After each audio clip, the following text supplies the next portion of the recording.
Oh, Mike's just disappeared. There he is. Yeah, cheeky sod.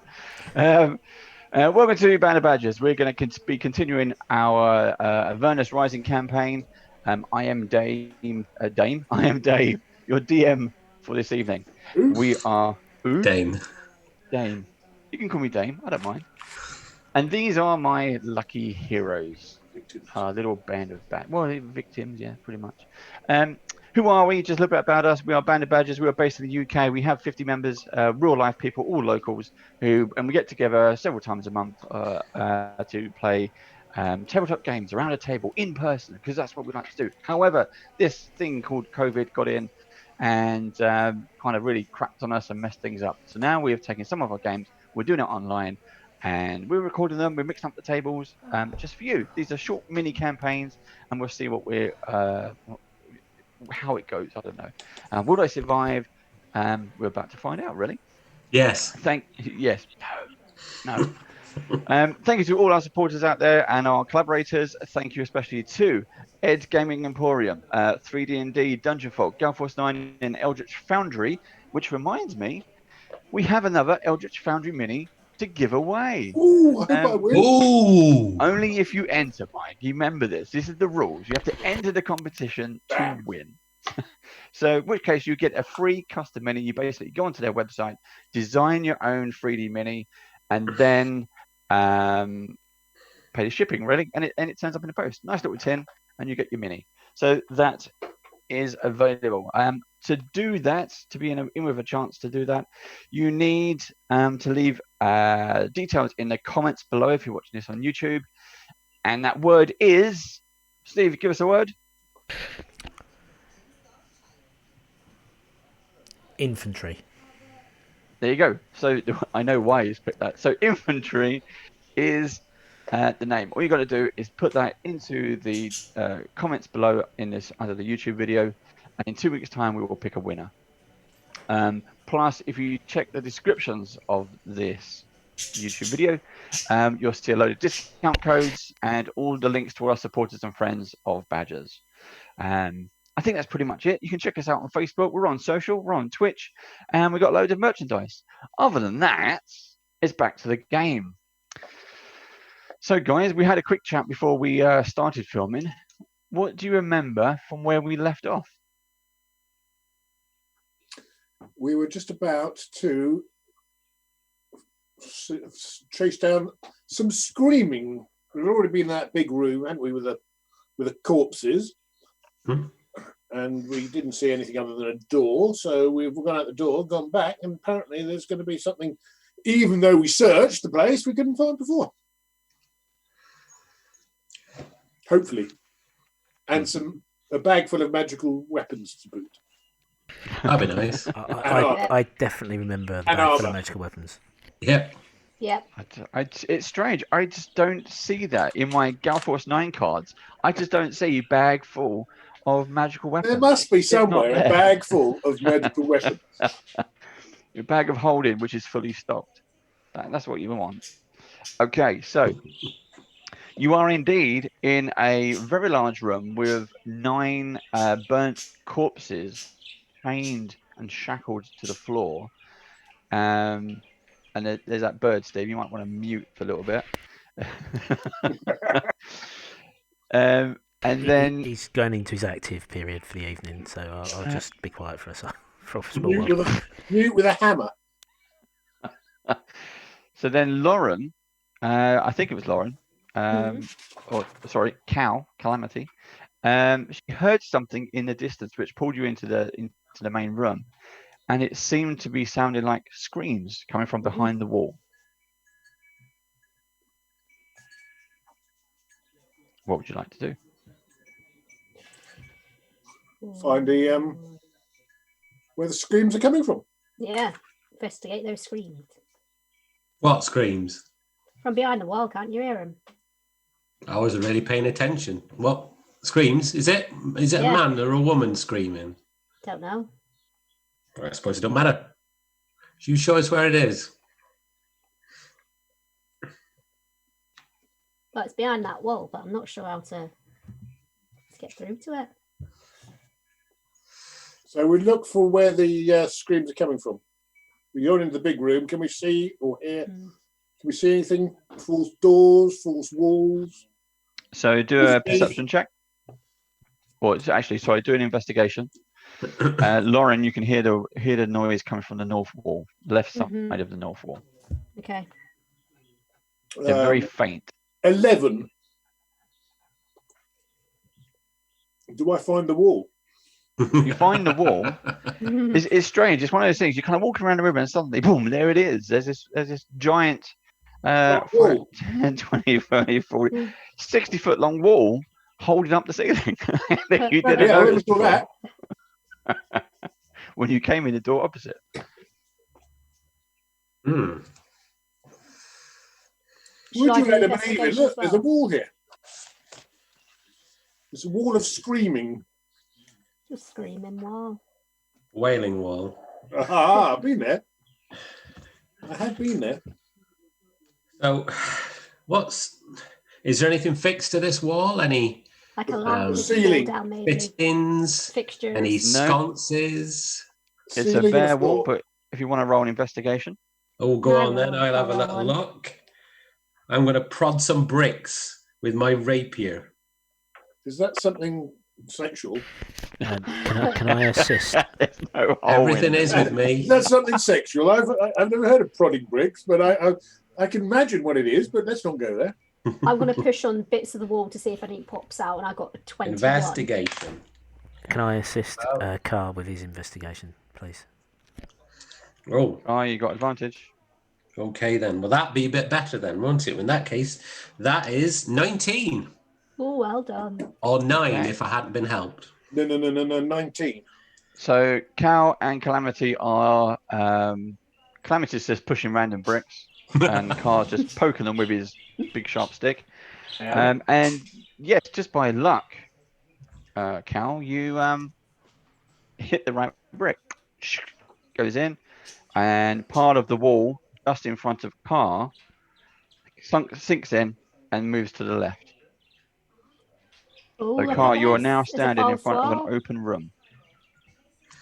It's a slight corridor. It goes straight to the left.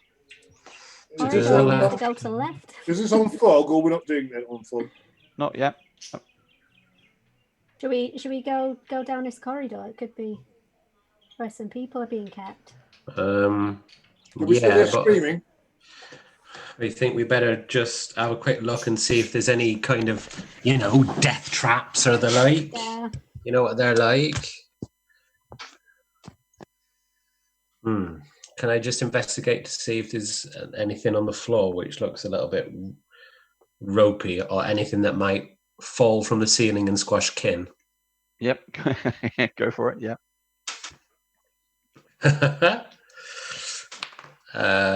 Ooh. Shall I get the crystal rose out in case that's one of the trap detection in secret? That bloody rose. You're gonna break that rose. Keep getting it out. 17. Nope. It looks like a floor. It's perfectly clean and tidy. Right. It's a floor. I'm going to run in there.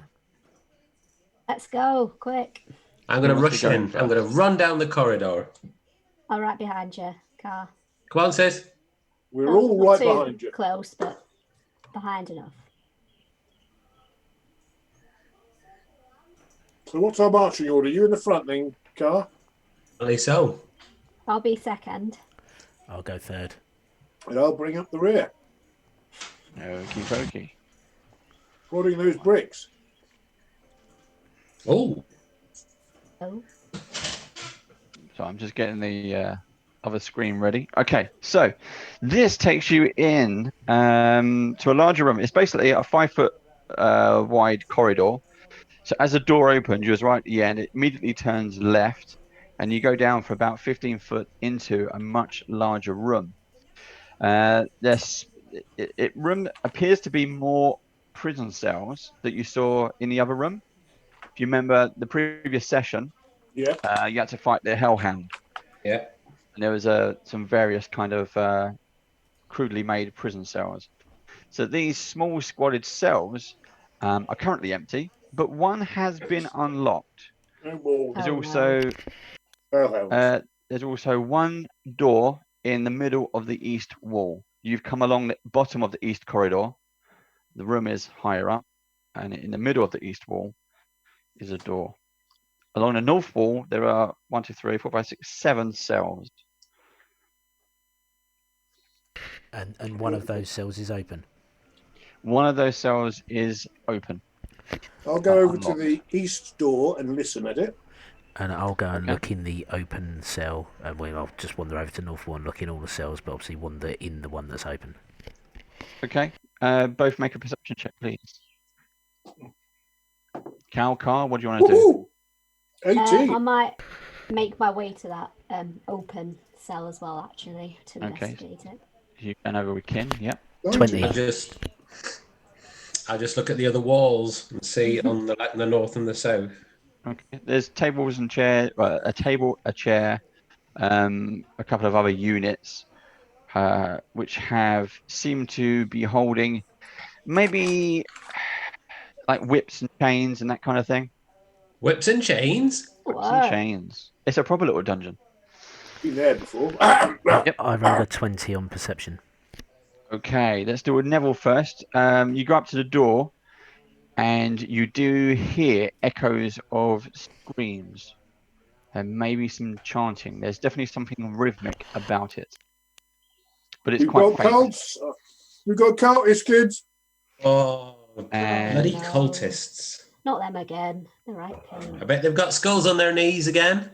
Oh yes, it's the new, red skulls are the new black. I think it's on trend. I think.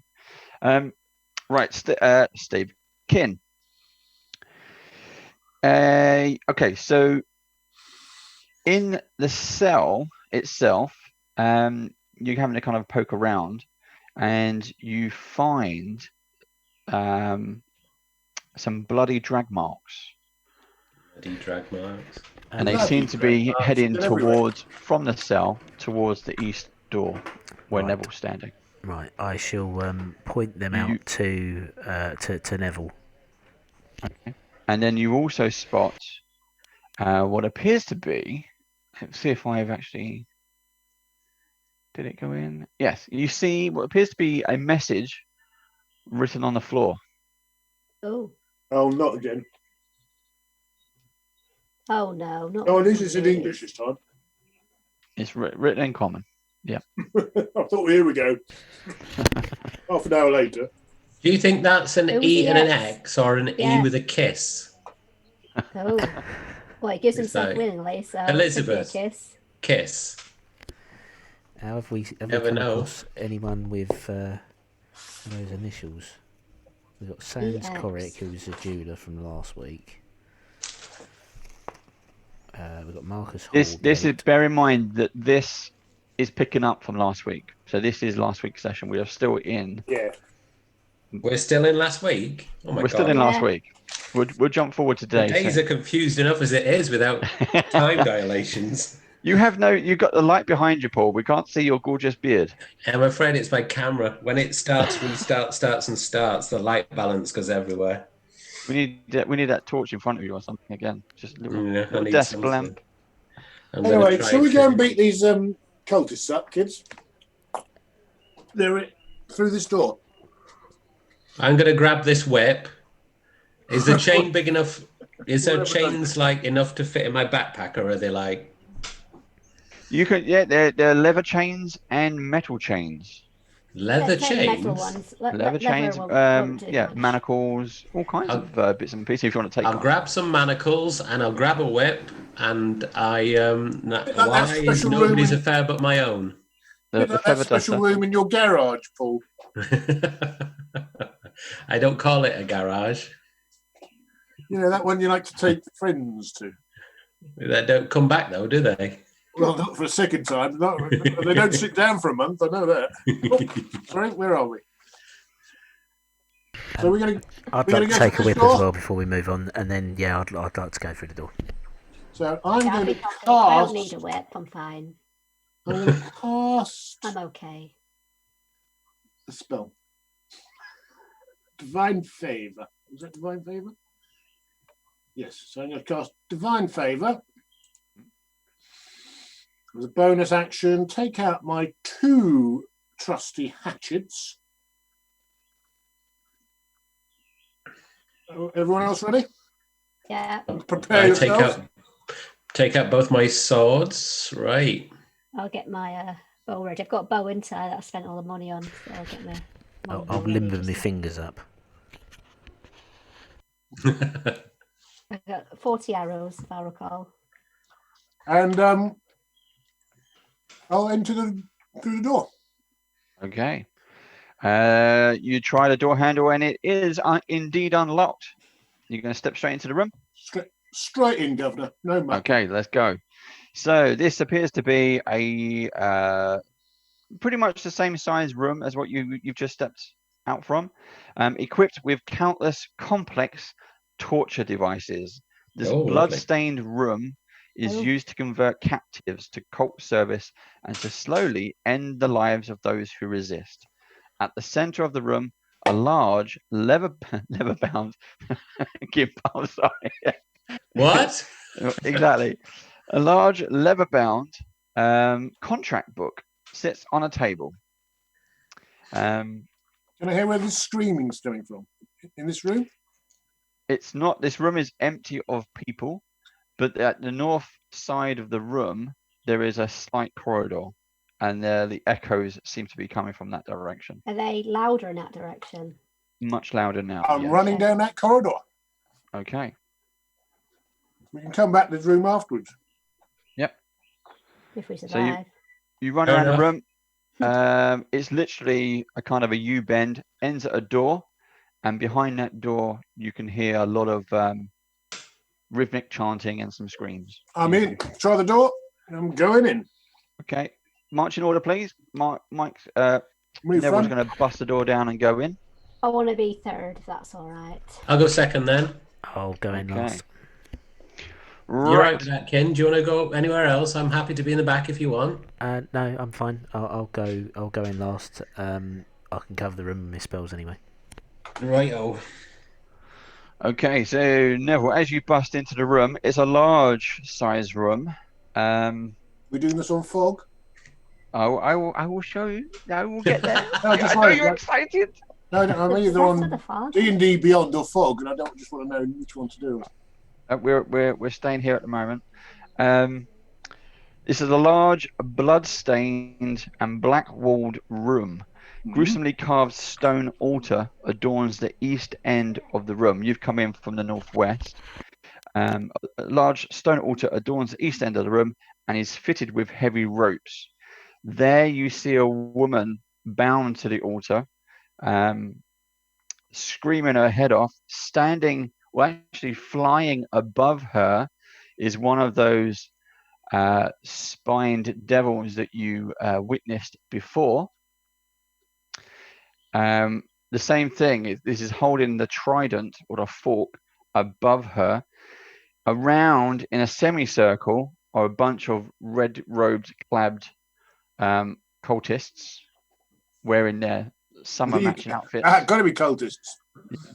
Really nice. And there are a few.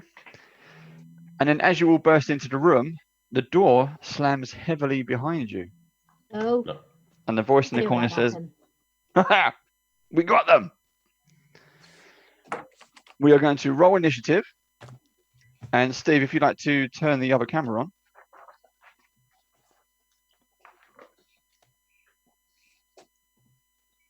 Let me know when you've done it. There we go. Oh, typical. It's appeared on the wrong side. There you go. Boom. Boom. There it is. It's you. It is. It's right up your nose. Hello. Oh, look. Oh, you're doing a good job there. Oh, we're going to go into this one then, haven't we? What a chip. Pin this then. How do we pin this one? Ooh. So right click on the for Video, Zoom. Yep. right click and pin it. That will make it bigger for you. Ah, right. I don't know if I can do that actually. Can I do that? Can I do that? No. Right. So you have that. You have come through this door here. Mm-hmm. Okay. And is the light okay for you? For me, it's a little bit dark. But That's you've fine. got this the flyy, spiny thing here is your spine devil. This is the person on the altar, if you can see that. And then the room, you got 1, 2, 3, 4, 5, 6, 7, 8, 9, 10, 11 cultists in the room. And you have all come in. How big are those squares? These are 5-foot squares. Okay. Who was second? Me. Carl. Right, that's you, Cart. Lovely. Cal, you wanted to be third. I can swap you around if you like. And then Kin, you're at the back. Behind you. Can you see that okay? And what I've tried to do is, so this is Dungeons and Lasers that I did in our What's in the Box episode and our live stream from last night. You can catch it on YouTube by now, I think. So this is just plastic molded dungeons, which is a new kind of thing from a Kickstarter I signed up for last year. And what I've done is try to do that isometric computer game. So rather than having walls all the way around, I've taken these walls out so you can see through them. Make sense? Nice. Yeah. Okay.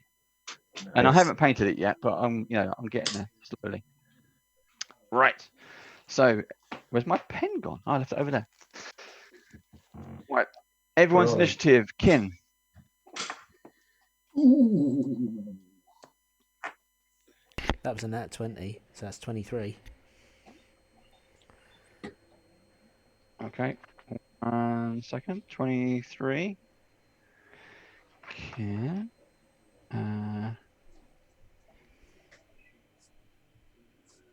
Okay, that's cool. And who's next? Calamity? Unnatural 20. And Neville? 19. No. 19. And Car? Gosh, 17 for me. Oh. 17. Oh, good. Okay, and my boys The boys. are going on 15. Those are the cultists. And the spined devil is 11.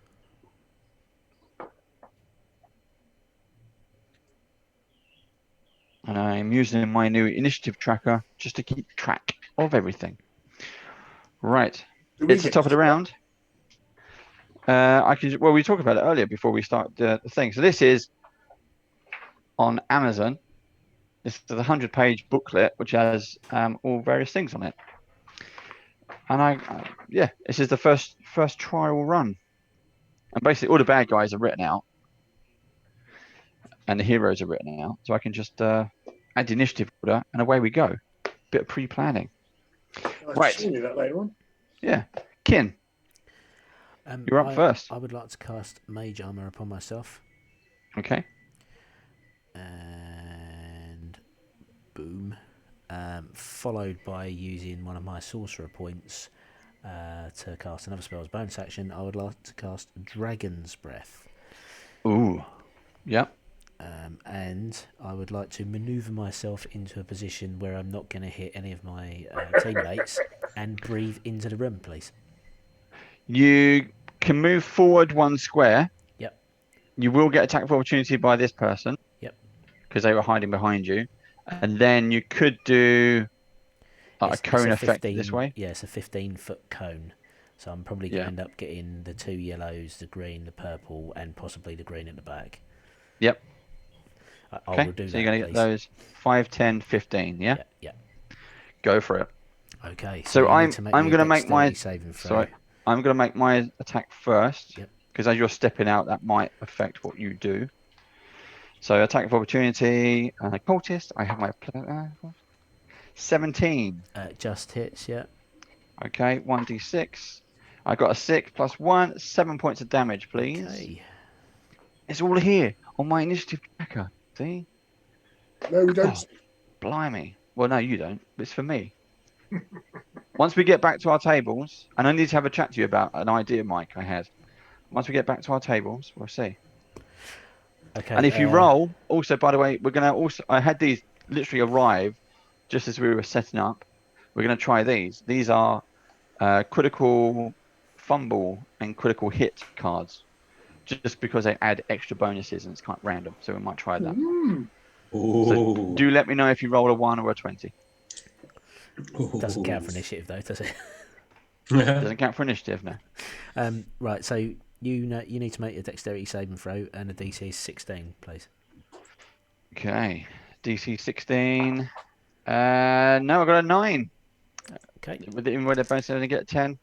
Go for it, Steve. All of them. That's 11 points of damage to everybody. Oh shit! I got 1, 2, 3, 4, 5. Okay. 1, 2, 3, 4, 5. I'm using the mob section. Cool. Haha. Right. Anything else you'd like to do, Steve? I think you're done. Yeah, that's me done. Okay. Next up is Calamity, followed by Neville. I'm not sure if I can use this, but I'd like to use erupting earth on the 4 that Steve's just attacked. So Yeah, it's a 20 this foot 4 here. cube. Yeah.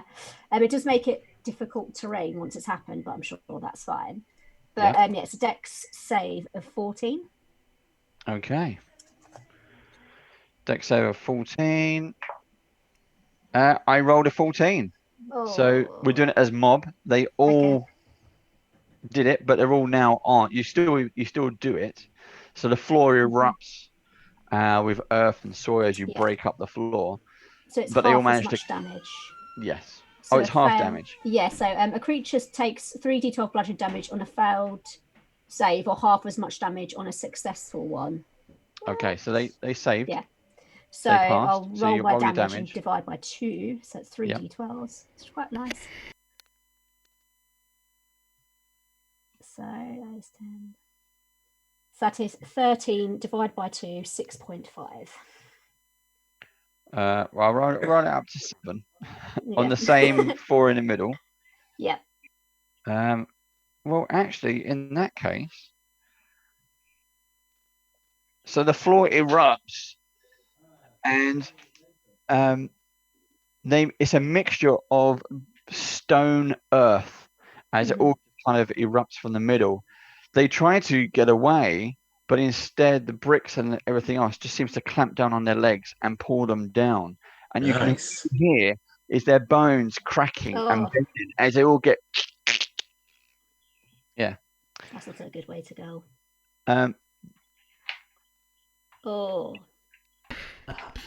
It's a pile.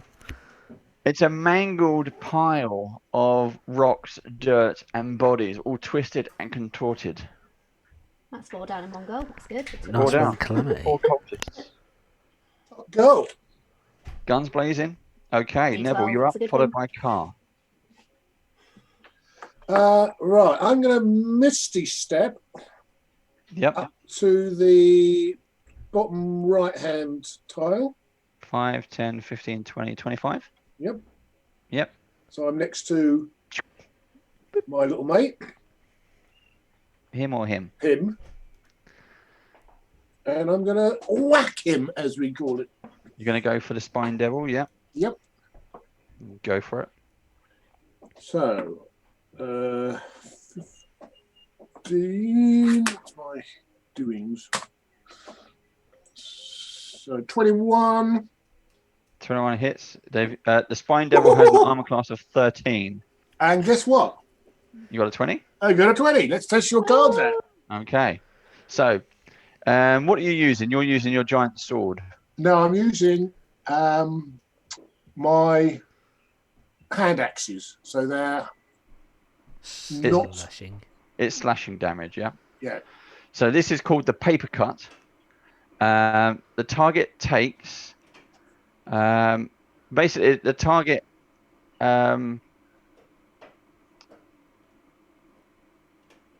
has disadvantage on attack rolls until the end of its next turn. So as well as all the damage you do, it's also at disadvantage on attack rolls. So well done, extra little benefit there. Let's do the damage. Is now it's not magical or silvered. Okay. So it's 1d6, 1d4. So 5 plus 5, so it's 10 points on the first attack. And the critical one is 9, 18. Oof. But I don't add the 5 because it's a two-handed attack. So it's 18, 28. And let's throw in for there, whilst we can, what we got? We've got a level 2. Yeah, level 2. So let's throw in a... so 7, 14, and 5, 19. 29 and 18, 39, 47 points of damage.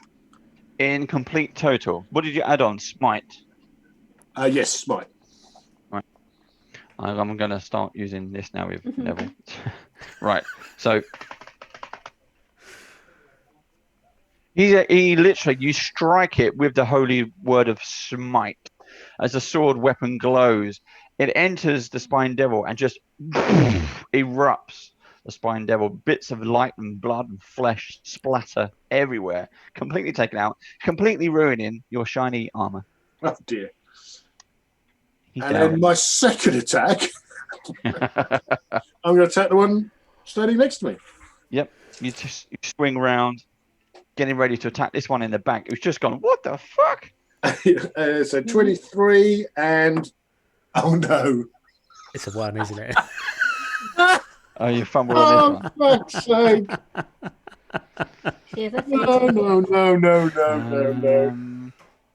No. Right, this one. Okay, now this one. You go to attack that guy in the reddy green cloak, as you can see. But your foot slips on a bit of flesh. A bit of goo. From the Spine Devil. And you slip and fall prone. Oh, not so bad. Yeah, it's not so bad. But you fell prone. I get the first attack in still.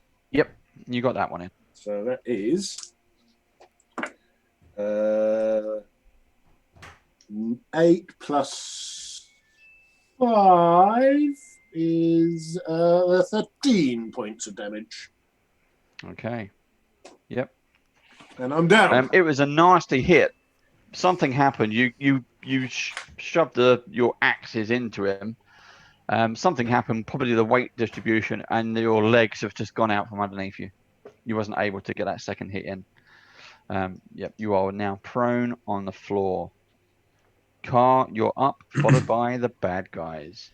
Okay, so the gentleman who has, I think it's a grey cloak and a crossbow directly to the, shall we say, east of me. That's the fella. Yep. Right. Cultist number 4. To your collection point, please. Right. To your execution point. So I'm going to summon a blade of bone out of my hand, and I'm going to throw it at him. And that one, the blown blade, it's a ranged spell attack against target. On a hit, the target takes 1d10 piercing damage. Hit or miss, the bone then explodes, and the target and each creature within 5 feet must succeed on a dexterity saving throw or take 2d6 piercing damage. So go for it. Let's have a see if I hit the bugger at all in the first place. That would be 13, 20. That must hit, surely. 20 hits, not a problem. Cool. So that's 1d10 piercing damage for that man, which is 10, which is nice. And then everybody within, did I say 5 feet? There's a guy behind him. Yep, 5 foot. Yep. And what So- about one of those fellas on the floor? Is somebody nearby as well? They're all dead. You can still hit enough. them though, Yeah, why not? Just cruel, that just is. to make sure. Cool. So, yeah, it's a deck save, as I said. Deck save. That is. I got a natural 20. Oh, well, they've definitely done that. They don't take half damage. No. So he managed to miss him. Okay. Somebody to my left, is there? That is Kin. Okay, well, I'm not going to hit him. Yeah, go ahead. Kin has just seen what you've just done. It's nice. Okay, is that your turn over? No, it isn't. What about? I know it's rough terrain, isn't it? So how much to close the gap? That's 5, 10. We'll take you here. Yeah. Okay. You're standing on the broken stones, earth, 20. And the bits of bodies. corpses. 20 Yeah. to get there. 5, 10. Yeah. 5 foot squares. Okay. It's So difficult, I could still close that gap. Oh yes, couldn't I? it's difficult terrain. So yes, Yeah. Sorry. Okay. you can still do it. Yeah, in that case, You can so I clear will it in a do minute that. if you want. There you go. You're going to stand on the bodies, and then you fall in. Absolutely. You'd probably like it. There you go. So this one is a scimitar attack Okay. against that fellow, my lad. Yep. And that one is, well, it helps if I roll a d20 and not a d10. That's 22 to hit. That 15 hits. plus 7. These really, really bad guys, their cloaks give them extra special protection. So they have armor class of 12. Okay. So this one, that attack is 3, 4, 5, 6, 7. 7 points of slashing damage. And Yep. then bonus action. He Try crumbles. again. He crumbles. Oh, well, in that case, He's down. I won't do a bonus action of that. I'll do Hunter's Mark on the one behind him then as a bonus action. Okay. Yep. There we go. Hunter's Perfect. Mark. Thank you very much. That'll do me. Okay. Right. Bad guys go. Whoever's left. Wow, you obliterate. I didn't think you'd actually manage to get to the Spine Devil, but you did. So let's have a go around the table. There is 2 within range. Right, so this one's going to move forward. There. That's Cow. And this one's going to run forward and get Kin. These 2 are going to turn around. I'm down. Neville, he's prone. Yep. Ugh. Here we go. And then these 2 are going to try and do the same thing, clamber over these bodies. I'm going to clear out that one out the way. And they're going for Car. Let's clear out some of the dead weight. Here we go. Literal. Literally. There we go. So we're just going to do this in mob tactics. So it is. Oh, fucking hell. I rolled a natural 1. Yay! Get that card out. Tactics. I like the sound of Get the that card then. out. Get Right. the card out. They all Is it a doom miss. card? They all miss. Yes. Live by the sword, die by the sword. No, actually, they don't. Nothing happens. It basically says for melee combat, if you're using a bludgeoning weapon, you drop that weapon and become, basically become enfeebled. What? This is based on Blimey. Pathfinder, so they have slightly different terms, but they've all got disadvantage on their next attack. Oh, Good. Yes. And the Spine Devil is dead, so I can mark him off. Okay, top of the round, round 2, Kin. I'd like to go back to back with my compadre Car. Yep. And I believe I'd be able to get the yellow cloak and one of the blue cloaks with another use of my dragon's breath without hitting Cal. Okay, so you're going to move from there to there? No, to the space between the yellow cloak and Cal. There. That's it. Yeah, and then do my dragon's breath. Point it. So I just clip the yellow and then clip the blue, but miss Cal. Right, you're going that way. Yep. Yep. Okay, go for it. So that's another DC 16 saving throw, dexterity saving throw, please. No, I've got a 7.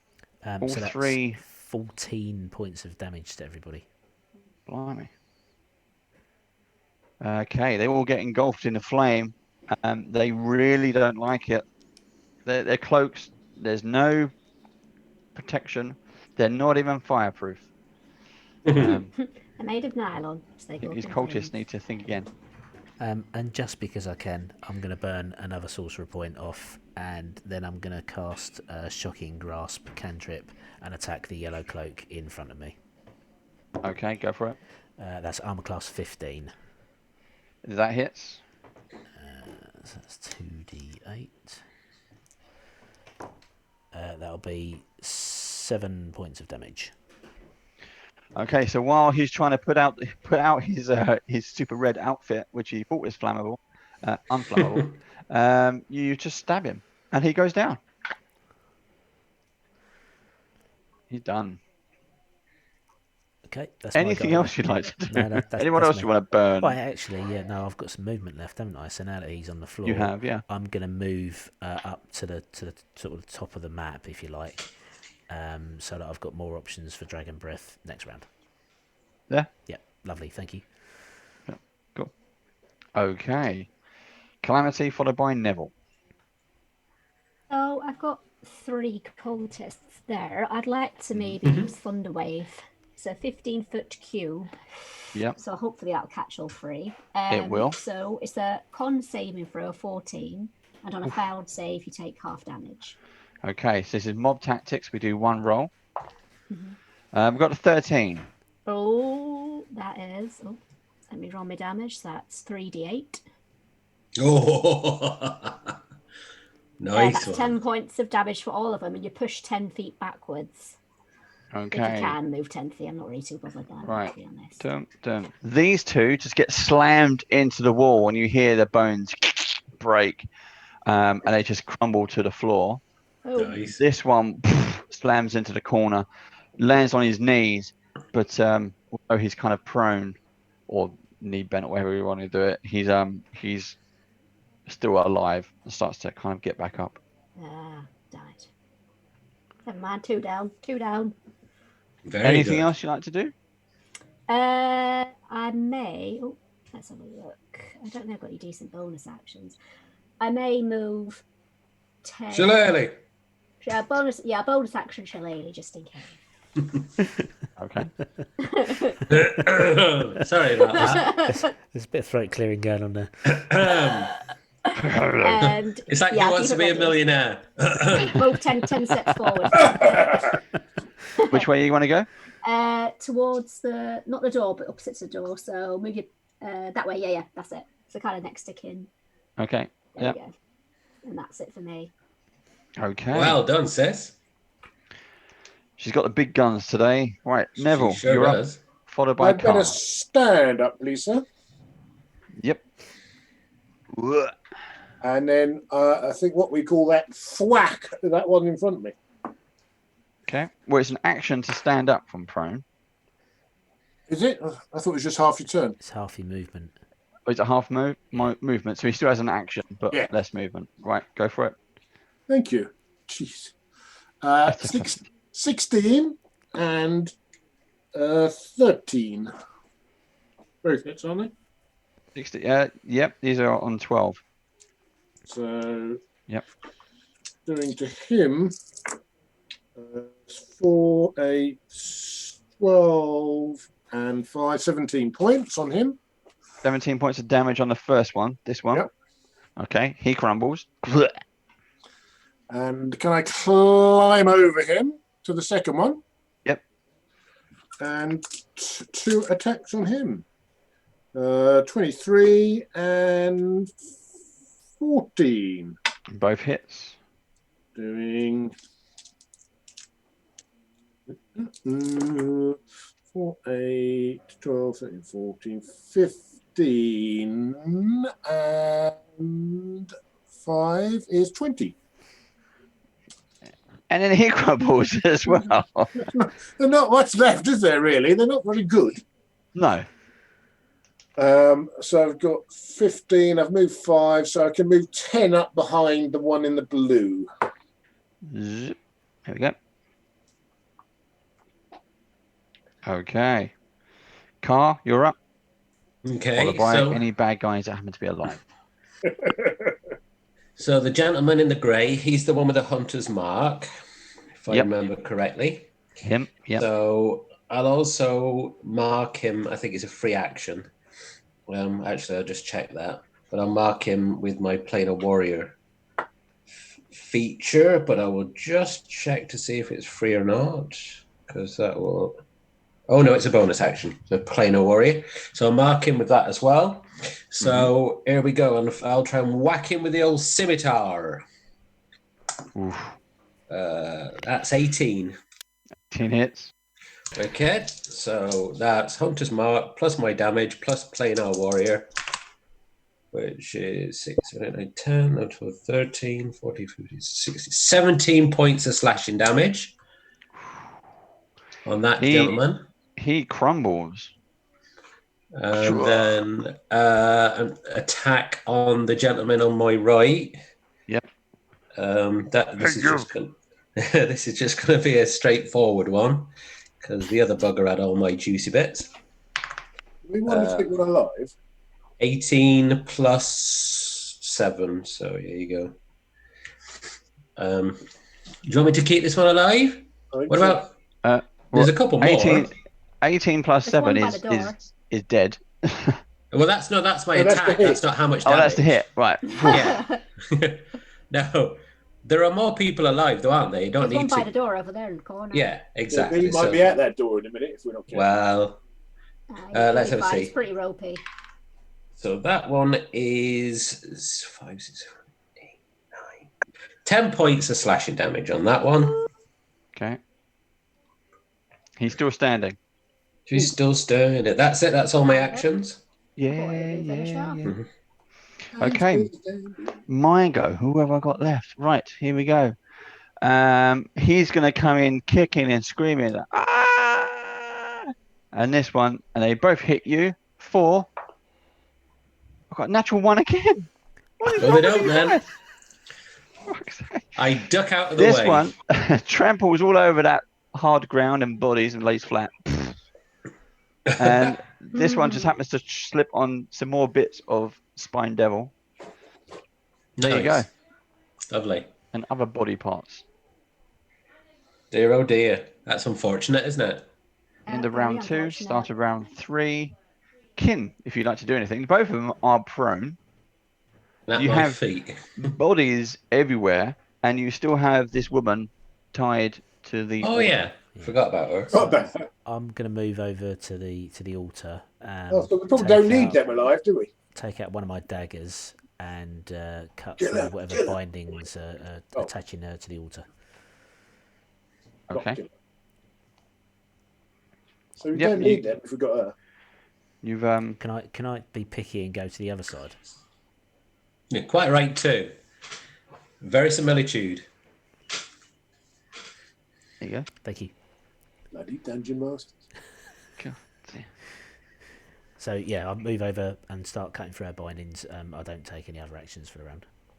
Okay. She's covered in bits of spine, devil, blood, and flesh, and her eyes are not glazed over. She's a bit in shock of the whole situation. She was watching you four sort of basically dismantle the entire room of people, and now she seems to be a bit in shock. She's stopped trying to struggle to get out of the ropes.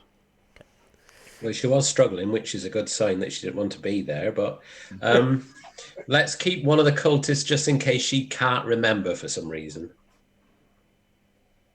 Then we can chop his head off, and then she'll remember. If we chop both of his arms off, that'll be all right. I'm the good one. Kin, anything else? No, that's it for me. So I'll just try and concentrate on getting through her bonds to release her. I'm sure Cal and Cal are going to take care of these two in pretty short order. Okay. Cal followed by Neville. Oh, I would like to. So which ones are alive again on the board? The two blue ones who are laying on the The only floor. ones there. Oh, those ones, right. Run up and whack them with your staff. That's okay, yeah, because everything else is quite rangy, so I might catch everyone. So yeah, I'm going to run up to one of them and hopefully bludgeon it with my enchanted staff. So that is 11 to hit. The one on the floor, I'd say. Yeah, that one. Yep. That Does she get advantage because they're on the floor? one. Yep. So they are I could prone, roll so you again get advantage. if 11 didn't hit it. 11 that's missed. better. 18 to hit on the second one. Yeah. That's good. You were like, I'm gonna do it properly. I was a bit angry. It took me a few shots. That hits. Roll some damage. And oh, lovely. That is 9 points of damage. Okay, you bludgeon him on the head so hard that you kill him. Yay! Well done. Went a bit too rough there, but it's okay. Well, just like a murder machine, sis, today. No, I don't know what's the matter with me today. I'm very aggressive. Wow, you're like a mincer. I've never seen you like this. It's the lockdown, stress relief, escapism of D&D. How many have you killed now? You've killed about 8 people, haven't you? Well, all of them apart from the Spine Devil and two of the guys. Everyone else has fallen to cow. In the space of 20 seconds as well. Blimey. Okay. Anything else, Cal? No, I think I'm fine for now. I think I might stay there as well. So. Okay. Neville, you're up, followed by Carr. I'm going to go up and tap the other one on the head with the reverse end of my axe. Yep. To knock him out. Okay. So 13 and 23. Yep, both hit. So doing 8 points plus 5, so 13 just on the first one. That should be enough, I assume. It's enough. It is Carefully enough to aimed bop. It's enough to kill him, but we'll just say that you knock him unconscious. That's what I'm aiming to make. Yes. Yeah. I'm aiming to make him unconscious. That's what careful aim tap on the head. That is fine. He slumps harmlessly to the floor, still breathing. Hey. Might be brain damaged, but he's still breathing. Well, he's a cultist. I don't think we'd notice, would we? Who knows? Okay, that is the end of combat. Hey. What would you like to do now? Tie up the cultist. Mm-hmm. And then search the place for the big bag full of magical weapons. There's no Gale Force 9 cards about that. Nice. So I'll untie the lady that's tied to the altar. Her, and she sits up on the stone altar. I'll calm her down. It's okay. It's okay. You're safe now. We've cleaned the room of the bandits, and the Spine Devil's been taken care of. What's your name, and how did you get down here? She's still kind of shocked and shaken. She's got a layer of thick sweat over her, and you can see that she has been fighting against the binds, and looks of previous acts of torture and beatings that she's endured have been, she's heavily bruised all over, and she manages to say she's got hair sort of hanging down her head, sweat dripping off her nose, and she manages to say her name, Erin. My name is Erin Zeph. EZ. That's the one in that note. I thought this was going to be they promised lots of things, and a sex party. Well, it's more than just a sex party, young lady. They never promised this. Me, so I was like a witch. Should have ran for the hills. Don't know what you're thinking. What did they promise? What did they promise that Zariel would reward you with? I was promised everlasting life as long as I would serve, and I've signed all my belongings and my property away. It's all gone. Who did you sign it to? I signed it to Glorian. Was that? Oh. Sorry, not Galorian. Gharizol. Gharizol. Yeah, Yeah. Gharizol. Yep. That's better. Do you know where Gharizol is? No. Do you know what they wanted to use you for? No, well, I've been here maybe a few weeks. They took me from my home, and they kept telling me they would promise me, and then they would beat me and starve me and do horrible things to my body. And the others, some of them they killed, A and then Jehovah's Witness. yeah, That some will of them go. they some of them I recognize were in this room. How can they do that to people? So some of the fellow prisoners were some of these cultists. Yeah. Oh, converted. Because it's not them that's happening to. That's why. It's They're anyone. cultists. That's what they do. Good God. Upgraded. I think Come part round of your this, house, they knock on your must door. possess the body of the person that's subjected to the torture or the ritual. Yeah, they were going to going to do some kind of blood sacrifice. They were going to use me. If I knew that, I would have kept fighting, but I couldn't resist any longer. I wanted it to stop. And if they promised me everlasting life, couldn't be all bad. You're a believer, Ken, or shall we kill her? I'll do a I don't think it should be lying. an insight check. See if she's lying. That's a 10. Oh. You're not sure? She's definitely showing physical signs of torture and everything else. Whether she's spinning you a line, you can't quite tell. I'd like to pull the old rose out because it's time. It's time. Blimey. Everywhere You you, can warn go, a chap, pull you that know. old tired old thing out. Oh, I'll take my glasses gonna off. Oh, take a knee. quick nurse the screens. And as we'll escort her from the room, because I'd like to go and check out the contracts book. Because on the way in, you said there was a contracts book.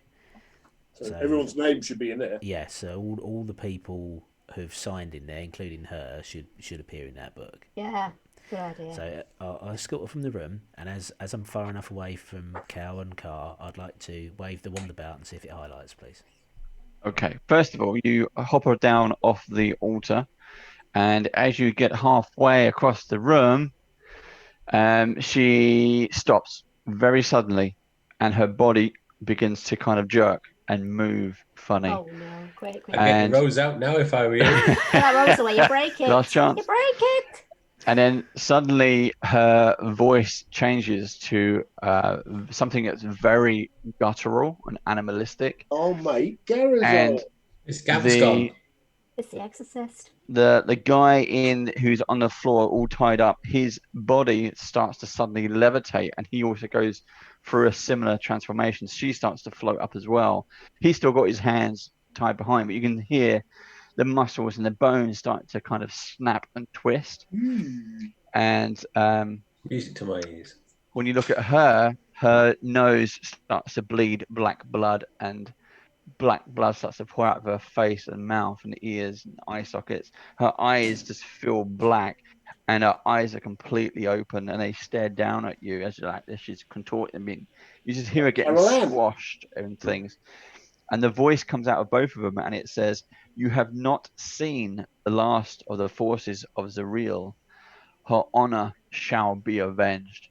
And with that, both of their heads twist all the way around, and the bodies slump to the floor.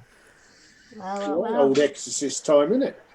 Well, that saves us a question in them, doesn't it? Yeah, we got our answers really, haven't we? Yeah. We're not really bothered. We get the book. We can give that book to Flame, and she should have a wonderful time with that, shouldn't she? Because if everyone knew, all the people who signed it, she would be able to see how many of her soldiers are members. I'm going to have a look at these bodies. I'm going to search them. how many of Yeah, the search fists? bodies might have some like weapons and stuff on them. Or a bit of coin. Coin, yeah, I need some coin after wasting money on that bow. And- Need to buy. Trek through the chambers with the cells. Okay, so you spend a little while going through the 3 rooms. Yep. You find each cultist in a room were using scimitars. So if you need a scimitar, you can Let's have have one. a look. And you find various Oh, I amounts need a of scimitar. gold throughout the rooms. So let's just tally that up as 200 gold pieces. That's 50 gold. Whoa! Not bad. 91 gold pieces. And each of the cultists also wears one of those iron symbols around their necks, showing their devotion to Gharizol. It has the Gharizol's name written in Infernal on the back of it. 111. And you also find the contract book, which is in the other room, what's called the conversion chamber. And it contains a list of names of citizens of Baldurs Gate who have sworn allegiance to Zariel, Oh, including Sans Korek and Erin Zeph. Just check that Flame's name's not down there. yeah, check that out. We don't be handing this over and she's bloody in it. Well, we know about... It's one of these big tomb books. So literally it's pages and pages of names, 2-column rows of names. Do they have dates? No dates, just names. Addresses. The names appear to be written in blood, and Erin's name is still wet. Oh. Wow. More fooler then. Okay, we'll take that with us. We will. And all that gold, mind. And all that gold, yep. Yes. That's 50 and gold the pieces magic each. weapons? No bag of magic weapons. I said there's no card. There's no card. There you We're go. not blooming giving this to any flaming refugees either. Galforce No, 9. we're not giving this away. Stop giving our stuff away. Right. So you then. Yeah, it's got a lovely new scimitar now. Didn't have to pay for it. Bum, bum, bum, bum, bum, bum. Where are we? I don't think you need it. You killed almost everybody just with your mind. Yeah, I know. The scanner's going on there. That was. Where is it? 1, 2. Buckle my shoe. Yeah. What would you like to do now then? We'll go back to Flame, give her the book, and then go back to our people and have a rest. Okay. A long rest. Right. You go to level 7. Yep. Right. So we will shortly take a break. Just trying to find this page. Where is it? Oh, there we go. Right. So you return back to Darryn, Flame Darryn, and she's up in her office as usual. And she goes, "Okay, so what was the situation? What did you find in Sans Korek's home?" Cultists. He was a cultist. Possession, demonic possession. That wasn't good. There was a nest of cultists and a bone devil or a spine devil. Spine devil was there, and we found this book with all the names of everyone who's signed up and pledged to the cult. Quite careless that is, I would have thought. Maybe that book lying around. It's a bit of a giver, this one, isn't it? So she takes the book and she starts flicking through the pages. She says, "There's oh dear, so many. How has this been possible? How long has this been going on?" Too long by the looks of it. There's quite a lot of names in that book. Probably 140 years since Zariel decided to take revenge on the Hell Riders. Who's this Zariel? Zariel is the angel that went to fight in AVERNUS and took the Hell Riders with her as a in the blood battle. Unfortunately, some of the Hell Riders, realizing that it wasn't for them, came back, sealed the portal, and sealed Zariel and the rest of the Hell Riders in there. This whole thing is Zariel trying to get her revenge upon the descendants of the Hell Riders. So you're saying this is all something to do with All mythic. All mythic. what's that? Why has Avernus got anything to do with here? Why the hell the Hell Riders are from El Terrell? Are you saying the same thing's going to happen here? It's probably happening everywhere, but obviously Baldurs Gate's not the nicest of places in the world. So you're always going to have an element of of people willing to join a cult, and it's taken some strength in this. There's obviously a weakening somewhere in this area or in this region, which is why there's such a closeness between our reality and Avernus. So one assumes that through this weakness, this split, this portal, the devil's coming out. We don't really know, but it's a guess. But there seems to be some sort of possession going on as well. You ain't going to stop. A creature called Gharizol was mentioned in some of the writings that we found within the cult's lair. This creature Gharizol had been summoned, and they were the one that was performing the murders of the descendants of the Hell Riders that were located in Baldurs Gate. So she starts to kind of take all this information in, and she sort of drops heavily into her chair at her desk, and breathes a kind of a deep sigh, as if all of this is weighing too much on her. And she says, "Damned cultists! I was afraid of this." She slowly makes eye contact with each of you before speaking, and she says, "You're telling me that this Gharizol or Gharizol, we don't know. Gharizol, it might be Gary, is an actual devil. He's a Gaz. Yes. And he's been brought here, cult of Zariel, to wreak vengeance on the Hell Riders. On the Hell Riders' descendants. Yeah. Yes. On the descendants of the Hell Riders. And I will put my hand up. I am a descendant of one of those Hell Riders. My great-grandfather was one who came back. See, that was very succinctly put, actually. Yeah, you've summed it up very nicely there. Okay, right. She kind of dismisses you for now. She says, we'll have to pick this up later. I've got lots of reading messages to write. We need to inform the dukes. I don't know how the High Lords are going to take this. We'll need to step up what we do. But now with the help of this book, maybe we can locate everyone who's in it and start shutting them down, get them locked up. If they'd like to talk to us, we'd be more than happy to explain directly what we found out. Okay, I'll let them know where you are. We need to find some way of stopping Gharizol from being able to possess people.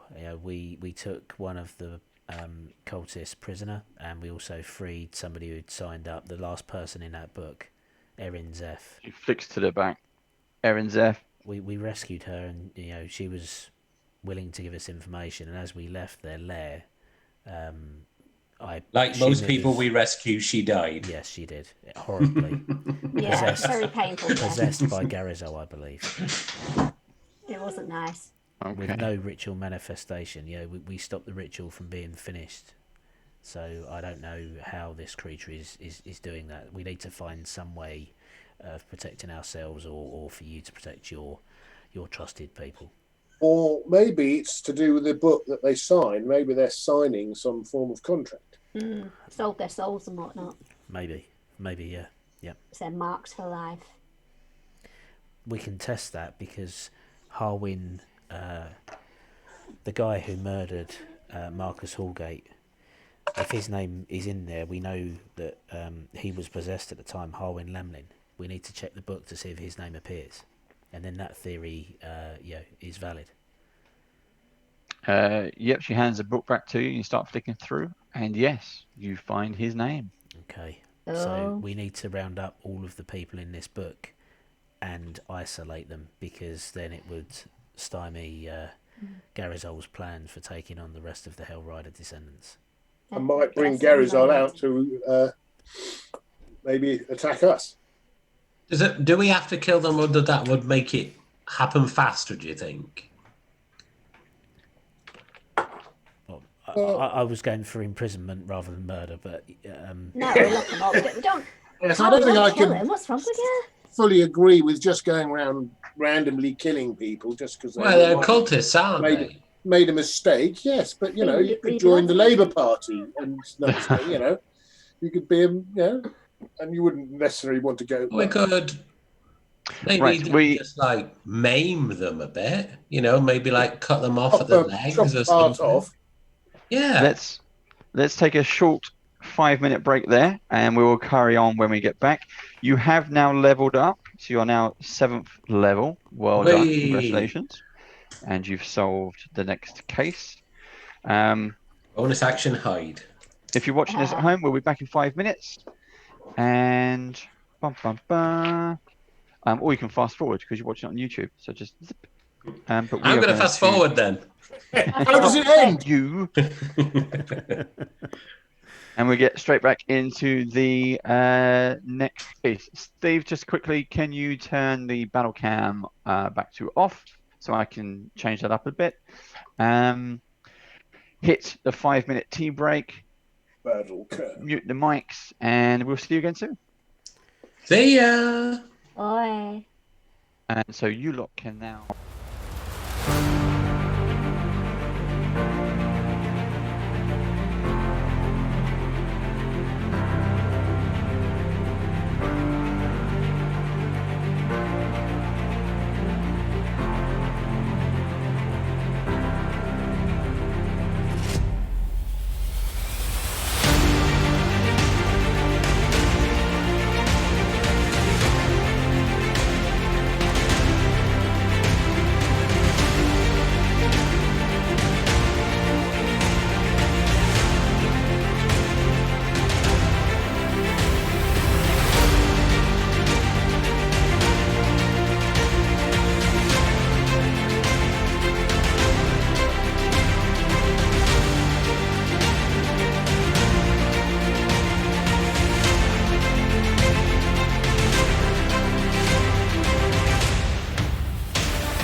Hello, welcome back to Band of Badgers. We're still here. Hope you are too.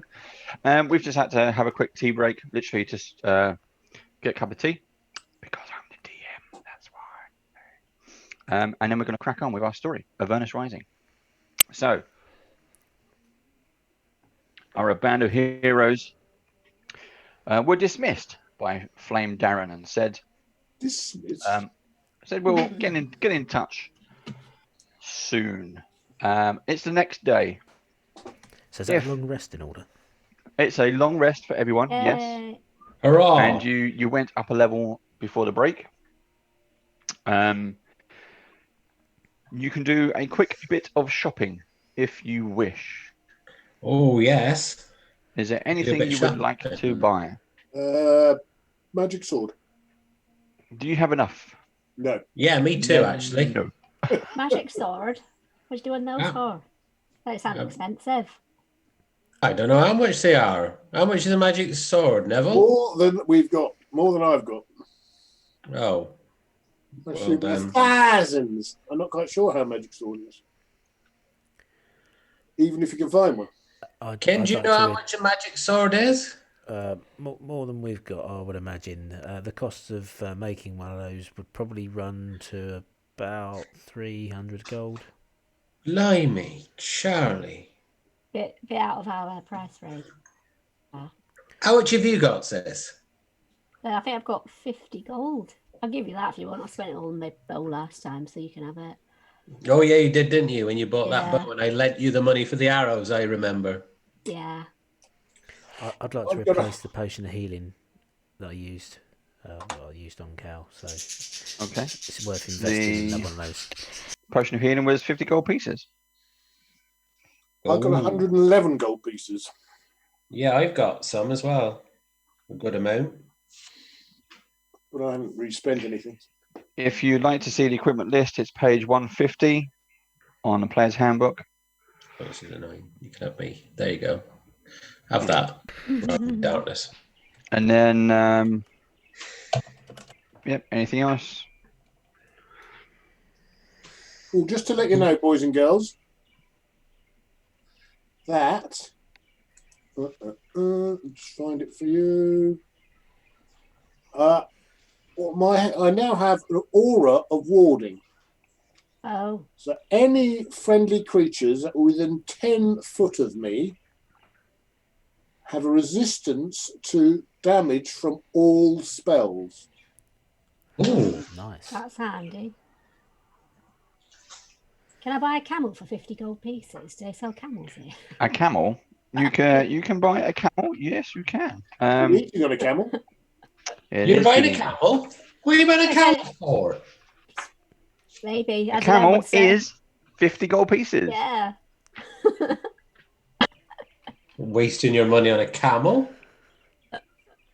Why don't you buy elf potion or something? Keep yourself alive. I could buy 5 crystals, 10 gold pieces each. Riding around on a camel. You can go keep it friendly with Binky. Yeah, or a donkey. Donkey's only 8 gold pieces. Yeah. Or get a nice horse for 50 gold pieces again. Quite surprised how cheap the horse is. That's a draft horse. You want the riding horse, which is 75. What about... Or pony. What about holy water, Kin? Is that going to be useful?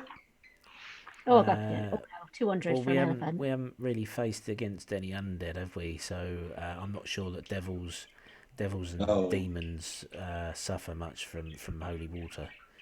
What do they? I've got some, but I don't think they're overly affected by it. Okay. Oh, do you want a long sword? No. Right. No, I need lighter weapons because I use 2 at the same time. Moonstone, 50 gold pieces. Is there anything that's very good for devils? Or bad for it, rather? Silvered weapons is good. Actually, can I get my 2 hand axes silvered? Yeah, that's what I was wondering then. Good idea. Do you know how much that would cost? For some reason, my computer's not working up as it should do. Right, 1 second. You can silver a single weapon for 100 gold pieces. There you go. It says on page 148. What about 2 hand axes? 148.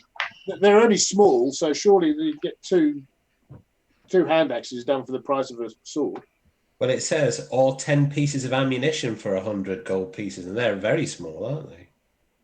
In theory, All right. It's a standard price. And a hand axe is a piece of ammunition, isn't it? I'll let you get both hand axes silvered for 100 gold pieces. Done. Gives me 11 gold pieces. Okay. So they are now silvered. Oh, I'm tempted by that because, his look really shiny now. Do I get my scimitar silvered? Yep, 100 gold pieces. Yeah, but you use your... Oh, no, I've got 100 gold. I ain't got 50. You use your staff. You do shillelagh, don't you? Yeah, I was thinking, in case I ever use the metal one. Yeah, but that's magic anyway. That still works. Ah, that's a very good point. Yeah, I think I might keep me 50 gold unless you want to get something. Why don't you sell your scimitar and get some money for it then, if that's you're not a good going to point. use it? How much can I get for a scimitar? The scimitar is 25 gold pieces to buy brand new. Oh. So I'll give you 5 gold pieces for it. Barter! Barter! No, I can have 15 because I barely used it. Yeah, but it looks used. It's not. It's barely been used. Still got blood on you. How about turn 10? on your charm. 10 gold. Here you go. Do your 10. Go on in. 10 gold pieces. Turn on your charm and turn off your fungus. Right. All right then. Is there a magic emporium that would sell magical equipment, just so we know how much it would cost? You can visit one of the local magic emporiums. Yes, the prices vary from 1,000 golds upwards. From 1,000 upwards. Yep. Okie dokie. Are you going to see him then? Well, yeah, I'm just gonna. You know what it's like. You go and look through the window, don't you? You go and peek, see what they've got. How much would it cost to rent out some workspace? To rent out some workspace? Yeah, if I was to attempt to try and enchant some items myself.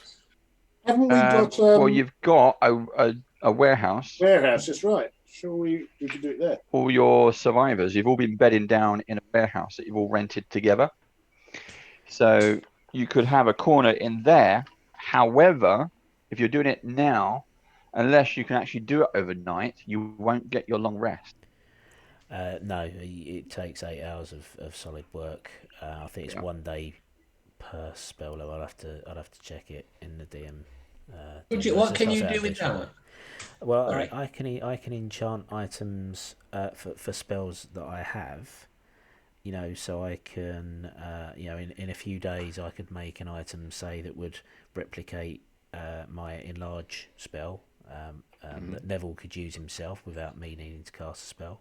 Oh, that'd be good. I have a few other spells in my arsenal, and then maybe working with Neville, who seems to have some ability to destroy these beasts using this divine energy. It's something outside my level of experience, but working together, I think I might be able to channel that into some sort of offensive device. Maybe channel that divine-like ability into a weapon that we could use against Gharizol when we eventually face him.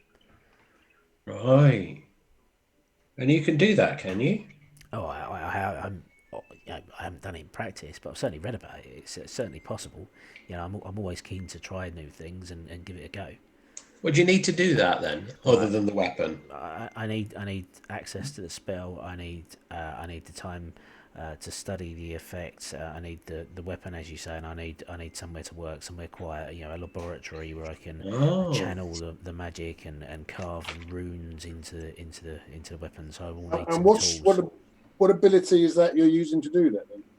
Well, it's my own magical ability, and my own knowledge and my skill at the arcane arts. Right. So not a specific subject you followed through for your training. Oh no! I'm just bespoke. I like to move around and learn lots of different things. This is something I've read about in Candlekeep, and it's always intrigued me. All sorts of magic intrigues me. Your divine magic and Cow's magic, and even your bone knife that you conjured up yesterday, Car. That was impressive.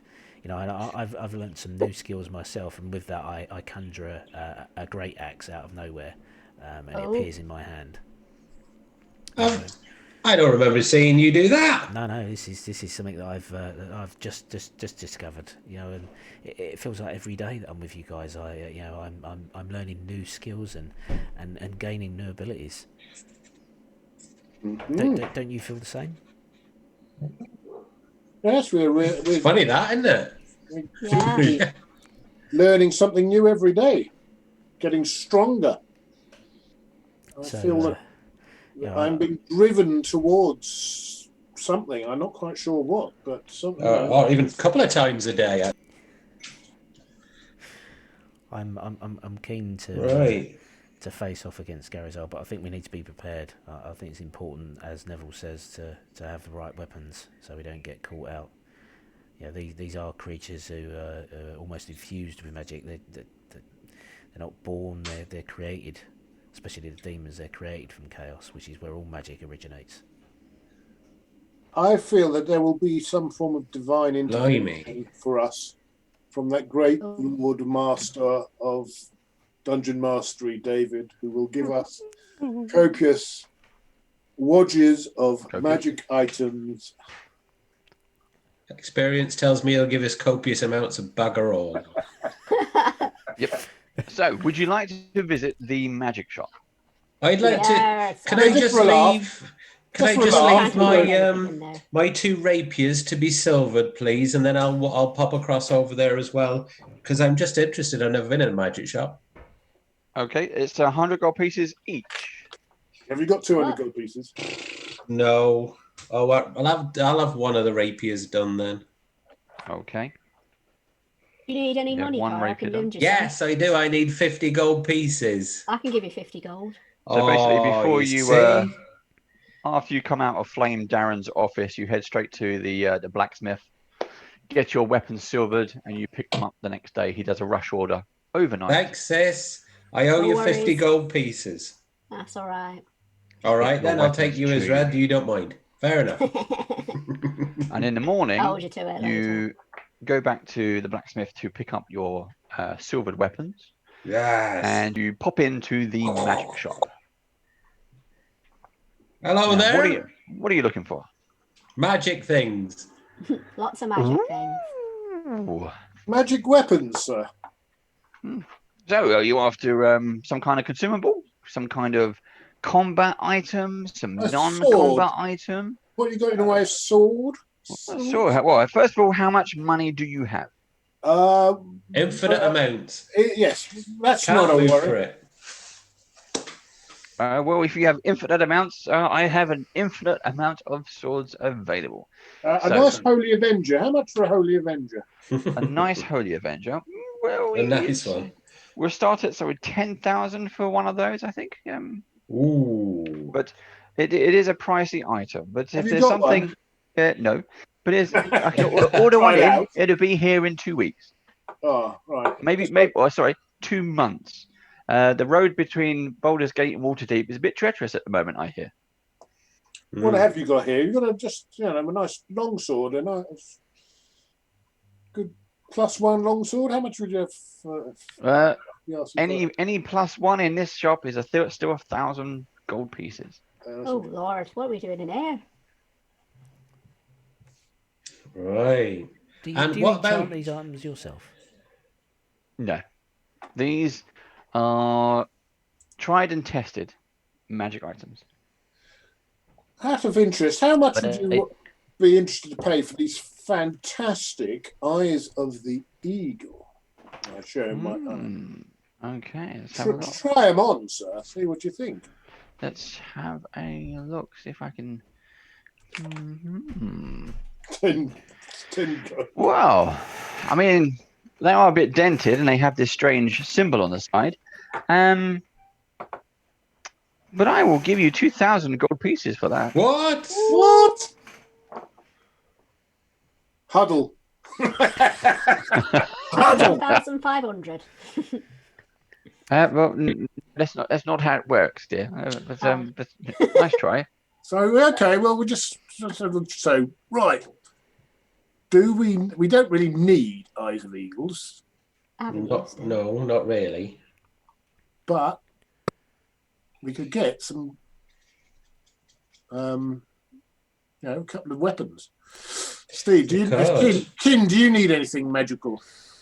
No, I don't think so. I can get by with my spells. I am more interested in maybe turning some of the spells I use into items over the longer term, but nothing in the short term. What about magic wands? Can you use magic wands? I can use magic wands, yes. What would be most beneficial to us? Because I don't actually need a magic sword at the moment, because I've silvered and they seem to be working well. Is there anything that we could really utilize? I stock a whole range of consumables, it's not just swords. I do summoning items. Hey, bugger off, it's a private conversation. Okay, yes. well, you are in my shop. If you'd like to trade something, I'm could be persuaded. Well, I'll tell you what. How about this? I tell you what, I would. Have you seen one of these before? No, that's quite intriguing. Very beautiful. What does it do? Not a lot. Yes. Well, why don't you tell me?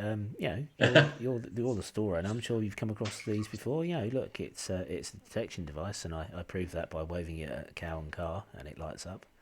Oh, well, I would say it's some kind of detection device that detects those two. He's hit the nail on the head there. So can't pull the wool. You've never seen one of these before? No, never seen one of those before at all. So how would you? And I've been here for many years, selling all kinds of knickknacks. How would you normally go about identifying this sort of item, and ascertaining its real magical properties? Well, beyond just detecting these two. If it's something I don't know or it's not in the law books, I would probably send it directly to Candlekeep. Generally, it can take 4 months turnaround, but they have quite a wealth of knowledge. You see, they know quite a lot. Those Candlekeepians. Oh, not my experience. So, no, Neville, there is something that I would like. If we could get like some kind of special like goggles or something, which would give me advantage on sight checks, particularly almost as if my eyes are like eagle's eyes. Oh, if we could find anything like that. Goggles, eagle goggles. That'd be amazing. Well, anything, I don't know if we've got anything that we need to protect. Anything I need anything because I'm quite magical, but I don't think even I. What about your ability, your armor class? It's only, I was looking at some armor, but it's only 16, but I could. That's not bad. It's not bad though. I was like, so. What I don't know. What about protection? What have you got in the way? What have you got in the way of protection from devils and demons? No, I was just going to say something for the weekend. But no, it's devils and demons. You say? Well, I'm not quite sure. I mean, there are choice items. I think you just need to be a bit more specific about what it is that you need. We want something to protect us from being possessed. Mm. No, it's not something I have. But maybe try the churches, I guess. You'd have to be quite in favour, but well, would be an option. I would understand. That's all right. Neville's an holy man here, I believe. He'll be in favour. I don't think possession's a problem. It's the fear. Protection from fear is going to be more of the. But until later on, because later on I will. I understand that, and I will be able to negate fear of my enemies from what I've been told on my training. Have you got anything like that? Any kind of like warding things, protection from conditions like being restrained or being blinded or We whatever? certainly have a range of protection items. Let me just see if I've got them catalogued here. It's our. Oh no. No. No. We've got any rings? No. Couple of wands? No. No. Protection? No. No. It seems we're all out. Wow. What about anything that aids concentration? Got a folding boat, I suppose. Do you need one of those? they always come in folding handy. boat, me. Yeah, See, folding boat. if Calamity would have seen that before, she would have blown the whole lot on that. Yeah, Ah, I nearly bought that camel earlier. Yeah, We exactly. do have a rather rare item in stock. It is literally called a ring of protection, but it's Ooh. you'd have to read the item's description. But that's 3,500 though. Whoa! I think I don't think we've got enough for that that. You might can be sell out of your price range, unless you have anything else to trade. Got any jobs you want doing for that? Wow. There's all kinds of jobs to do, but I think it would take you a few years to pay that off. Ooh, what about that? Did we have that necklace or something? The protection against detection.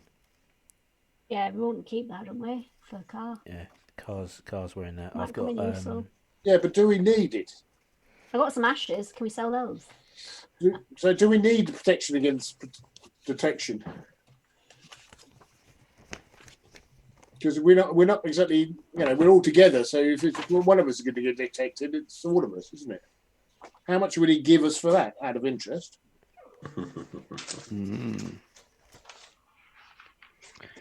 No, those things are quite common actually. No. Common as much. Yeah.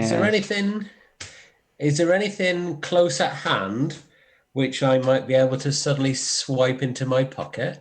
Oh, God. Oh no, you see, we're quite clever, you see. We have lots of protection and everything is alarmed. You might not see it, but it's there. Once you walk across the threshold, the alarms go off, and then we have one of our chaps runs out into the street and chases you down, beats you into the floor, and we take what's ours and we arrest you. And then we place charges. No fun. Then we put you into the stocks, and then we hang your ass. Oh well, would have been a natural one anyway. So how much do for we want to trade up to the magical weapons then, I guess? Well, we're not. Are we going to use the eyes? I'm quite happy to trade them in if I can get a sword out of it. But Yeah, you might as well. sword. You've just had your sword silver. No, it was your axes, wasn't it? Yeah, my axes. Well, if you're going to get good use of it, well, you might as well. Well, I think we'd all benefit if I get a magic sword. Yep. Yeah. And we don't know what down the road we're going to be fighting, because at the moment the things that we are fighting can be hit with silvered weapons, but down the road it might just be there might be magical weapons, in which case we're going to be doing half damage. Yeah. And we don't know what we're going to find. Let's get a magical weapon. We need you to have a magical weapon because you're our main weapons guy. Calamity and myself have spells. Car has some spells. I do. So I think if we trade the goggles, get one magical weapon, and maybe keep some of the cash back that we could use in the future to make some items if we wanted something a bit more unique. All right. So if we PX the goggles in, get one magical longsword, and have 1,000 gold, which we'll get Kin can hold. For future use. Are we all happy with that? Have we got enough potions and things? No, I haven't got any potions, but I can heal, so I'm not sure. Yeah, I can heal, and I've got healing, so I don't need. I've got healing word like lots of times. Okay. I've got one potion. Carl, do you I've got one potion. Okay. I think that should do us. Yeah, that's it then. Well, that wasn't as exciting as I'd hoped. I was hoping to see like flying things in cages and all sorts of So stuff. how can I sell my longsword then, David? Is it magical? Silvered longsword? No, not to him, but Silvered. Well, no, if you go back, they'll probably take it. Yes. yeah. So I'll sell we'll buy a longsword Mm-hmm. plus 8 vorpal Yeah. for Well, 1,000. you have a choice. If you're going to spend 1,000, if you really need one, there is the bog standard +1 weapon, or there is the sword of life stealing. Oh, that sounds lovely. I don't like the sound of that. If you check out our catalog there, the customer catalog, the D&D Beyond, you just it's quite handy. It's all alphabetized. You just write it in, and whoop, up it pops. All the information you need. That sounds a bit evil to me. It probably does when you come from the hickory background. Yes. Sword of Oh, life one-touch stealing. sword. When you attack a creature with this and roll a 20, takes a 10 extra 10 necrotic. No, that's not. And I heard you mention wands. There is also for 1,200. You can have a wand of the war mage. Whoa. Oh, that's be you then, Kin. It would. They are useful. They increase my magical ability to hit. Oh, bonus attack on spell rolls. Yep, it's a +1 if that's any use. That How sounds much is good. the very rare? That's +2. But well, that's more money than we have, though. That's isn't more it? than we've got at the moment. So I am interested. Maybe if you'd like to support our party, we are here. We're working alongside the Flame Guards. Flame Darryn personally has requested us to investigate the recent spate of murders. And we are that's guards, you. actually, aren't we? Oh, Guards. that's you. I've heard about it. You do know what's going on outside, don't you? Outside Baldurs Gate. No, outside the front door there. No. Have you not been watching what's been going on while you've been in here going to the shops? Have you just been out shopping, have you? Yes. Oh, okay. I suggest you turn around and see what's going on outside. It's going to be quite a busy day. I'll head outside then and take a look.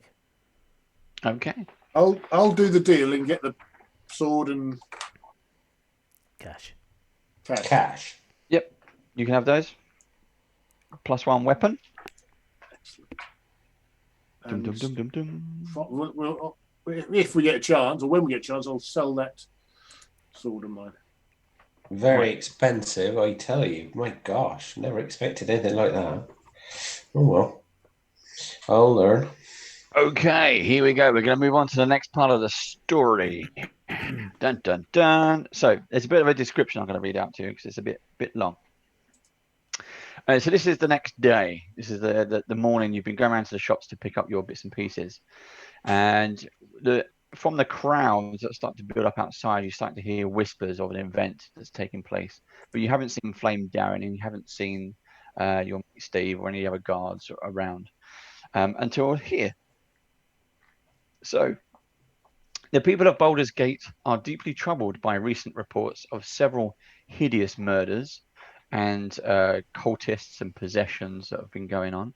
To settle the populace, Duke Dillard Porter, one of the city's rulers, has organized a special meeting in the marketplace. That's where you are.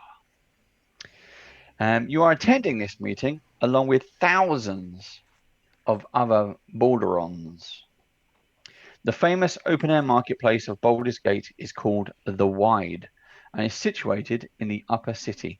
While it is usually packed with colourful tents and stalls, today the market has been cancelled and the area is full of people waiting to hear from the Duke. The Wide is a triangular and roughly 600 feet on each side. The dirt underfoot is tightly packed down by generations of foot traffic. It's a dull, cloudy day. The crowd chatters noisily while waiting. The odor of sweat hangs in the air, mingled with the occasional whiff of perfume. The only permanent fixture in the Wide is a bronze statue depicting a powerful warrior holding a hamster in his hands. It is called the Beloved Ranger. Oh, A hamster? Minsk and Minsk Boo. and A Boo. hamster in one hand and a toilet roll in the other. Oh, that takes me back. The Duke has arranged for a 6-foot-high temporary stage to be erected on the northeastern side of the marketplace. Thousands of people, a mixture of commoners and nobles, are present listening to the Duke. 4 of the Duke's personal guards stand beside him protectively, while an additional dozen guards of the watch are scattered around the perimeter of the wide, alert for trouble. Duke Porter is here to try to bolster the citizens' confidence in the ruling council as much as possible. The Duke's guards and the watch all share a common goal: to be mindful of trouble and to keep the Duke safe from harm. See how The that Duke- goes. It sounds like he's Yeah. going to die straight away, then, doesn't it? I Oh sense yeah, assassination Is on he the wearing a red cards. shirt? Yeah. he is. The Duke You got a target on knows. his back. The Duke knows that the situation in the city is starting to spin out of control. The Watch are also on edge, increasingly worried about the rumors of devilish activity in Baldurs Gate. You are standing in front of the beloved ranger, the statue. You're about 150 feet from the stage. The Duke raises his hands, and the crowd slowly quiets.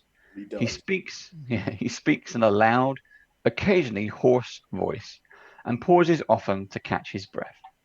Oh, Duke- not well. The Duke tells the crowd that the ruling council is aware of the grisly murders and has learned the name of the perpetrator, Gharizol. He begins assuring them that all possible steps are being taken to apprehend Gharizol when he is rudely interrupted. A blood-red arrow, glowing with infernal light, suddenly streaks from the crowd and strikes the Duke squarely in the chest. He staggers, gasps, and then explodes in a shower of blood and gore. Several devils start to climb out from his putrid remains before tearing into his guards with vile glee. You think he's all right? Oh, I don't. I think he's a goner. Forward I wonder chat. where We you get are- those arrows. Going to roll initiative, and we are also going to switch to Dungeon Fog for the next bit. So Steve can switch that for our viewers, Where's my...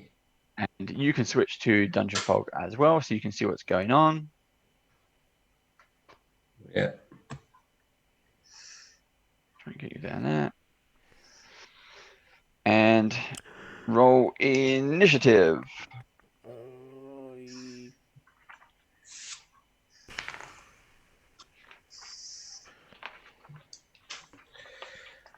19. 19 for car. Okay.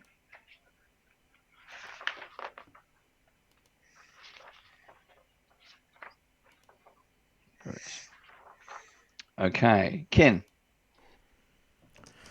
Sorry. It's all right. I'll go to someone else. 19.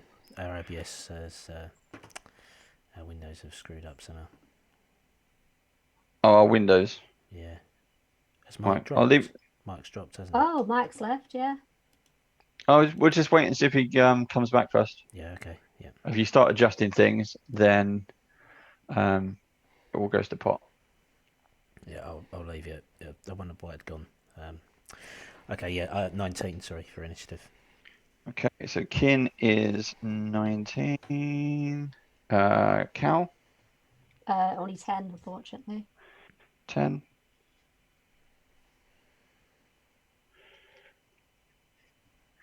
And I will go.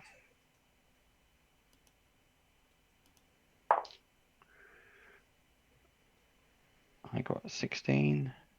Oh.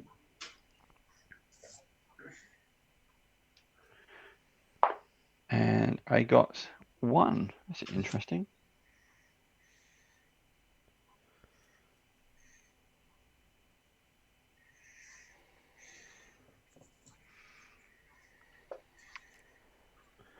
Let's send Mike a quick message.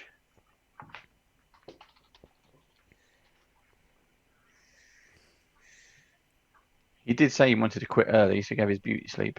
Dropped the mic and left. Boom. Boom. Mike, drop the mic.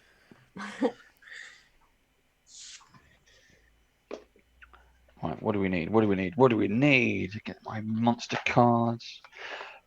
Boom, boom, boom, boom, boom. We want some of them. Some of them. Bring it on. If he doesn't come back in a minute or two, shall we put him at the end of the initiative round? We shall, yes, and we'll crack on.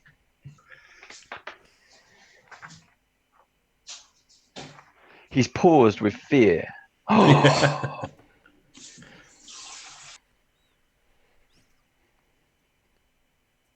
Right, let's crack on anyway. As you say, we'll put him at the bottom. I rolled a 1, so he can go at number 2 until he gets here. At least he's in the fight. So, with all this going on, the crowd just vanished. You have people running into each other, stamping on each other, trying to get away. You've got the guards who were on the stage frantically trying to fight back, but just getting obliterated from everyone. The devils are running into them and tearing them apart. You've got your old friend, these. Oh no. SD. Start swinging away and start impaling people and attacking with their spikes. The other thing you see is 5 of these monstrosities that started off small, but they've grown and grown and grown in size. And they start attacking the guards that were closest to the Duke. And what they've been doing is grabbing them and then literally forcing them, taking huge chunks out of their flesh and swallowing them and trying to gorge them up. This is what you see.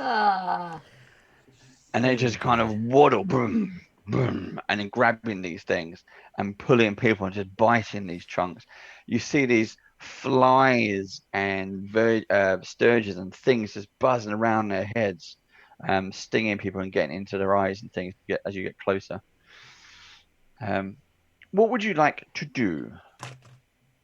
As I said, you're standing near the statue. Can I work out from like the trajectory of the arrow where the person was that fired the arrow? Yep. So if you're looking at the screen, we're going to use the circles. These are called zones. The inner circle is near. The middle circle is far. The outer ring is very far. So from your position, you 4 in the middle there. Car, let's say 1 o'clock direction. You think the arrow came from that direction. The stage is at 11 o'clock. Okay. So 11 o'clock in the middle ring and 1 o'clock in the middle ring. Okay. Is it my go now?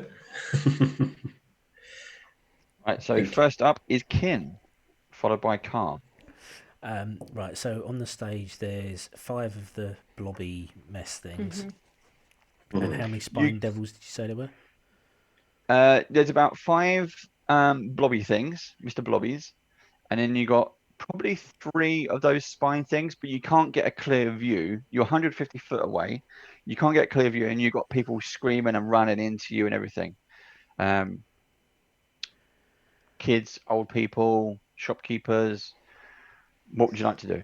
Okay, so I want you to try and get a bit closer because I can cast Eldritch Blast, which has a range of 120 feet. So my movement speed is 35, so I can move far enough forward normally to get within range. Is that going to be possible with everybody running past? So if what we'll do is we'll try to kind of put you there, if you can see that. Yep. And that will get you within range, but there's going to be some complications. So to get there, you have to get through the crowd. Yep. So that is where you will end the movement, but you won't be able to take an action when you get there. It's going to take all your action to deal with whatever complication turns up. Right. Okay. So roll a d10 for me. 7. Oh, okay. No complication. Magically, no one gets in your way. You manage to steam all the way across. But next round, you will be in range. We'll put you into the middle circle, and then you'll be able to attack at ranged. Yep. That doesn't mean you will be in melee range, obviously. Yep. Okay. Carl, you're up next. Okay. Now, I want to try and pinpoint this fella or lady who tried to shoot the arrow. Mm-hmm. So I'm going to bonus action, call upon the winds between the worlds, and then my movement goes to 70 feet for that one round.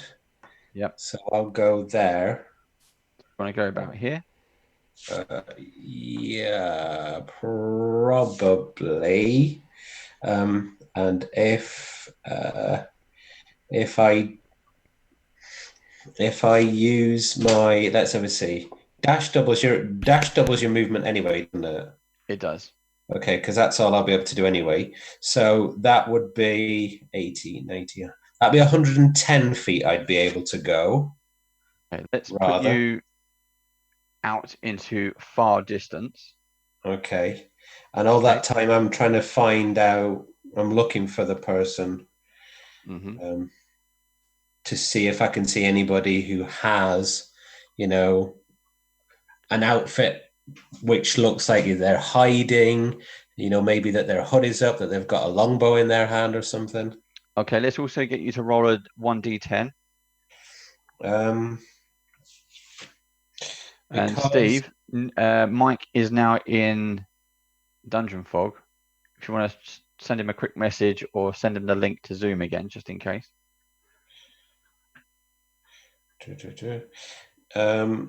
Does it count as being difficult terrain? It's not difficult terrain. It's just a random complication for one of the people running around. Okay, it's because I'm mobile. It says that difficult terrain doesn't affect my movement, but there we go. A D10, did you say? Yep. Right. Whoops. 8.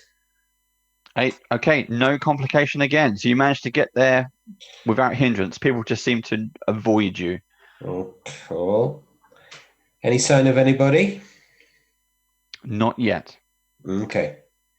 That'd be me then. Okay. Next up is the spined devils, followed by a cow. Right. You see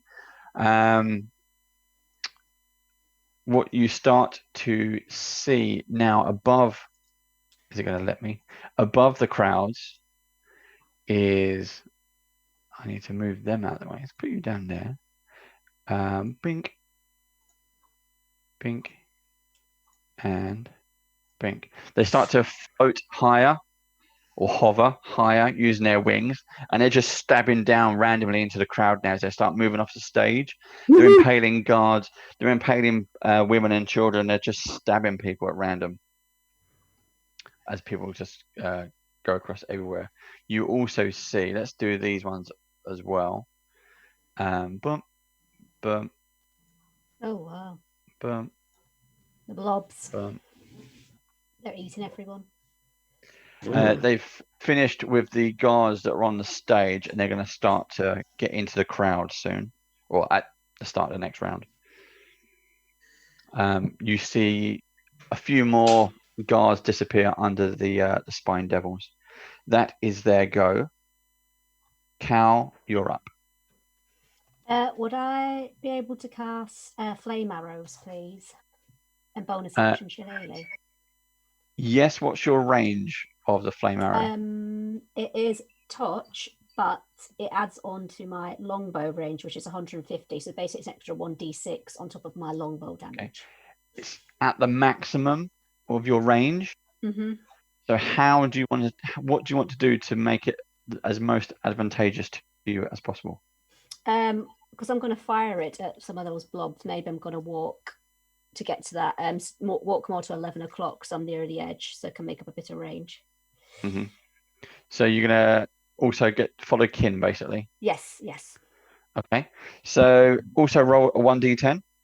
1d10. Can you hear me? I can hear you Yes. now. Oh, I got an 8. You got Eight. 8. Okay, no complication for you. You're perfectly fine. Excellent. How you doing, Mike? Can you see everything yet?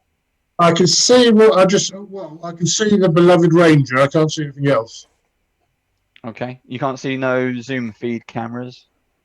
No, and I can't use my camera because for some reason it's telling me it can't find my camera. I've had to come in the house and log on here because the screen is just the office. It's just totally dead. I restarted it 3 times. It hadn't come back. You got a power outage in the office, or is that just your computer? Yeah, just the internet. I've restarted it 3 times and it just won't restart. Okie dokie. Right, we have 2 cameras down. Mike's down, Paul's down. Okay, so what's happening, Mike, is there's combat in the marketplace area. There are 150 feet away. There are 3 of these spine devils, and there are 5 of these beasts. What's that? walking around and basically taking big chunks of flesh out of any guards and passers-by that they can throw into their mouths. Okay, it's going to be, if you can get into dungeon fog, use that. Now it's going to be extremely difficult for you if you can't have a visual, but let's keep trying anyway, because you are up next, Neville. Right. What am I doing? Sorry. Here? Oh, 1 second. Sorry, Cal, you need to finish your move. So you've moved, you've had no complications, and you want to shoot an arrow. Oh, you're muted. Am I proficient with a longbow? Are you proficient with a longbow? Is my question. Oh, I don't know. How would I know? On your, you've got martial weapons, simple weapons on your character sheet down the left-hand side. Yes, it says club, dagger, dart, javelin, mace, quartz. Oh, no, it's not on there, so it can't be. Oh, that's a shame. Okay, right. I shall fire my longbow at it. Right, is that 2 actions? Because I casted flame arrows, but I'm not sure if that's just a thing I have to do before I take a shot. It's okay. We're going to imbue them with fire and then take the shot. Okay, so that's cool. fine. I'll take a... Oh, natural 20. Plus 22 to hit. That's a crit. Right. First of all, pick a target. Which one would you like? I'd like to pick off one of the blobs at first, I think. So yep. N2. N2. So this one there. Right. And this is... Right. Let's attack first. Now, this is what we're going to do as we did with the cultists. The Naparibos is what they're called. Naparibo. We're going to do those as a mob. Okay. So you got an armor class of 13. Fabulous. Roll to hit first. And you did. You got the 20. Yep. So my first attack is 1d8 plus 2. Then I get an extra 6 with the flame. So let's roll your damage. So, nice. So that's a 7. And then I'm going to roll me extra for the flame arrow. Which is... if I can get it. 1d6. And a 2. So that was a 9 plus 2. 11 in total. Yep. Is that damage, yeah? Yep, 11 damage in total. Okay, 11 damage in total on number 2. Now this says, you're going to like this one. This says triple damage. Oh! Hey! 33. Boom. There you go. So, let me know what's the score while I pack this away. So it's 11 times 3 is 33. So it's your hit dice and then your bonus on top. Yep. So my attack rolls in total were 11, which is including a d6. Then because it's a crit, it was triple. So it's 11 times 3.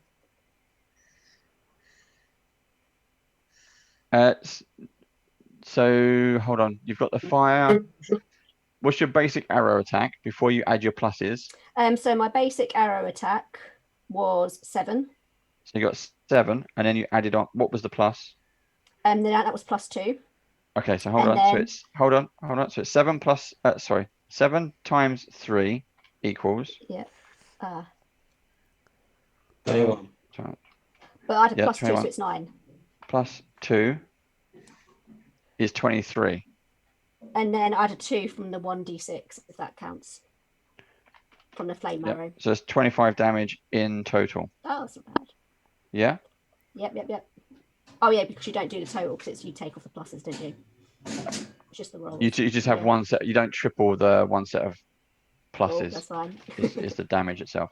So, Yeah. okay. So you charge up your arrow. You fire it off into this huge blob of a beast just as it's about to step off the stage. Hit it squarely in the chest bone, and it looks down, and then it just goes boom. And the whole thing, there is blood and guts and body parts and other body parts from its stomach all over the crowd that are still hanging around there for some reason, the ones that are in shock. Even some of it just goes poof, silently into blood red mist into the air. You've taken that one straight out. Oh. They don't have many hit points. They are quite weak. Oh, amazing. So he Is obliterated. gone. I've got to see if I can. There we go. Bink. Blimey. Well, that was Boom. successful. That was disgusting. Yeah, quite gross. So, Neville, how are we doing? Can you see anything yet? No, I can't. You're just seeing the big fat thing. I'll carry on regardless. Okay. So, how far away am I from the nearest spine devil? The nearest spine devil is 150 foot away. And how far are these new Pabiros? Yeah. They're also in the same area, so it's 150 foot. So you're gonna have to travel a fair bit So to get I'm out. going to run. Yep. 60 foot. Yep. And then I'll misty step 30 foot. So I'll get 90 foot. Okay, I'm going to put you nearby and roll a 1d10 for me, please. 1d10 is let's see that 8. 8. Okay, no complications. So basically, when this all kicked off, the entire crowd just dispersed, kicking and screaming, running over kids, tripping over old people, just trying to save themselves.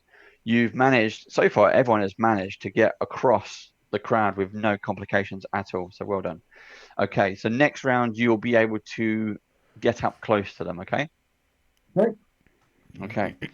Now it's the Nibaribugos.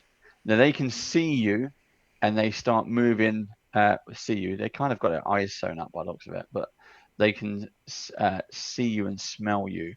So they start to kind of blob their way forward. So does one of the spined devils as well. Okay, that's the end of their go. Kin, you're up. I'll move forward 35 feet, please. So get a bit closer. Try and catch up a little bit with Neville. I believe he's now 60 feet away from me. Yep. Let's try and get you there. There we go. Okay, so when I get within 30 feet of Nev, which I believe I do because my move is 35, Yep. I will cast Enlarge on Nev. We go Big Nev. You're going Big Nev. Okay. So that's that one. And then I'd like to burn a sorcery point off, and I'd like to try something a bit special. I'm going to use my Eldritch invocation that allows me to disguise self at will, and I would like to make myself look like the beloved ranger.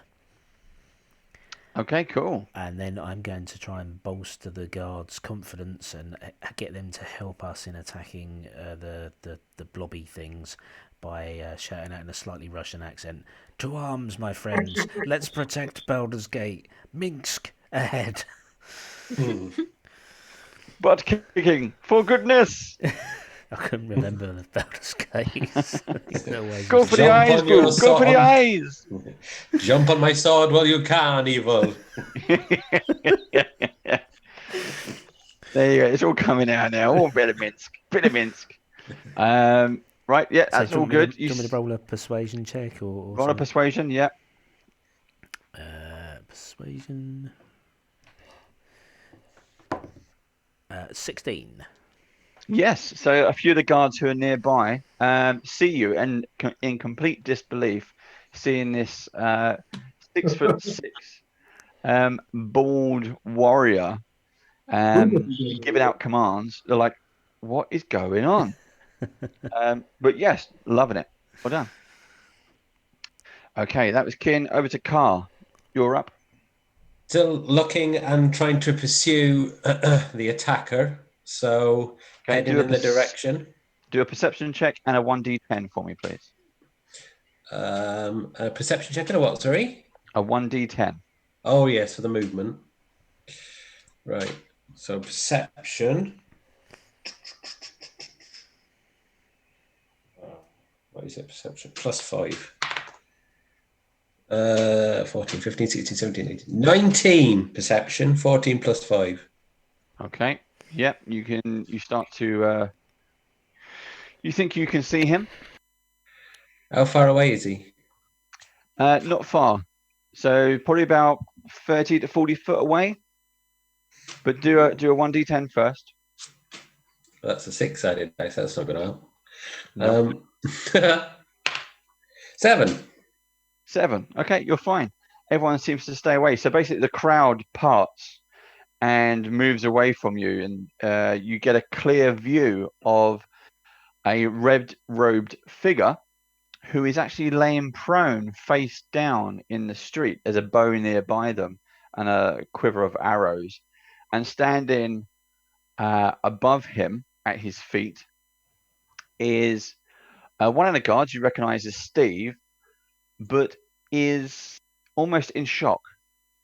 And he keeps looking down at his sword and in disbelief. And then from across the crowd, he kind of there's a bit of instant recognition as your eyes meet across the crowd.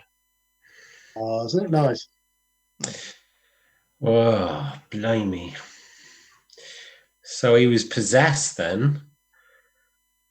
Just enough time to kill off the... Oh, that's annoying. Steve, what are you doing? I saw him take the shot and I just reacted, but I've never had to do it before. I've never killed anyone, and then I stabbed him in the back. I wonder if I believe him or not. Do I believe him? No one else can hear you.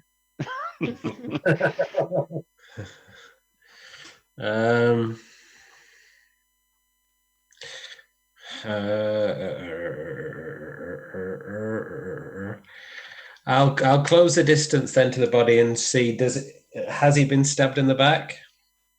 Yes, he has.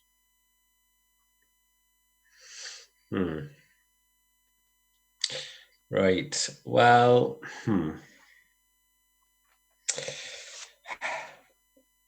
I'll hunter's mark Steve anyway. Okay. And then I'll just, if I've got any kind of, because that's a bonus action, I'll just investigate the body of the cultist and see what there might be on there, if he's got any more arrows, if he's got anything else on him. You do a kind of a quick search. You do find where do you find it? You do find some gold. He's got 10 gold pieces in his purse. He's wearing an iron symbol on a chain around his neck. And he also seems to be carrying a piece of parchment. Zoit. I'll have that. So 10 gold pieces. He's got the usual medallion, cultist medallion, bit of bling, and a parchment. Okay. I'll just grab that parchment, and then I'll say, there you go. Oh, look there! I recognise that bottom one. Nevermore, it says. That's illustrious company, isn't it?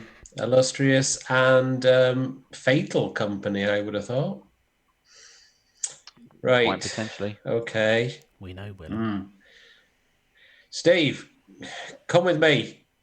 And then when it's our next time around, we'll head off and try to engage in combat. That's the end of my go. Okay. I'm a bit So I worried. get confused about which Steve you're talking to. So did Steve the I. guard. I'd say Ken if I meant Ken. Right. I'll leave the cultist is dead. I will leave him on the map so you can see whereabouts the location is. Should you need to go back. Righto. That is you done. The spine devils go. The spine devils. One is going to go for Neville. Spine They come devils. in. Yep, they get 2 attacks. And 16, 18. No. Yep, 18. Oh, yes, I've got it listed on my thing. There we go. 18. You got armor class of 20. Yeah. Yeah, so 18 misses. Right. That's what I said, no. Yeah, As opposed to yes. Your microphone is reverberating like mad. Sorry, I And don't the know. second one is a hit. I can try and turn it down. No, that's okay. So he tries to bite you and he tries to use his fork, but both of them miss. Everyone else is still attacking into the crowd. Hold on. This is that one. And right, that's fine. And then Cal, you're up, followed by Neville. Can I take a shot at the spined devil MS3? If I'm in range, 150 feet with an arrow again. N3. S3. S3 at the top. Mm-hmm. I'm just clicking on the wrong button. There we go. That one. Yep. Okay, go for it. Cool. Right. Could you move my my screen just down a little bit so we can see the top of the map there? That one. That one. That's good. Someone has a very skinny. Oh, right. I can see now. Oh, there we go. Oh, that's right. I can see now.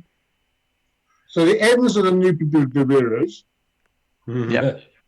And the spine devils are the spiny devil things. Yep. So which one's attacking me? S1? S1 is attacking you, yes. He's 10 foot away from me. No, now you're close up. Now we're in close combat. Mm-hmm. All right.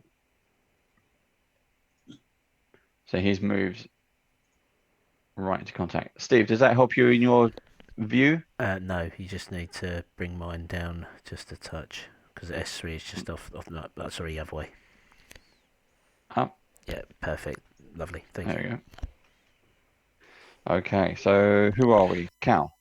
Sorry, You're attacking 16 to S3. hit. Yeah, 16 to hit. 16 on Spine Devil. Spine Devil has armor class of 13. That hits. Oh, nice. So first bit of damage. Oh, lovely. 8 plus 2, 10. Yep. And now I'll do my flame damage, which is 1d6. 1. So that's 11 points of damage. Okay, 11 points of damage. Cool. It's a good start. But now it knows where you are. No. Okay. Neville, you're up. All right. So is it 10 foot away from me, that S1? It's basically flying above you, but it's Right. coming in your direction. It's close enough for it to use its fork and bite. So it's right on top of you, but it is airborne. So I can hit it. You can hit it. All right. So, 20 lots, 25. Yep, easy. Has an armor class of 13. A 14. And I'm large, aren't I? You are super enlarged.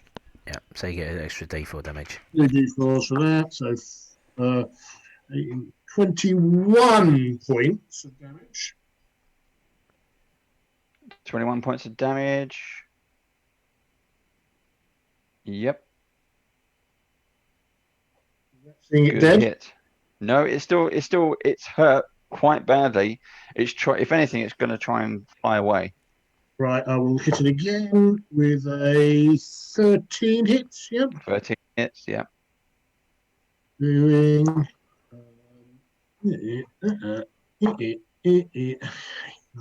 10, 16 points of damage. Ooh. Yep.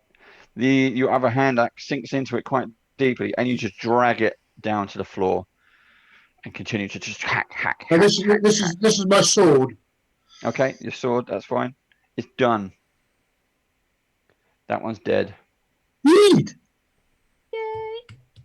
Boom. And Okay, then anything else you'd like to do?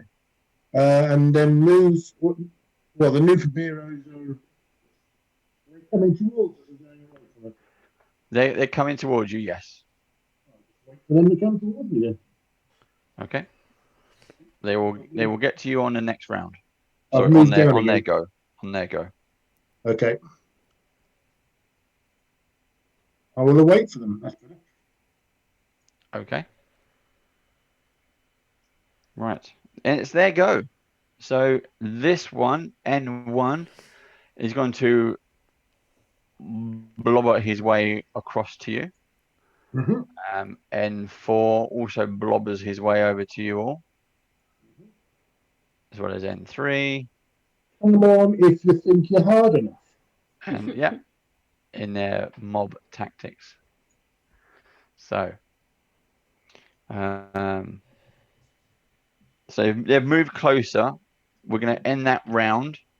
Now they get a chance to attack if they can. Kin, you're up. Right, I think I'll aid Neville in softening them up. So I'm going to use Eldritch Blast. I'm going to do 2 bolts. I'm probably going to attack 2 different people unless I miss, obviously. So Okay. going to roll to hit twice. That is an armor class of 12, which is a miss, isn't it? Armor class of 12 is a miss. What are you hitting for? The Spine Devils or sorry, the blobby things? Nuperibos. Yeah. Yeah, it's a miss. Right, they both have an armor class of 13. Okay, so next one is a 21. So I hit one with 12 and one with 21. Well, they'd be 8 Okay. or something like that. So it's You think they would be? They're a massive target. That's right, big lumps. N3 takes 9 points of damage. Okay. And 3 is 9 damage. Okay. And then I'll just move up a little bit, so I'm within 15 feet of Neville, please. Okay, you move up. Yep. Okay, that's my go. Michael, you're next to me already. Okay, what we're going to do is switch the zones around a little bit. So what we're going to do is we'll put Cal over there. This is just kind of a visual aid, really. Neville, Nuparibo. Right, so that's a visual aid of kind of where we are. So now you all, Neville and Kin, you are in melee range of all of these creatures. Kin, you can't hit N5 and you can't hit N1. Nev, you can hit all of them if you can see the screen. Okay, Car, you are up.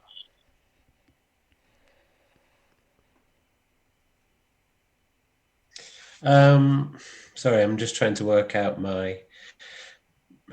because I've leveled up, my dashing options and things. Right. Because I can bonus action dash now. So S3 at the top of the shop, what's it doing right now? It's just attacking random people. But it did see Cal took a pot shot at it. Yeah. And it did see her. Okay. Take that one down. And how far away is it, please? It's probably about 60 foot away. From me? Yep. Oh, well, that's not so bad then. In that case, I will run 30 feet towards it, please. Okie dokie. Let's go about there. And then I'll use my bone blade on it as well. Yep. I'll fling it across there because that's got 60 feet of range on it anyway. Yep. Which is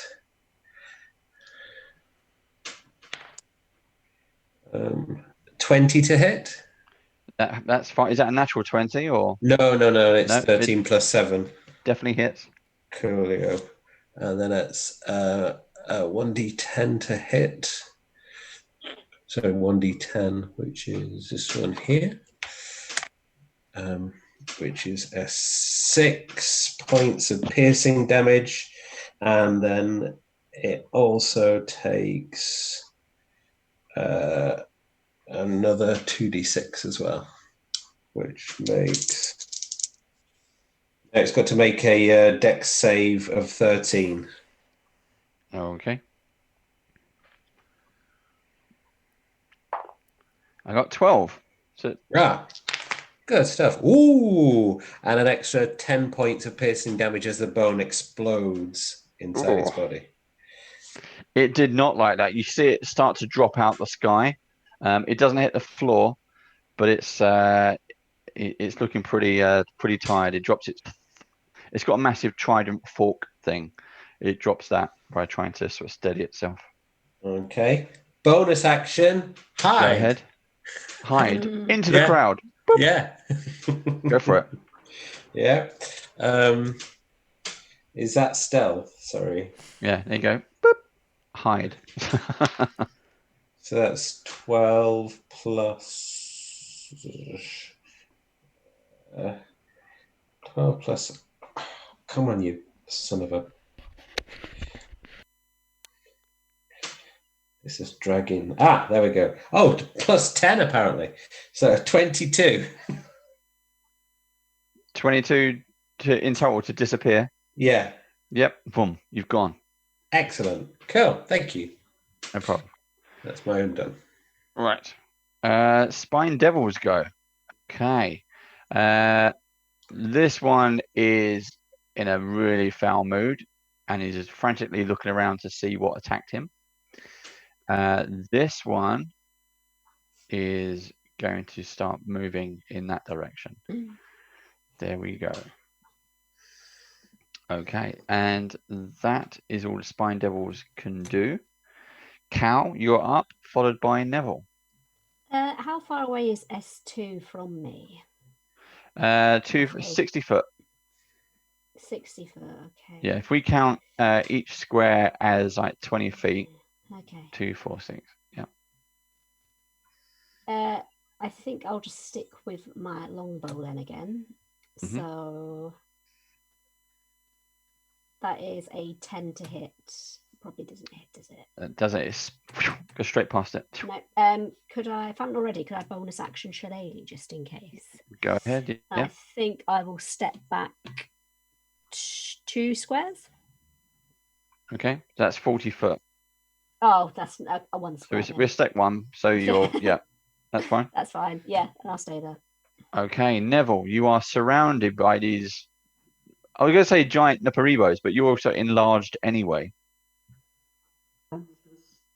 Well, I've got 2 options, really. Do we want to kill him or we do? I can chase him off, but I think we better probably kill him, really, don't we? So, I'll whack him. Okay, so, anyone in particular? I'll start with N1, work my way around. Okay, go for it. 22 hits,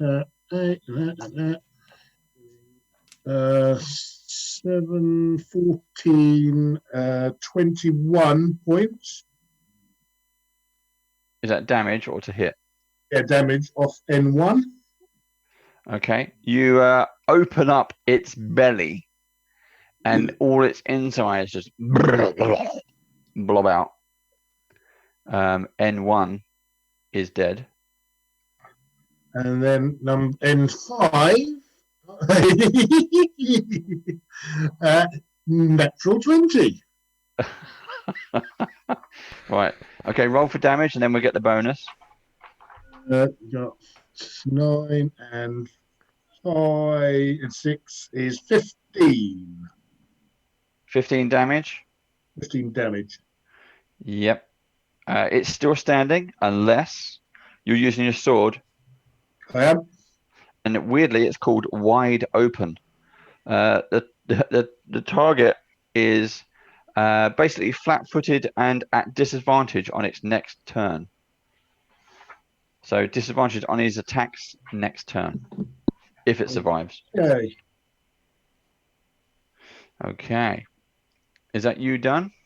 That's me done. Okie dokie. Where are we?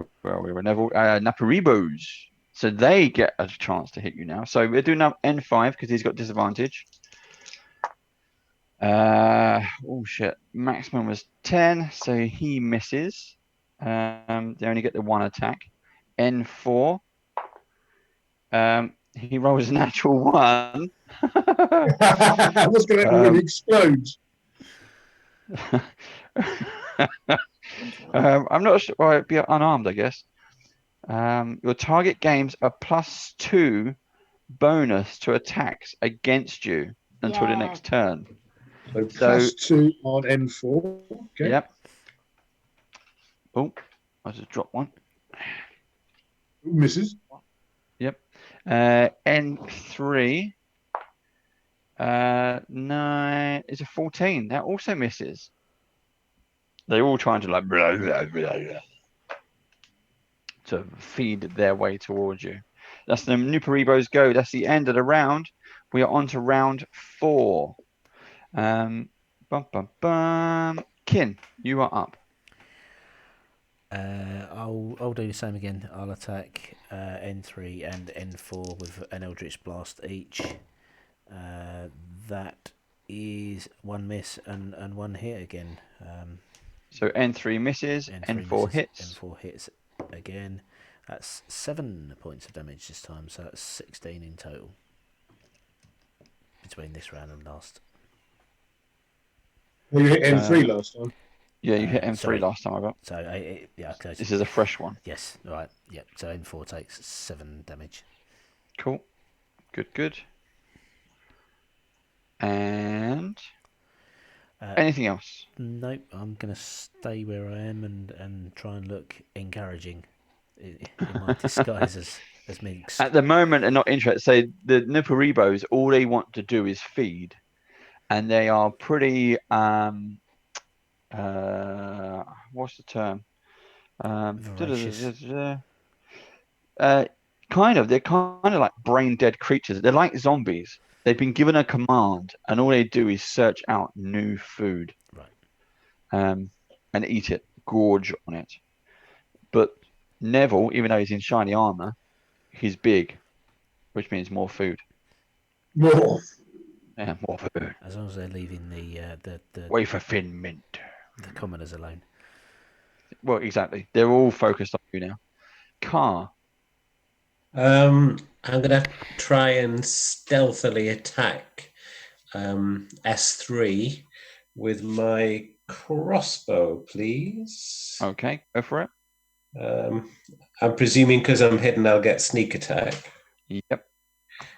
Cool. Right. So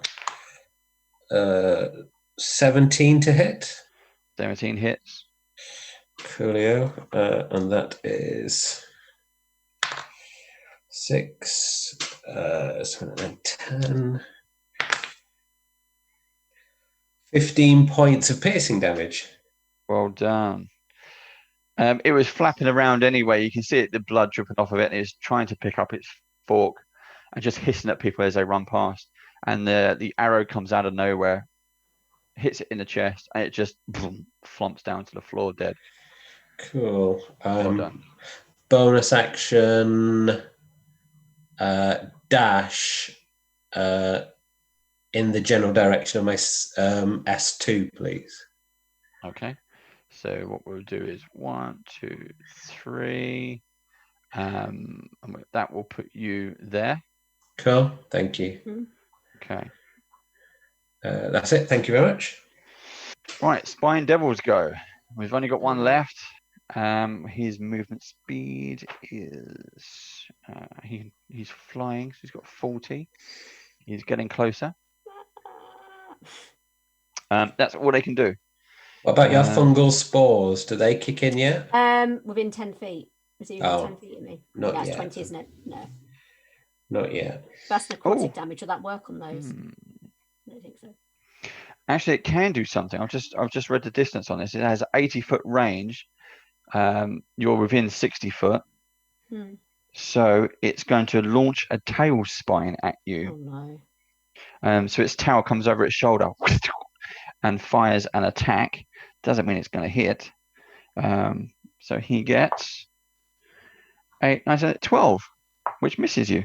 Oh, thank goodness. There you go. That's what we can do. Excellent. Cal, you're up. You get to retaliate now.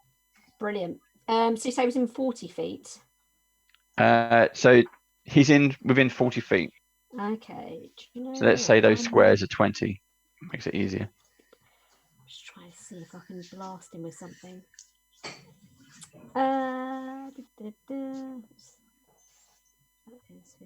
No, I'll try my longbow again. So let's have another go. Ah, man. 5 to hit. I've missed again. No. Rolling badly now. You're getting nervous now. Getting nervous. Getting closer. You're getting nervous. It's coming back to bite me now, quite literally. Literally. I'm back to town. Okay. Neville, you got 3 Niparibos. Well, M5 is 16 plus 6 a third, 22 so here, and doing 3, 6, 7, 8, and so 13 points or 14 points of damage. Okay. You managed to disembowel that one, and it's just all the goo and stuff just washes over your boots. And then in 4, which I'm plus 2 to hit, is, I don't need it anyway, is 18. 18 damage or to hit? 18 to hit, and that does 18 points of damage. You disembowel that one. So basically, you just go across both of them. One big swoosh and takes them both out. Your boots are going to need a clean. Just to get my new sword.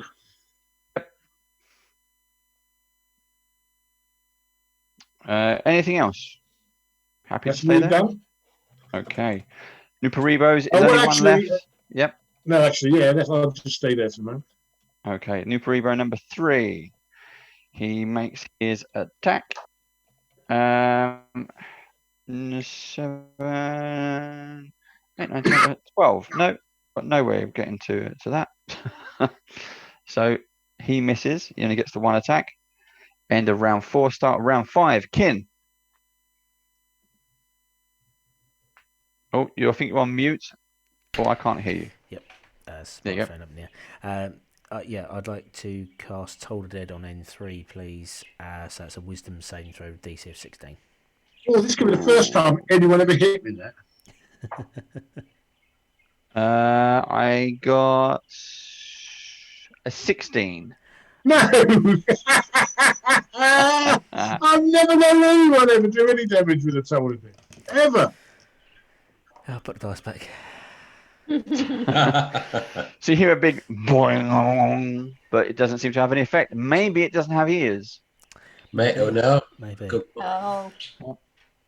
I should walk away in a slight huff and head off in the direction of Cal to give her some support from S2. I think I'm about to get battered. And it gets an attack of opportunity, though.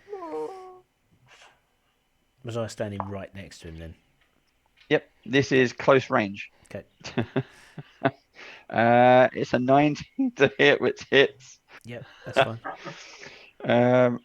Doesn't do much damage, not really. Yeah, it's a 1d6 plus 3. So that's 9 damage. 9 damage. Oh, you're a 6. As it manages, That's lucky. you don't get hit by the Neparibo. You get hit by all the vermin that starts to swarm around you, that sturges and stinging and flies and stuff, and it just gets in your eyes and in your mouth and stuff. That's all.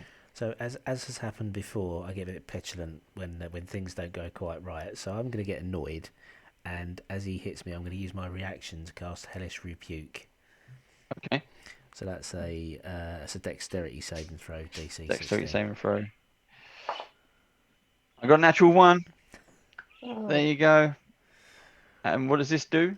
So it the flames and hell appears in the space that he's within to punish him for the audacity of hitting me. That's 12 damage. Okay. The flames erupt around it, and it just completely melts it. As all flesh starts to roast off of it. I continue walking off. And it's gone. There we go. Okay, that's the end of the nuppers. Where are we? That was Ken. Car, you're up. I'll run 20. So I'm within 30 feet of S2. So that's 2, 4, 60, 70, 80. Yeah, that would be my bonus action and my movement to get there, wouldn't it? Yes. Bonus action dash and my movement to get there. And then I will... Would I get sneak attack because he's engaged with my sister or nearly engaged? Yeah, it's completely... You're kind of behind him anyway, so you're not in his line of sight at all. Cool. You get advantage. So I'm going to mark him as an enemy with my plain warrior. Oh no, I can't because it's bonus action. So in that case, I'll just attack. I'll just put that extra D8 away. So to hit, that is 19. That's 26 to hit. Yep, that definitely hits. Damage is 10 points of piercing damage, 6 and 4. Ooh. Okay. Oh no, sorry, 6 and 4, and what's my bonus? And 4, so 14. Apologies. No problem. 14 damage. Okay, off to a good start. It's kind of annoyed now because it can see both of you and he's not sure which one to go for. But it's his go, so he's going to change tact and head towards you. And he's going to attack. He has 2 attacks. Cool. He's going to go for a fork first. You see, 18, 19, 20, unnatural 20, which hits. It does, and it is a 1d6.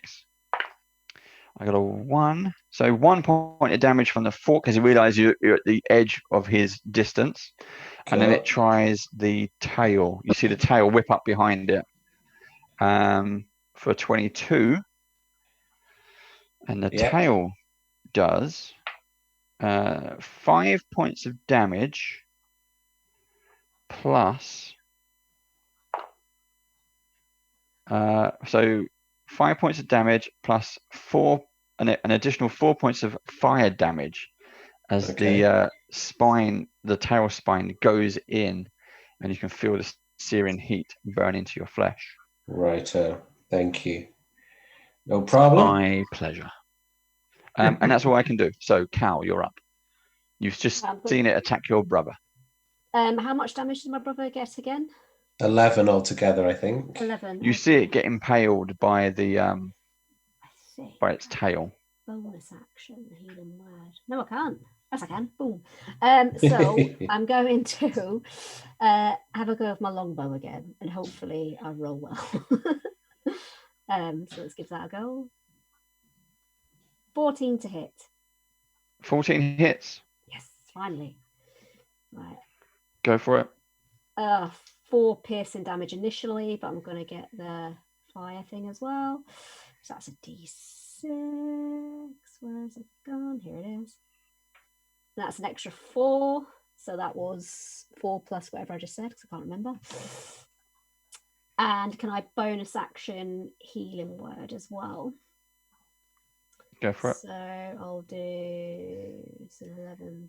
I'll do second level. And that is 7 hit points back. Access. No problem. It's still flying. It takes the arrow. It seems to be just getting angrier and angrier. That was Cal. Neville, you're up. How far away is it from me? You got 5, 10, 15, 20, 40, 60, 80. 80 feet. Well, I'll run 60 feet towards it. Okay. I'll put you about there. Okay. You run up in the direction of Carr. You're not standing next to each other, but within 20 feet of each other. You can see him fighting this thing that's hovering above him. I'm still, my vision's still stuck in the middle with me and Kin and number N3. There we go. Right.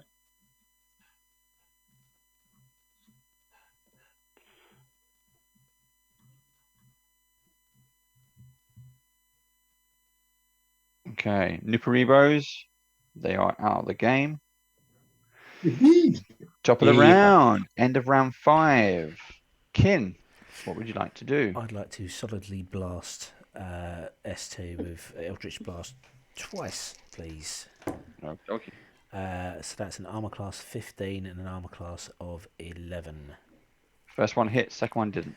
So that does 8 points of damage.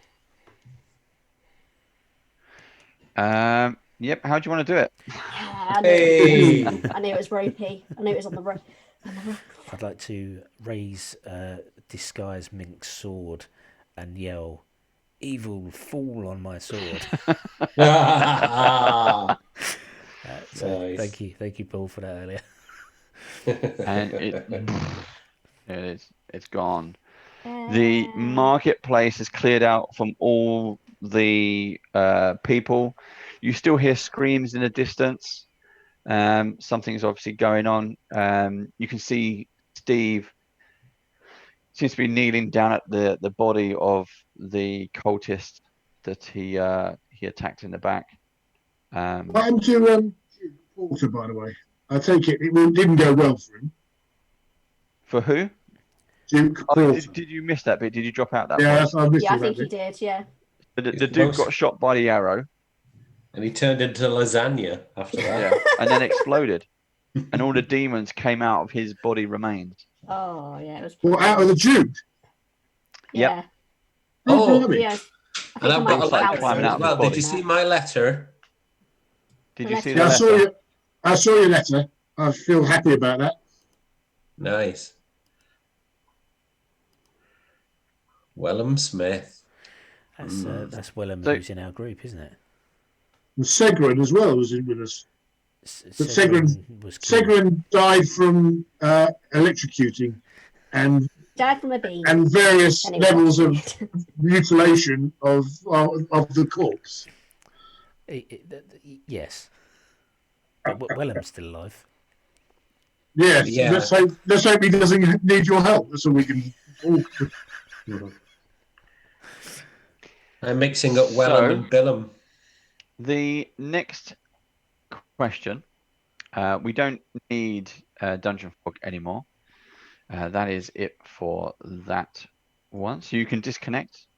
Hey. I will close that down. On my phone, it was very difficult to do on the phone. Yes. It kept disconnecting as well, Mike. So I had to keep reconnecting. That's probably why you couldn't see. Right. So the next item on the agenda is there is still a little bit more to do, but we are at our time. Oh. Do we How want far to... are we from leveling up? Yeah. You are basically you are one more fight from the next level. Do you wish to carry on, we are probably looking at taking this to midnight. Calamity. Look Yeah, at your yeah, face. You're like, be a bit "Ooh." late for me. I could Or do we 20 push the minutes. pause button here. It's another fight. So yeah, I think maybe I might have to fights bow tend to out. take sort of 40 minutes. Yeah, I think if it was 20, I could have done it. But yeah, if it was going to midnight, it's probably a little bit too late. If you can fight that quick, if you can do what you did in the first fight and just kill things, that's fine. Shall we try to push on for 20 minutes and then see what happens? Yeah, we could do that. Yeah. You sure?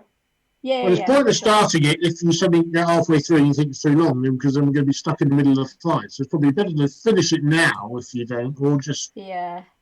bite the bullet and say, yeah, let's give it a 40 minutes. 40. Do you think it'll take an hour, or do you think 40 minutes? But if you're quick and strategic, decisive with your actions, then it will be much quicker. It's a fight, but this will be the end of this chapter, which means when we come back next session. Just push on, it's fine. Okay. Do it.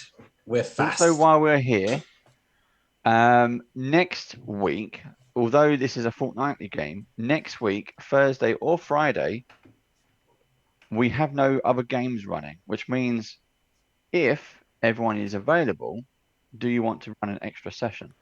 Yeah, that'd be good. I would like to. Yep, definitely. Yeah, I think so. But Paul plays Thursday or Friday. Are you still doing Alex's game, Paul? I am, but I can't remember which day because we played this week on a different day. So okay, I'll let you know. Play till midnight on this. Let's put it down as a maybe. Yeah. And let's go from there. Right. Have you asked your governor if you got permission there? Yeah, I asked him because I forget we actually share the room, so better double check with him. Right. Steve Steve the guard comes, gets back to his feet and kind of starts staggering, wandering towards you all. He hasn't got his sword; he's left that behind. And he says, "I think there's more. There's more going on. These cultists. I didn't put it together earlier, but I was walking past the warehouse where you guys have been staying, and I noticed there were people watching the warehouse, or they were setting something up, but they were wearing the similar red garb, and I didn't, even with the skull knee pads, I didn't put it together. They would be doing that. Steve, you muppet. Are you okay, Steve? Are you all right? I think they're gonna. Yeah, I think so too. Go after your friends. Yeah. They're going after Willem. Yes. Right. Let's hightail it back then. Yeah, we need to get back there quickly. Okay. Steve, open up Cam. Come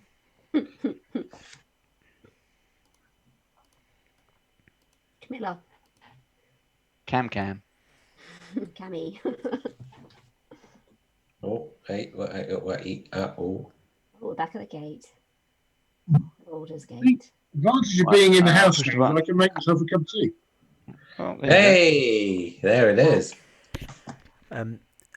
Is it okay if I stop your sharing? Are we finished with the PowerPoint? We have not finished with the PowerPoint. Right. Let me know when you are finished with the PowerPoint, because I can then pin the cam video larger and get a better resolution on the map. Okay, so we are going to. This is the battle cam, so everyone pin that. But I will be going back to the PowerPoint once during the fight, and then twice after the fight, if that helps, Dave. So I'm also showing you what the bad guys look like and things like that. Yeah. Okay. Yeah. Right, sorry. Go on. It's because Neville's camera's turned off. The cam has now taken Neville's slide. Well, what I was thinking is, Rhiannon says the internet might be back in the office, so I was just thinking of going back there to test it out. Go on in. I'm wondering if I leave this on, will that create a problem? No, because then I can just boot this connection if you do manage to connect from the office again. All right. Give me 5. Not even that. Bum, bum, bum, bum, bum, bum. Right. So, Mike, can you still hear us while you're doing that? No is the answer. Okay. No. No. Right. The office in 2 minutes. Okay. So if you're Mike, can you still hear us if I read out description? I'm just going to the office. Give me 2 minutes, yeah? And you can reiterate it. Okay, we'll do that. What everyone can do for me though is roll initiative. Whoa, really? Oh, quickly. Blimey. That was Oh, quick. yes. Just so we can get it into view. This is also a dungeon from Dungeons and Lasers. So this is some of the new stuff that I got from a Kickstarter. You'll be able to check out the video on YouTube once I put it up. But yeah, look, stairs, man. It's got stairs. Look, I can bring that forward. Nice. And I can bring that up a little bit. There you go. So there's stairs to go up to another level. Amazing stuff. Look. Oh, da, da. Let's try and get that into view. And again, I've tried to do it in the isometric view. So, you know, there is a wall here really, but if they put a wall there, you won't be able to see inside the room. So that's why we're going to do it this way. Boom, boom, boom, boom. If only we were back at our gaming tables, it would be so much easier. Rathskellers, if you're watching this and if you enjoyed it so far, imagine what this could be like with one of your amazing tables. It would fit in my house as well. All wormwood. If you're watching all wormwood. Hasten to add. Yeah, your Kickstarter kicks off soon. You know, anyone really who's got a gaming table to spare, just think of the production value. It goes like da-dum. Beadle and Grim, if you're watching this, you know, think about sponsorship opportunities, gaming table, ba-dum ba-dum. Paizo, it would save you from posting it. We talked about shipping costs earlier. You know, Aaron, when we were talking, that's you know, it would save you a wedge of money. Ooh, that's better. Hey, that's better. He's back. Right.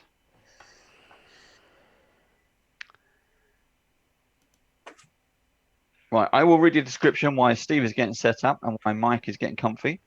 Did you get your tea, Mike? I'll get my assistant to bring it to me.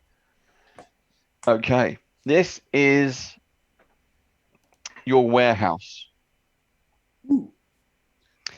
The refugees are staying in an old wool warehouse on Stormshore Street near the docks.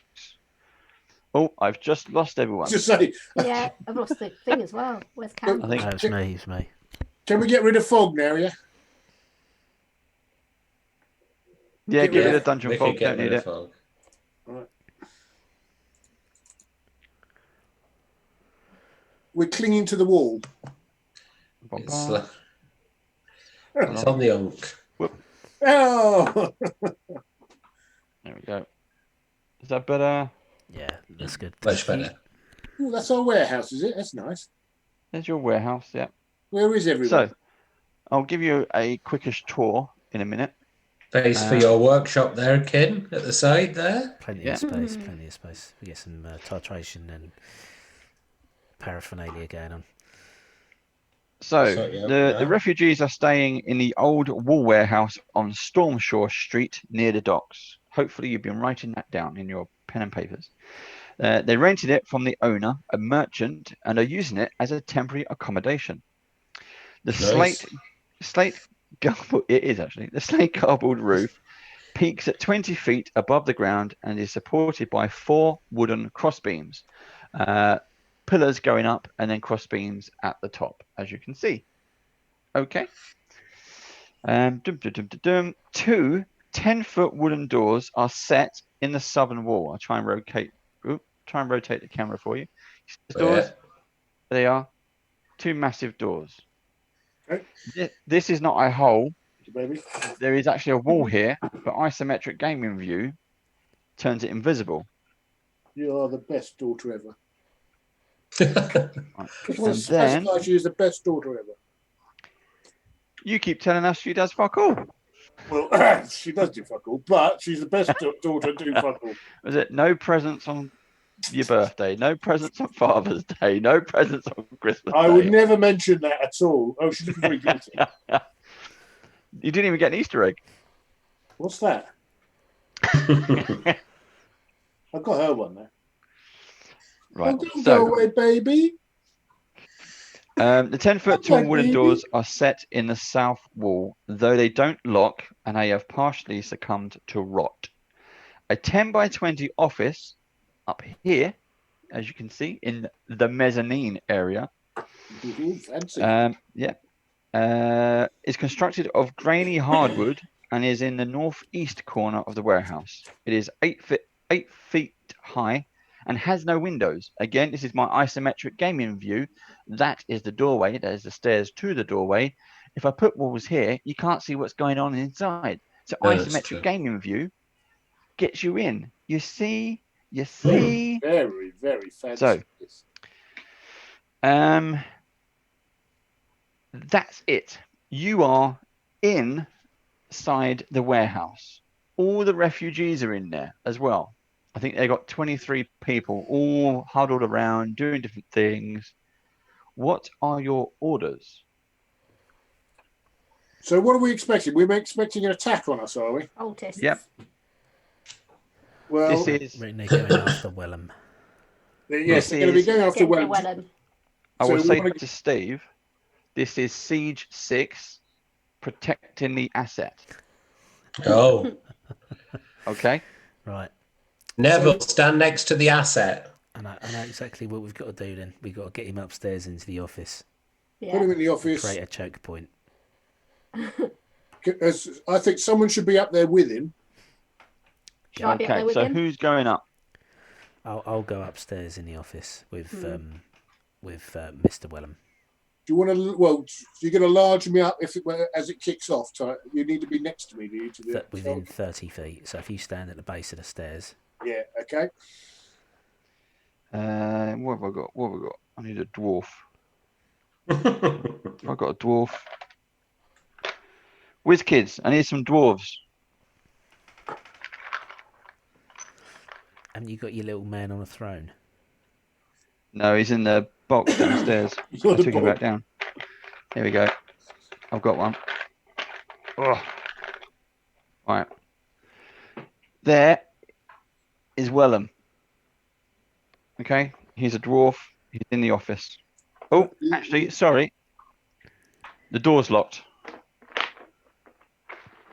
Is it? I have to get up their car and Have we got the key? No. Right. Well, I'll go up and open it then, probably. Okay, and while he's opening the door, I'm gonna disguise myself as Wellham using my Eldritch Invocation. Oh, I like that. Now I don't have a duplicate mini, Steve.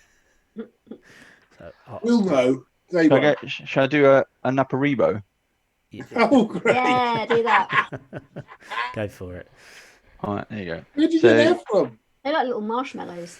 This is a WizKids Mini official. This is from Charmer. Descent into Avernus blind boxes. How many did you get? 1. Oh, just one. Yeah. Can you buy them individually? I can't. I've looked on these. I can never find any individually. You can sell them. You can find them on eBay. But they don't do Individually. them. They only do them as part of the set. Yeah. Crazy. Right. So the door 14 is plus locked. 12 is Vasha- 20. Sorry, 14 plus 12 is 26. Okay. So Vasha comes up to you. She sees you going through the door, and she says, "What are you doing? Opening the door. But why? You don't break the lock. Remember, we're renting this place. Don't We haven't worry, gone I in won't there break because it's- it. It's gentle touch, this. We just got to What- get this fine gentleman in this room for a moment. What else? Well, why are you taking Wellham in there? Why? What's going on? You're asking a lot of Cultists- questions cultists all of are a sudden. attacking, and they're targeting certain people. We found a piece of paper with Duke Porter's name, Wellham's name, Segrin's name, and Neville's name. Why my Segrin? We believe he was a descendant of the Hell Riders, and the cult of Zariel are trying to enact their revenge for the Hell Riders returning from Avernus and leaving Zariel, stranded and facing the hordes of demons. So somehow they've managed to conjure this possessing spirit called Gharizol, who possesses members of the cult that have signed away their souls, and then they carry out the murders. There have been several, high profile and horrendous murders that have been going on in Baldurs Gate that we've been investigating, and we believe this may be the climax. They've killed Duke Porter whilst he was making an announcement to the marketplace a few moments ago, and we believe that Neville and Willem are the next target. And you think my Segrin was involved in this too, or somehow he's a Hell Rider, or was? He's one of his descendants was a Hell Rider. The Hell Riders went into hell with Zariel, 150 years ago. So okay, it's probably his grandfather. So the next target's Willem. So you're saying we need to protect Willem? Yes. We need to protect Willem. You need to go elsewhere and protect yourselves. Do you want us to leave? Yes. Okay. I'll see what the people want to do. Caught up in this, you need to be elsewhere. Well, that's for us to decide. You may have protected us, but you're not in charge of us. We'll decide what we do. It would be safer if we want to stand and fight side by side with Willem, that is what we will do. So it'd be safer if you would see appreciated. Flame. Well, we'll see what we can do. You tell us what we need, then you've got some resources. We need to create a bottleneck. We can't. This is a large area, and we can't face forces from all directions. So we're going to place Willem in the office. Okay. And we will make our stand at the base of the stairs as a last line of defence. If you can, create obstructions and avenues within the warehouse to try and funnel whatever forces we're going to face off against. Well, we've only got the stuff that's in here. Down. We've got all these empty crates and boxes and barrels. We can certainly use those. There's a damaged boat over there.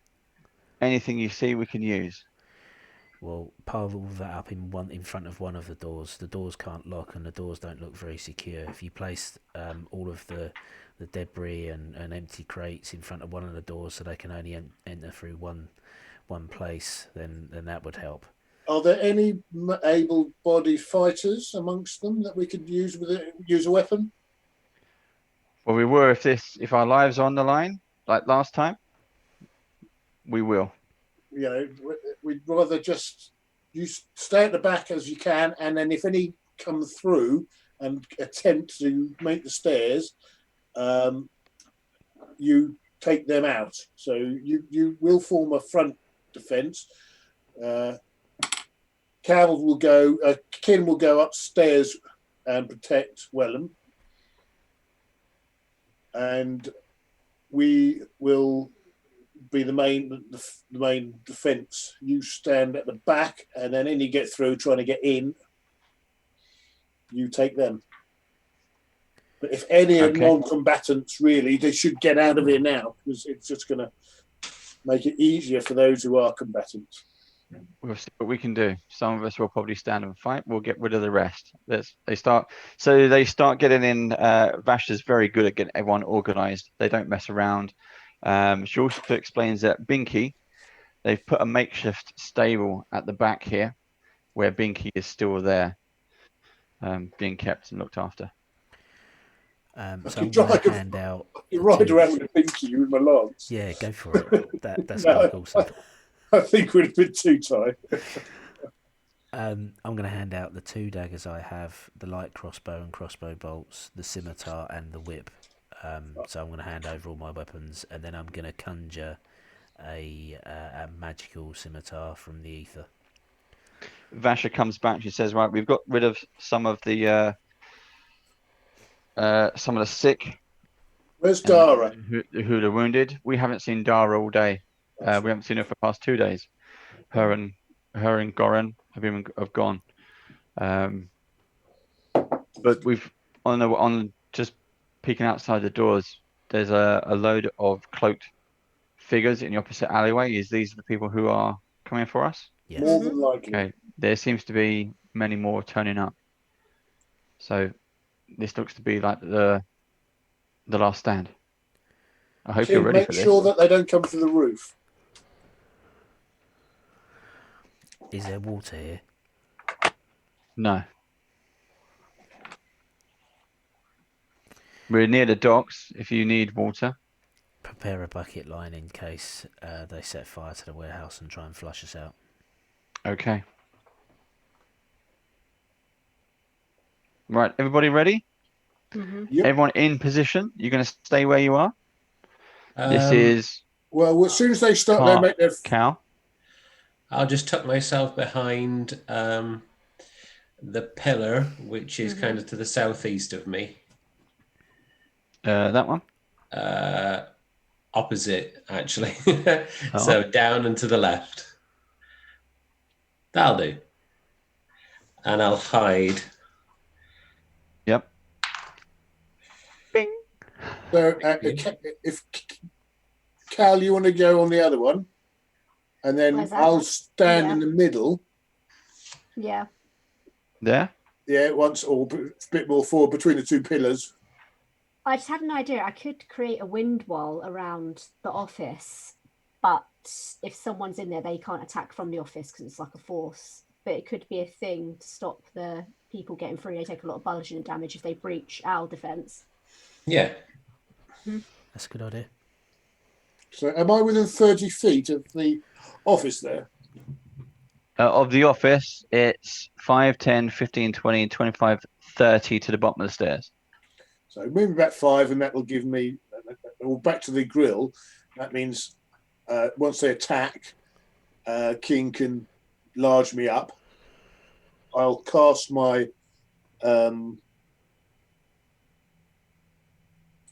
bonus action, divine favor. Take my 2 axes out. Okay. You also managed to find, while going around, a hammer, nails, a saw, a very rusty lie beneath a pile of wood offcuts, a 15-foot tall wooden ladder leans against the wall. There are many wooden planks, various sizes, scattered around the warehouse. There's enough wood to board up a window, now shut the front doors. 200 feet of coarse rope lies coiled near the office, and there is a 10 by 10 foot pile of discarded wall scraps near the front doors.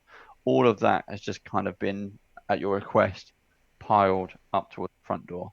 How many windows are there that they could get through? They all split. There's no windows. All the windows have been bricked up. This was an abandoned, not abandoned, but just not in use. So it's just those 2 entryways. Yep. Which we got blocked up anyway. Yep. There is no back door, no way out. Okay. Can I cast wind wall now, or do I have to wait until they come in? I'd wait if I were you. Yeah. I could always go out and meet them. You'd have to move everything out the front of the door. Yeah, I mean, we could move just a bit, and you could push it back. You start to hear chanting outside in the street. They're drumming up enough their courage. And you start to hear a name in the chanting. Gharizol, Gharizol, Gharizol. Gary's on the way. Gary? Who's Gary? What's he doing? Gary's coming. Hey.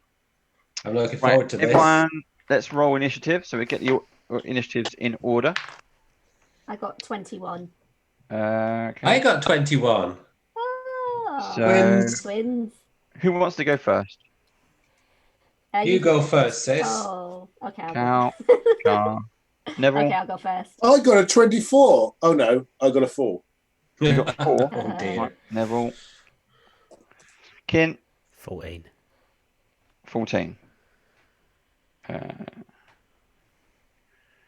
Kin. Right. Okie dokie. Bump and bump. There we go.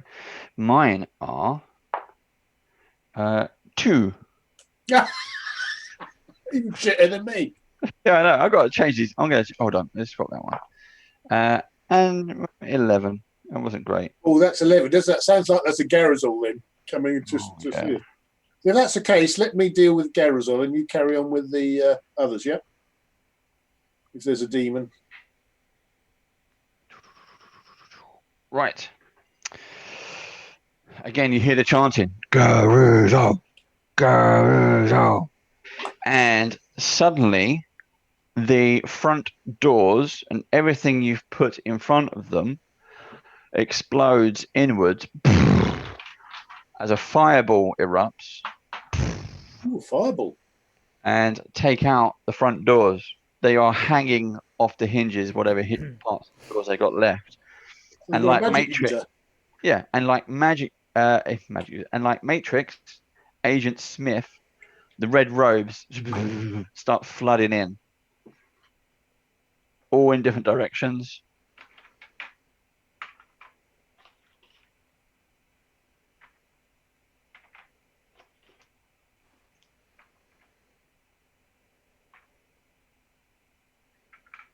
There we go.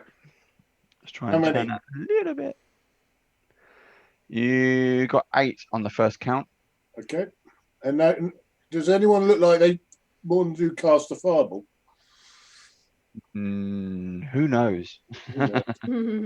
Right, top of the round. Cal, you are up first. You are here. Cool. I'd like to cast Erupting Earth and see if I can get 4 of them at the same time. So it's a 20-foot square. 20-foot cube, yeah. So ideally, I'd like to see if I could get 4 in that. Yeah. And because it makes it rough terrain, it then obviously stops more coming in. Yep, 5, 10, 15, 20. You get 3. 5, 10, 15, 20. That's 3. 5, 5, 10, 15, 5, 5, 10, 15. Yeah, you get 3. Cool, not 4. I'll do that then. So that's a dex save of 14. Let me shift that over a little bit. There you go. Oh, yeah, that's good. Thank you. Right, let's go for it. These are mob mentality as well. Yeah. So just try to explain where you want to go. Yeah. Whoever gets the 3 of them. So yeah, I'll watch that piece of Earth. And in front of the doors, if you do it in front of the doors. Yeah, in front of the doors, because it'll be rough terrain, so it'll 3 and ideally 5, 10, 15. You can do like 20 there. Yeah, that'd be great. Yeah. Yeah, let's do that then. Yeah. Go for it. So dex save of 14 for you. That slows them all down coming through. Yeah. I've just lost my card. Where's my card?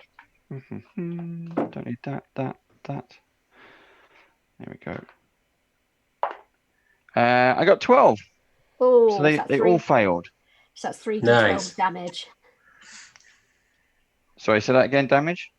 3d12s. Oh, 7 plus 12 plus 1. That's 20 points of damage. Blimey. That's them dead. Wow. Yeah. So that's these 3 in the middle. So as before, the ground erupts. And what it does, it kind of like churns its way up. So imagine those grinders, like those gear grinders. All it does to the rock and the earth just pulls them in, chucks them out. Their bodies just break under the pressure. And 1, 2, 3 drop. But this whole area, including the doors, just bulge. It's all hard walking terrain. Ash is not going to be happy with that. Boom. Oh yeah, so that's the you're in for it now. What are you done? Okay. Would you like to do anything else? Can I bonus action Shillelagh, please? Okay. Ding. Car, you're up. All right. So I can see, and I can see to, shall we say, to the 1 o'clock from my position. So it's going to be difficult because that's 12 for me. Okay. So these in the corner there. In your corner or that corner? That corner. Yep. So yes, so I'd like to bone blade the one that you've just whacked with your pen. There you go. Replace the bootio now. Cool. Okay. Bone blade. 5, 10, 15, 20, 30. Yeah. Am I right to add sneak attack damage to that if I hit him? You are hidden. These guys have not spotted you. Cool. Well, that's 5, fine. 10, 15, 20, 25, 30. Yep. Yeah. Cool. So that's 26 to hit. Yeah, that hits. Yep. 19 plus 7. Cool. So it's 1d10. 1d10, which is 8 plus sneak attack, which is 5. So that's 13 points of piercing damage. Yeah. And then he and anybody within 5 feet has got to make a dex save of 13, please. Okay, dex save. And I got a 15. Oh, yeah, So that's they fine. have passed. No, that's fine. Okay. Bonus action. Yep. Don't you love bonus actions? I do. Bonus action. Hide. Yep. There we go. And that is 18. That's fine. You've disappeared. No worries. That's the end of mine. All right, Kin, you're up. You are in the office. The door is closed. There are no windows in the office. Okay, I'll pull the door open a crack so I can see Nev within 30 feet, and we'll do Big Nev, please. Okay. You cast it. That's and that's all I do. I just keep an eye out through the crack in the door. I'm not doing anything else other than just maintaining Big Nev at the moment. Okay, Neville. Yeah. Your go. Cast Divine Favour as a bonus action. Yep. And then I'm going to go southeast. That way. Southeast to the next to the blue one. 5, 10, 15, 20. That's it. Yep. Thwack that one, as we say in the trade, Governor. Yep. You just kick the chest out the way and go for it. 24 and 17. Both hits. 10, 6, 10, 14, and 5, 19. 19 damage on him. Mm-hmm. He dies. One step forward and hit that one twice. Go on now. 15 and 13. Miss. Miss. No, sorry, both hits. Both hits. Sorry. Doing 10 for 18 and 5, 23 points of damage. Blech. There we go. It's even better with sound effects. Blech. Okay, you just wade through them. Are you using a sword or the hand axe? I'm using my 2 hand axes. Yeah, and cutting the people down as you go through. 4 attacks. In your big Neville state. Okay, cultists go. This suddenly realizes, what the fuck? On his own. Yeah. Doesn't spot you, but does try to attack Nev. He has a +3 to attack. 16, which misses your 20. 18. Okay, well 16, so it still doesn't work. And then these two, 5, 10, move up to get Cal. They're both he's in my space. He's going to get a bit of necrotic damage. Yeah, go. Well, do you want to? Yeah, let's take that first. So you've got to do, I think it's let me see, you've got to do a save of some kind. So Circle of spores. Halo of spores. You do a con saving throw of 14, and if you fail it, it's 1d6 necrotic damage. Okay. I got a 16. That passes. Never mind, it passes. Yeah. So he steps into your zone and then takes a swing. So he gets 7 and 10, which is a miss. And then the other one is also within 5 foot, so he needs to do a Constitution check as well. And he got a 14. Oh, yeah, you passed. Yeah, you passed. Yeah, it's a 14. Right. And then he goes to attack you with a 16. Oh, 16 hits. Plus 16. Yes, that hits. Okay, so that does 1d. So that's 4. That's 5 points of damage as he stabs at you with his scimitar. That is the end of the first round. We are now going into round 2. You start to hear scrabbling noises as if something is crawling up the sides of the warehouse and then up onto the roof. Suddenly, parts of the roof goes bang, bang, bang, bang, and down drop on their ropes, Mission Impossible styling.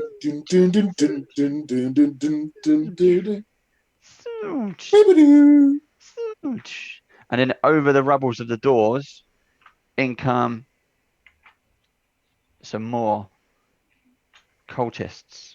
Oh no. Start running it. Well, he has to go that way, doesn't he? In comes some more cultists, all carrying scimitars and various fiendish weapons. Top of the round, Cal.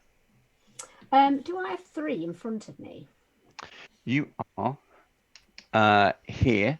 Okay. So there's 2 there. There's 1 there. 1, 2, 3, 4. I was thinking of thunder waving them, so it's a 15-foot cone.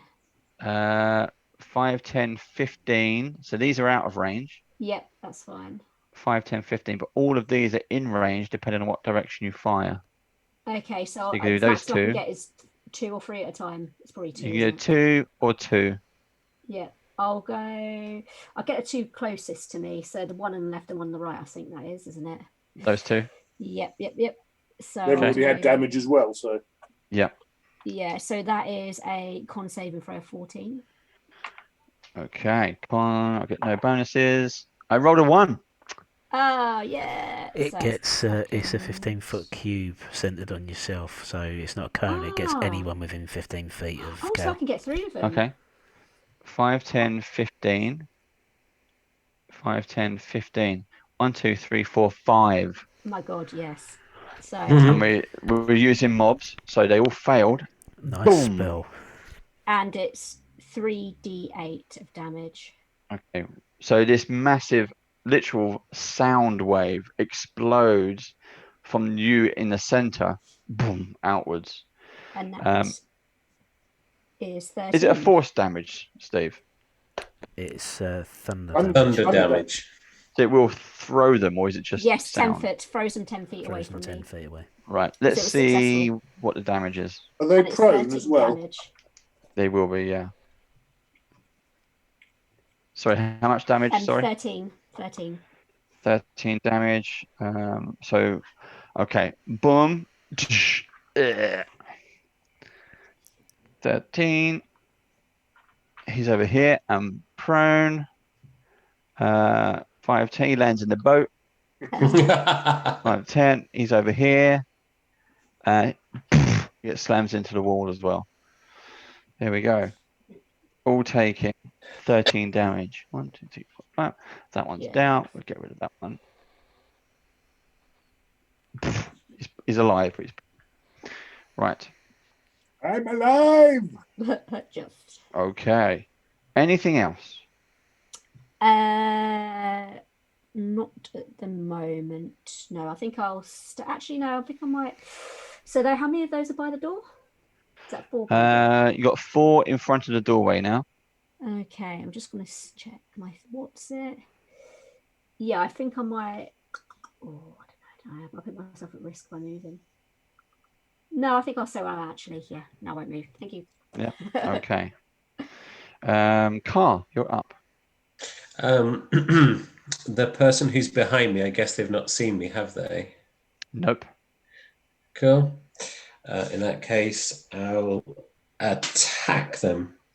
So with sneak attack damage as well.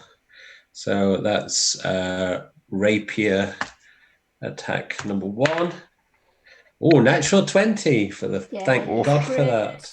crit. Okay, I have a card ready. Let's go. It's a scimitar, Scimitar. which So be slashing damage. Do your damage first, and then if they're still alive. Okay. Scimitar. What do the cards look like, David? These ones. Yeah, check one out the front. So these are they're Pathfinder. That's the box. They are critical hit deck. I can't see you. I'm on the. Oh, you can't see. Hold it. All right. What they look like for them.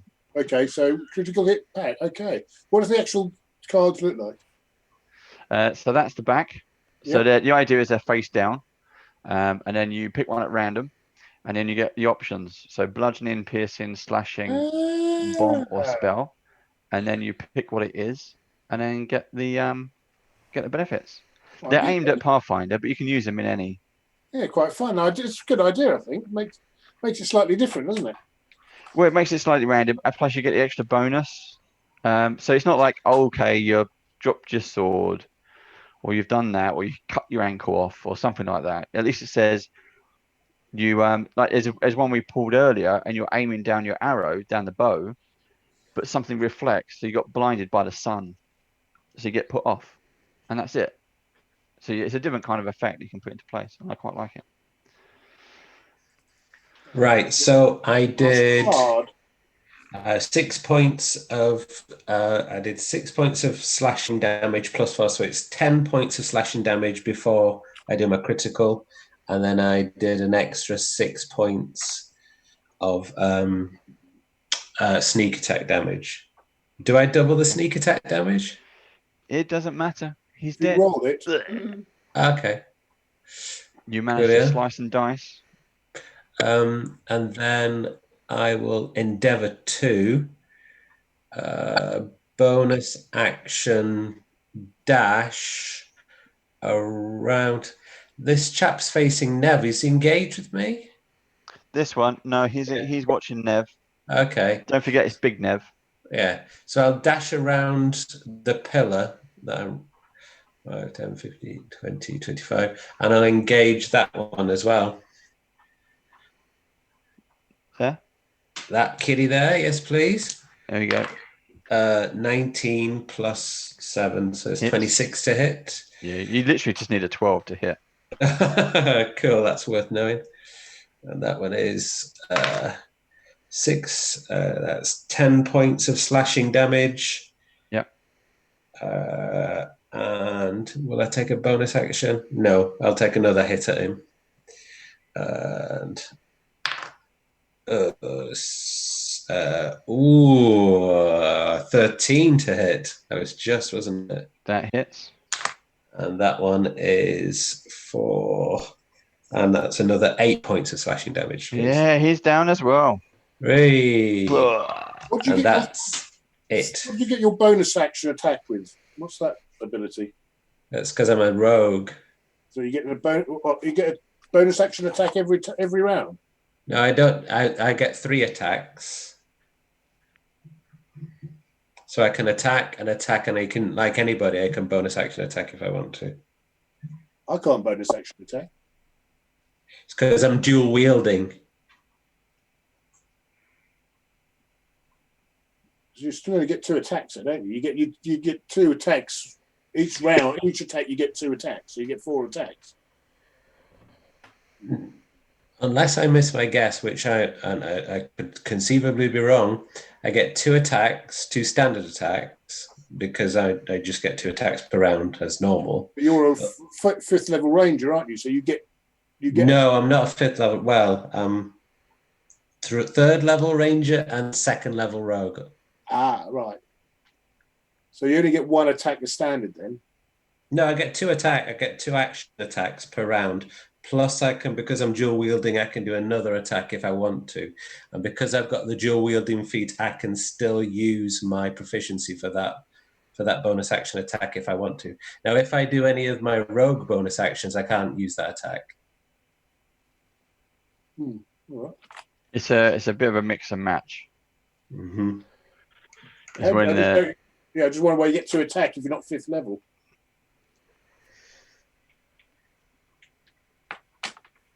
Normally it's a 5th level that gives you your 2nd attack, isn't it? Yeah, well, true, but yeah, I think the way it stacks is slightly different. He's been very canny with his pickings. Yeah, 2 attacks per action. It says right at the top of the shop. Yeah, so you get 1 action though, so you get 2 attacks and then 1 action because you've got two scimitars. Yes. So 1 action, you get 2 attacks. And that is your action. So you don't get 2 attacks. But I can still do a bonus action, remember? Not as an attack, you can't, unless you've got a specific ability to bonus action attack. Yes, I have. Which is where the feat comes in. 2-weapon fighting. 2-weapon fighting is a bonus action. Yes, that's the bonus is the 2nd attack. We'll carry on as we are for now, and then we'll take it up off screen. No, just so and that's then how see I've which always where we read. are. Yeah. And then we'll catch up onto the next bit. So Car is done. Kin, you are up.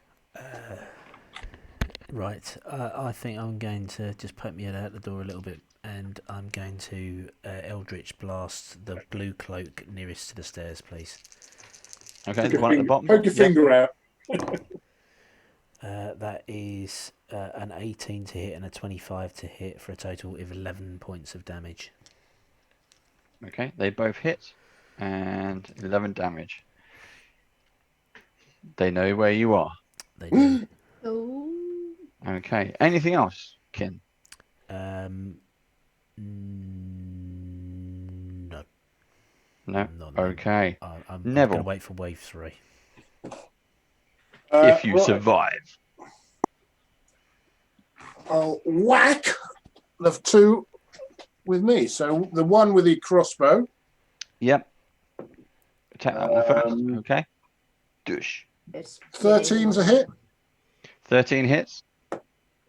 And 20 bleh. Doing 6, 10, 13, and 5 is 18. He's dead. Hey.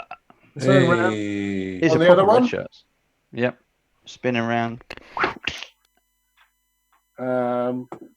Doing that's 11's a miss.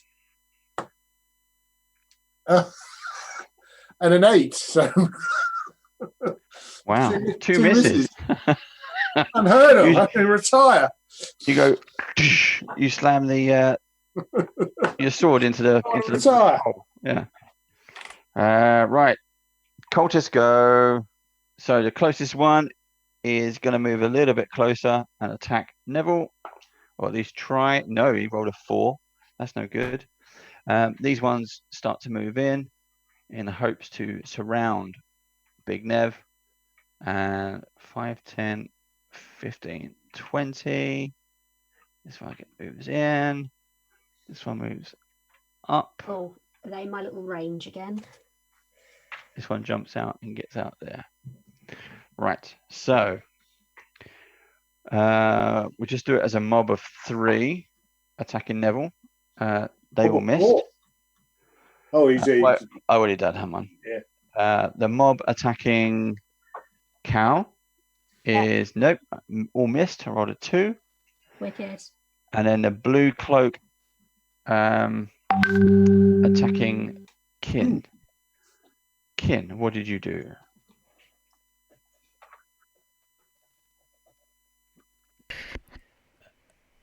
Oh. Kin. Hello. What? Hold on.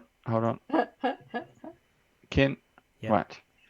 Right. What did you do? Is the door closed, or you still kept it open? No, the door's open a little crack so I can see out. All I did was cast Eldritch Blast. Okay, so what he's going to try to do is shoulder charge his way through. Yep. That's another bloody natural one. There. He bounces off the door and then falls down Falls the off. stairs into his mate. Ah. There we go. That is the end of round 2. Dave, did you Please move don't into my cops. space? Because I have to do the deck save of, I think it's 14. Or con They save, do. rather. Con save. Let's do a con save. One rolled a natural 1 Yeah. and one rolled 11. They both failed. Oh, that's 2 d6s. I roll a d6 for one and d6 for the other. So, Yay.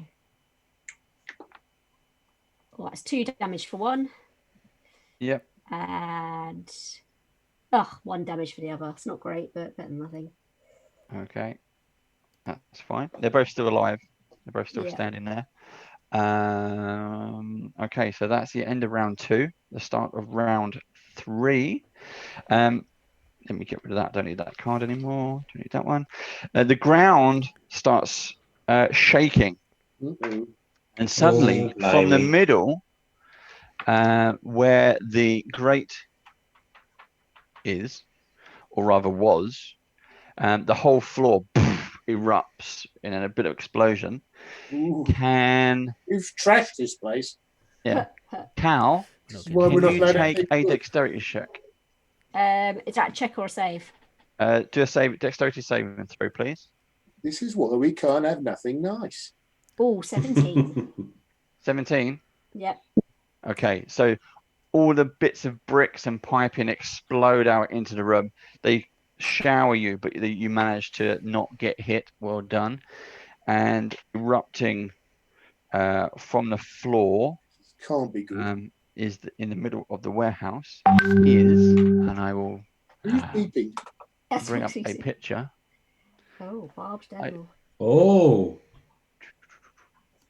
1 second. oh, there he is. That's him. Ooh, I can't see anything. Gharizol. Gaviscon. Where is I it? was literally reading that. He's a barbed devil. Where's the photo? It's on PowerPoint. It's in Zoom. It's in Zoom. In Zoom. I'm in Zoom. It's On the because left. you've got the map video pinned at the moment. All right. Yeah, so look at your other cameras, everyone else, Oh, and right. There it you'll is. see it. I see. So Gharizol. that's Gharizol. He's a handsome devil. Barbed. He is a barbed devil, like that, and he looks. Where's his mini? He looks like the Grinch. He does. He does a bit, He's the Grinch. but this version. Oh. Let's have a look. He's got fiery hands. Oh, that's where Yeah. the fireball came from. And an axe. Focus, you bugger. Yeah. Oh, he looks better in that one, doesn't he? He's got his AVERNUS garb on, and he erupts, stands in the middle like that. Bum, bum, bum. Right. He is now in. Cal, you've just been showered by all this earth and stone, and literally 10 foot next to you is this barbed devil. I have 1 spell left for erupt now. Oh. So I'm going to do a 20-foot cube around it. So you know where I am, so starting on that square, so 4, 5, 10, 15, 20. 5, 10, 15, 20, yeah. Yeah, so And kind so of you're going to get these guys, the whole thunder wave again. But yeah, because I'm in it then, aren't I? I was thinking more to the side. So I'm just going to capture the devil in it, really. But it also means he's completely... I don't know, I could catch them, but then I can't. Actually, no, Well, I might do it around me. did we It say earlier the emanates. thunder wave, you're centered on it? Yeah, Yeah, it I can emanates aim from it. you. It doesn't also- impact on you. Oh, okay, because I can also aim it as well. It's just where I drop a 20-foot cube, wherever I choose, type of thing. So I could actually, me at the center, so I catch the little ones as well. That's a good idea. Yeah, I might do that. Cool. So yes, I have a 20-foot cube, so I capture 2 in front and the devil as well. Right, let's get these two first then. What do they have to do? Constitution save? Or is it dexterity? That is a dex save of 14. Okay, I got a natural 1 and a 3. Yes. So these roll with damage on those. Hey, Roll damage, so that's 3d12s. blimey. Oh, not bad. 15 each. Okay, well that one crumples into the wall. Yeah. You see a big thump and dent and a little blood smear Yeah. down the wall as he trickles down. And the other one as well. Yay. Cracks his head on the shield. Come on. Part Blimey. decoration. Down. Boom. Then it's Gharizol's turn. Go. Either way, Cal. gets half, so hopefully if I roll well. Gary. Gal. And this is Dex. Dex save of 14. I got an 18. Oh, so that's half damage. Yeah, go for it. So that's 7 damage.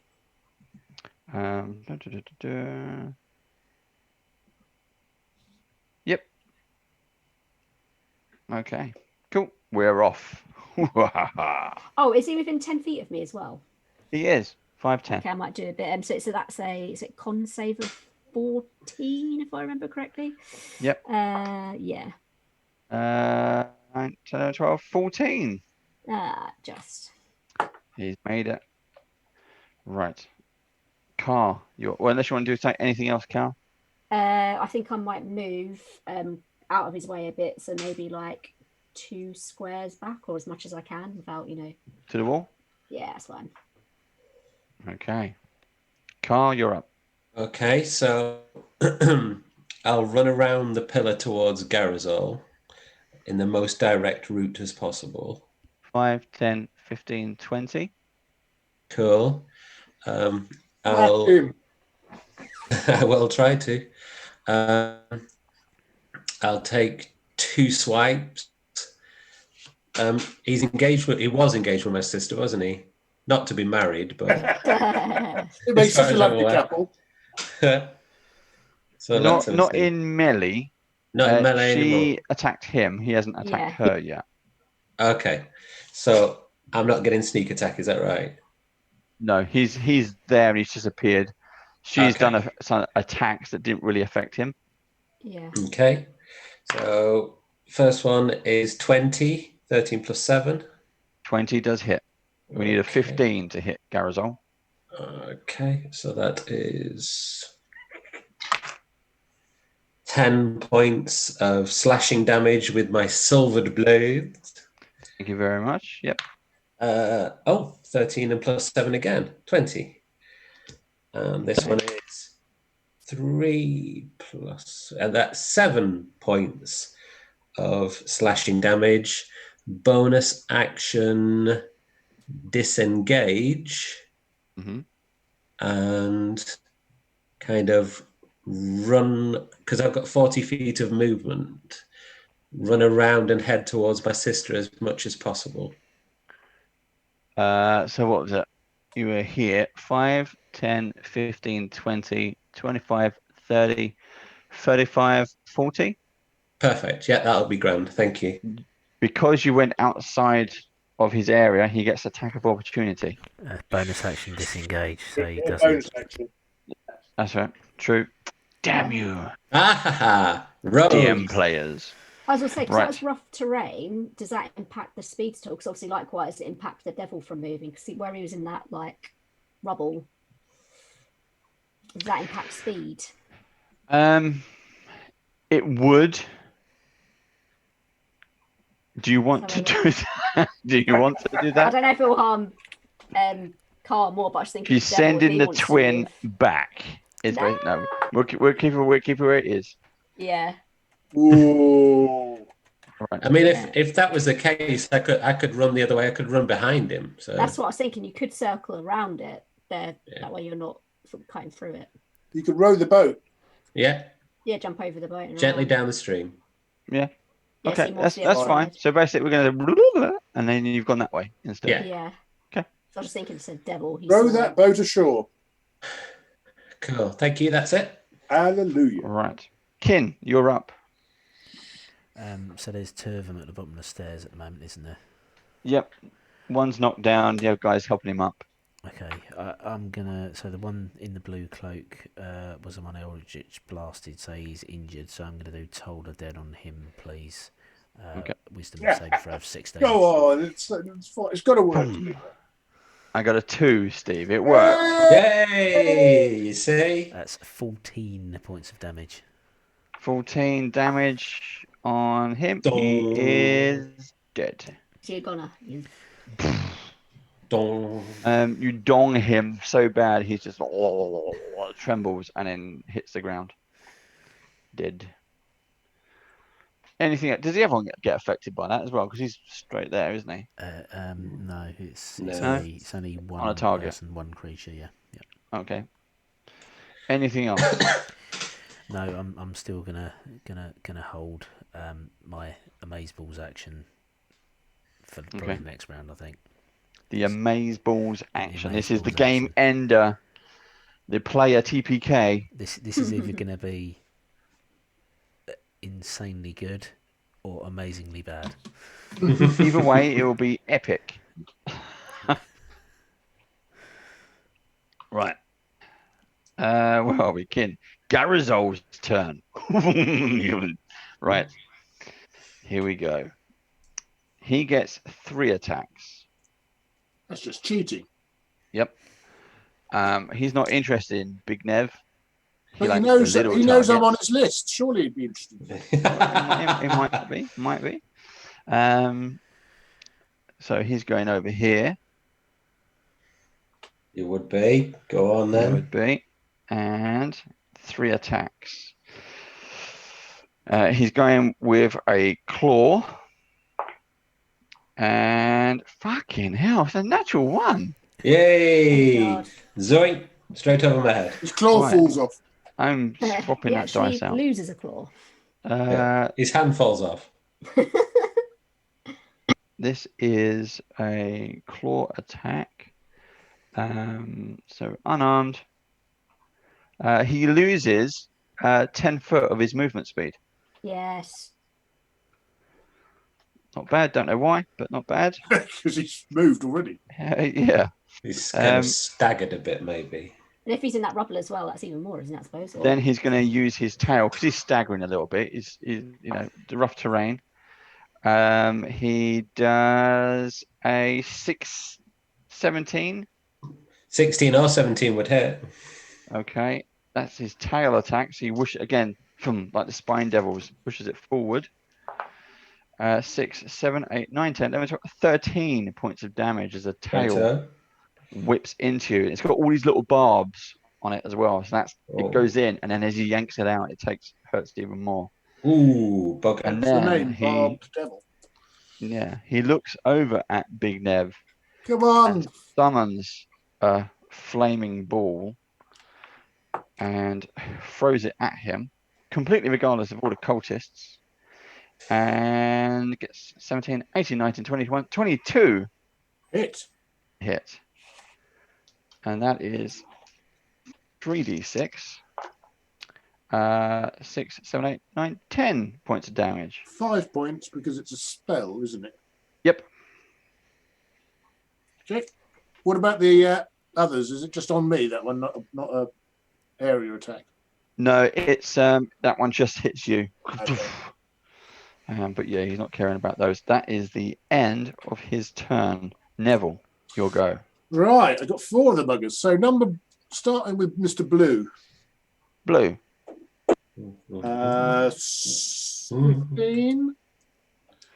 15 hits. Armor class of 12. You need? Doing 6, 7, 8, 9, 10, 11, and 5, 16 points of damage.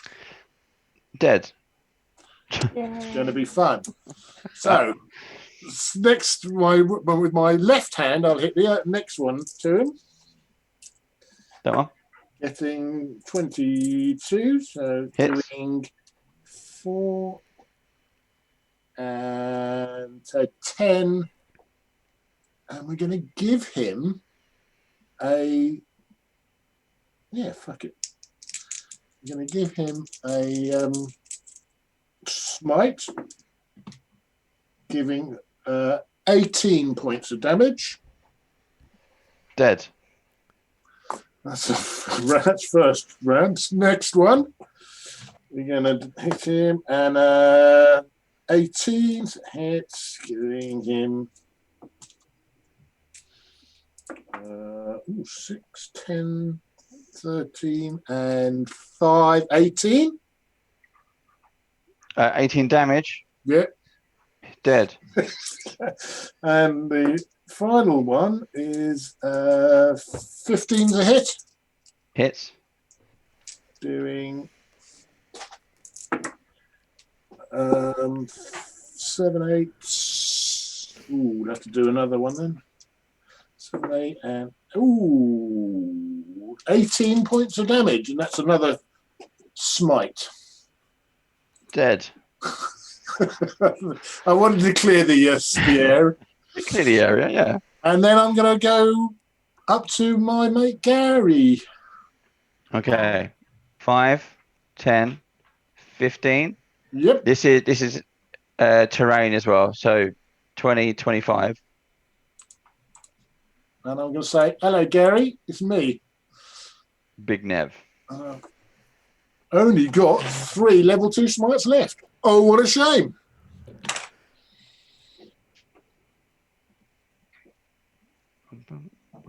Okay.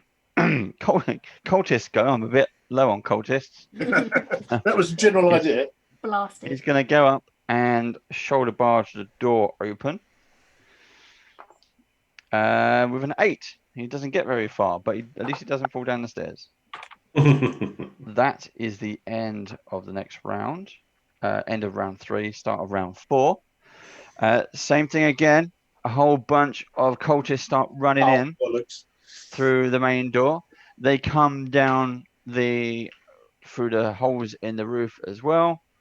And drop. God, how many of the buckets are there? All around there. This is proper Agent Smith.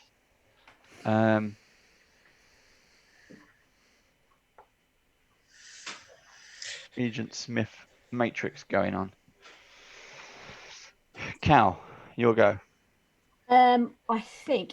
Is it sort of night time, or what sort of time of day is it? This is mid-afternoon. Oh, so I want to invite. They're not shy. Moonbeam, but I don't think that'll work mid-afternoon. Still would. Would it? Okay. I think it does. Doesn't need to be night time. I think so. I was just being. Yeah, I think that's fine. Yeah, if I can use Moonbeam, I'd like to use Moonbeam. Invoke the power of the moon and all that. Bear in mind that although you're fighting, all the refugees are also chipping in and helping out, and Vasher and all that lot. Steve's there in the mix. Is he? Binky. How many is he comes out killed? every now and then. Oh, he's doing really well. He's got notches up his arm like anything. Has he?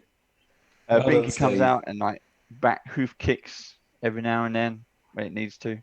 So everyone is joining in. It's a big proper rumble in the warehouse. It's thick and fast. So Cal, who's next? I'd like to invoke Moonbeam then on the devil. I imagine there's holes in the roof because people are coming through it. Yeah, on Gal. Yep. And that is a con saving throw of 14. Okay. He takes half damage if he fails. 14, 15, 16. Half damage. So half damage. Let me just roll. So that is burn off my last third. That's 3d12. Oh no, what am I talking about? 3d10s. I don't think Moonbeam needs to be actually outside. Otherwise, you'd be no good in a dungeon. So I got 26 of damage. So half that is 13 points. Okay. Good. Okay, so the beam strikes through the ceiling of the warehouse, centers on top of him, and starts to kind of sear at his flesh. He doesn't like it, but he's still standing. Anything else? I'd like to move a little bit. Oh no, there's all bloody things there. Am I against the wall? Is that me? You are. That's you. Either my left or your right. I'd like to move like 15 spaces. 5, 10, that way? 15. Yeah, that's it, yeah. So 5, 10, 15. Yeah, that's good. Thank you. Okay. You can see, well, you can't see Bing because there's actually a wall in between, but yeah, you're heading towards the makeshift stable. Yep. Car. Bonus action disengage from Gaviscon. And then I'm going to run at the cultist, which is at my... That's it, the one that you were just pointing at. Yeah, that's him. Please. Yep. And this, again, it's the old slashy one too. So, first one is 18 to hit. Is it you can't do... What's the rule with disengaging and attacking? Or is it you can't disengage is a bonus attack? action? Right, so you can't... But you can't attack, disengage, and attack. No, he can use his bonus action to disengage and then use his attack action after he's moved. Right, okay. But that's So only it's for going for the... rogues. If you didn't Yeah. have the bonus action disengage, then obviously you're using your actions disengage. Yeah. Go for it. So that was 12 plus 7. That's 18 to hit. That hits. Julio. And that one is... What's the damage? 1d8 plus 4. Oh, just 6 points of slashing damage, please. 6 damage. Okie dokie. Anything else? Just another little swipe, but that's a miss. Bottoms. That's a 2 plus a 7 is an 8. Is a 9. So that misses. Misses. And that's it. Cool, thank you. Kin, you're up. I say mentally to Nev, telepathically, just pound on Gharizol. Yes, that's the plan. I'm then going to cast Crown of Madness on the cultist that's in front of me, so he can make me a Wisdom saving throw DC 16, please. So it does mean Nev returns to normal level. Okay. Do you need line of sight? Well enough. Do I need line of sight? Well, I'm going to crack the door open a little bit so I can see him. Okay. Go for it. What do you need to... It's a Wisdom saving throw and DC is 16. I've got a 5. Okay, so he's now charmed. Mm-hmm.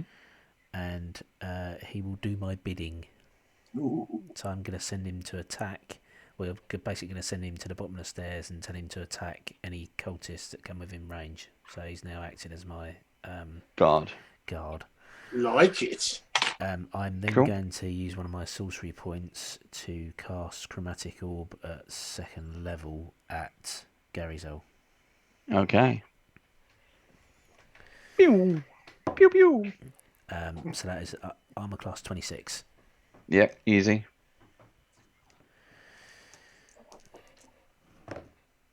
That's 14. 29 points of acid damage. Whoa. There, great hit. So I'm not sure what it looks like, but it strikes Gary, and the whole... It's like you just threw a water balloon of acid, and it splashes all over him. He did not like that, and he knows where you are now. Oh, it's Gary's turn. What a shock, He is going to completely ignore Neville. What? 5, 10, 15. So you get opportunity now. I get an opportunity attack. You get your opportunity attack. Maybe not. 13. Misses. Oh, cobblers. So then he's going to hit the cultist. Now that's a 21 that hits, and he is going to use his tail, because his tail is a good attack. 12, 15 points of damage. So he impales him. You've seen the mother alien, Bishop, but this time through the belly, hoist him up in the air, throws him against the wall, and he's dead, disemboweled.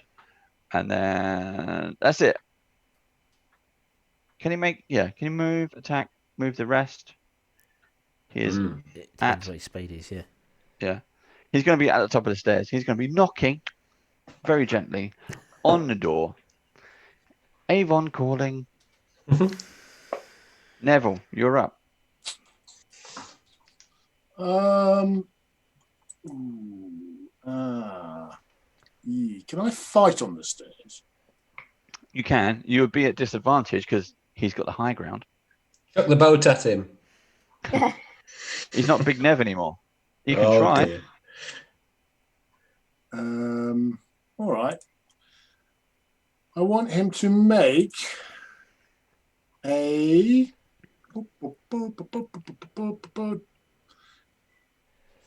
DC 16 Wisdom saving throw. A DC 16. Right, he gets +2 on his Wisdom. 15, 16, 17. Oh. Okay, he's fine. And then I will move to the bottom of the stairs. 5, 10, 15, 20. Let's say that was tough ground, so if you still make it, that's fine.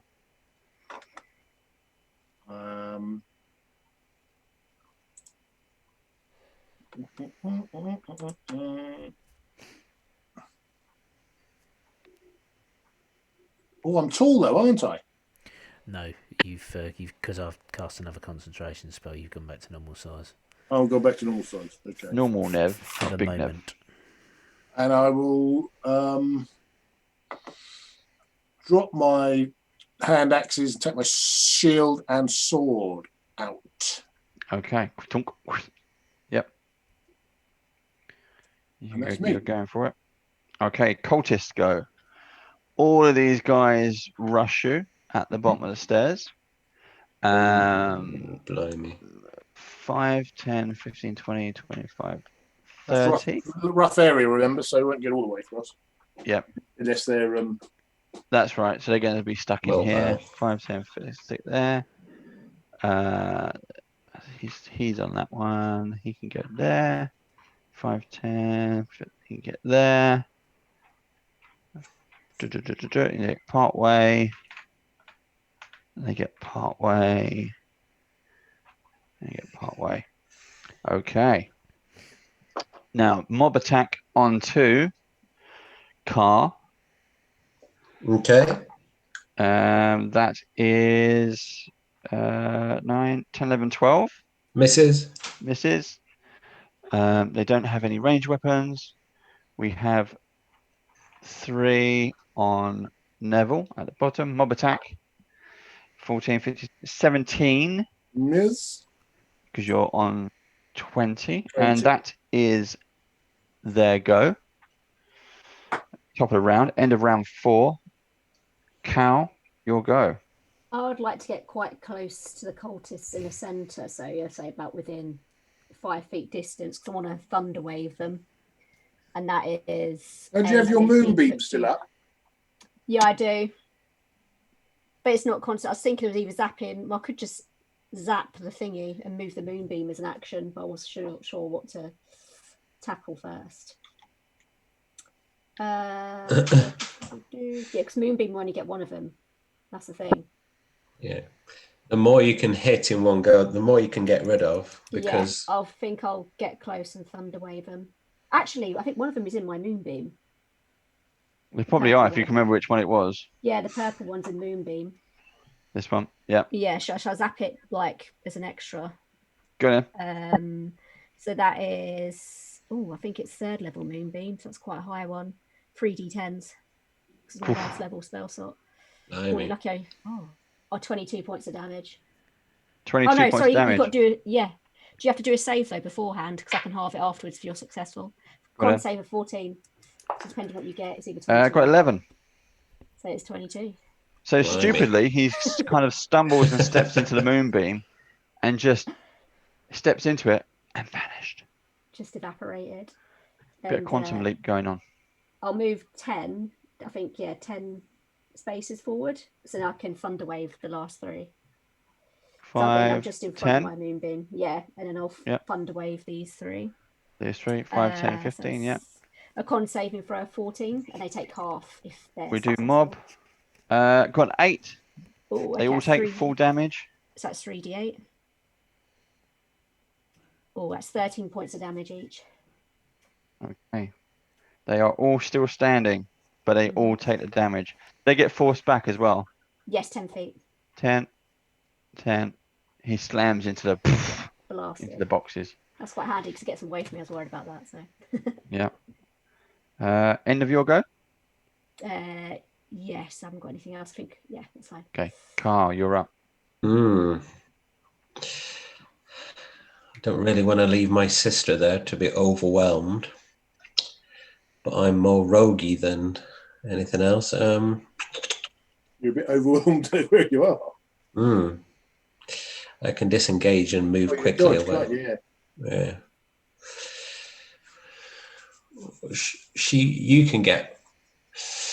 You can get further away. You can get towards the door anyway, Carl, can't you? And the terrain will slow them down a little bit. Yeah. So let's have a see. Bonus action, disengage, and from those, and I'll run straight past my sister, as it were. That's it, to about there. And then let's have a see. I'll have to do something of use. Gharizol's probably got loads of hit points left, hasn't he? So the gold cloak one at the bottom of the screen. Try and get him with my crossbow.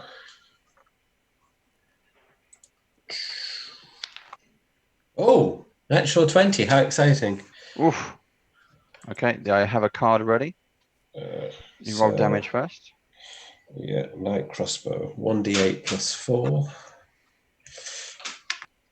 5, so that's 9 points of piercing damage.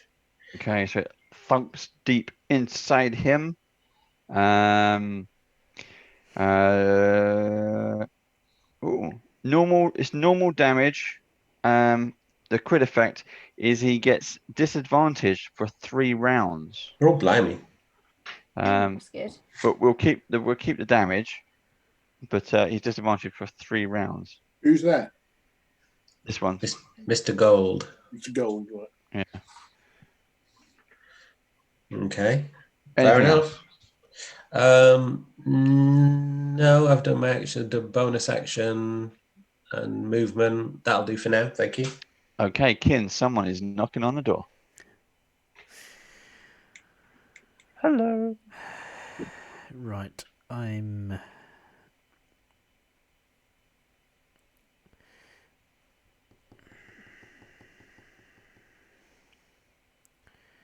I'm going to cast Mirror Image. Okay. On who? On myself. Okay. It's a self spell. So, yeah, 3 more copies of Kin, or in this case, Wellham. Now filled Blip, blip, blip. There's 4 of you now. Yes.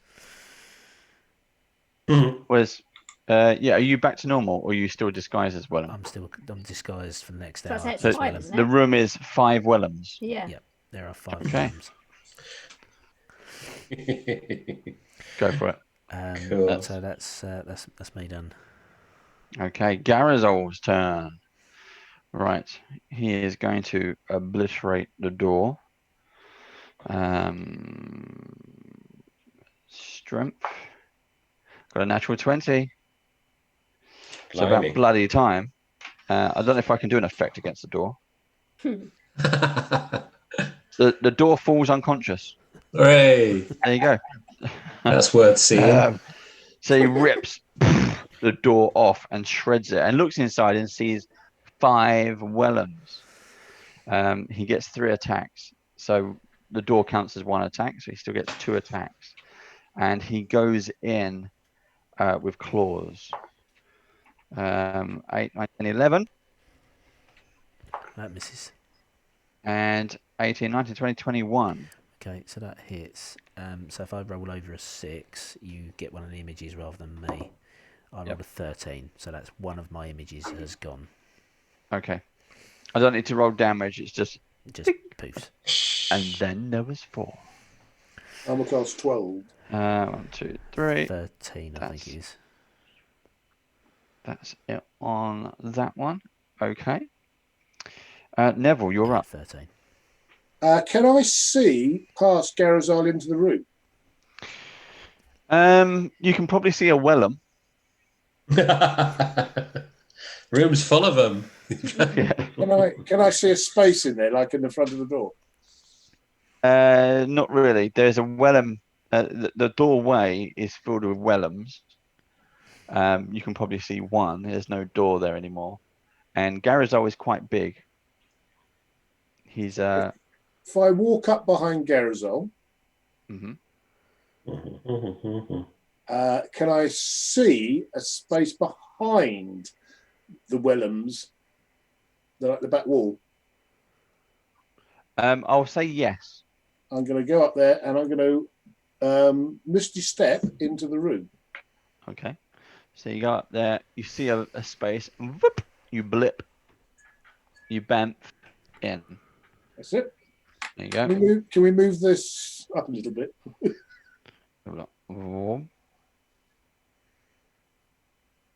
That's it.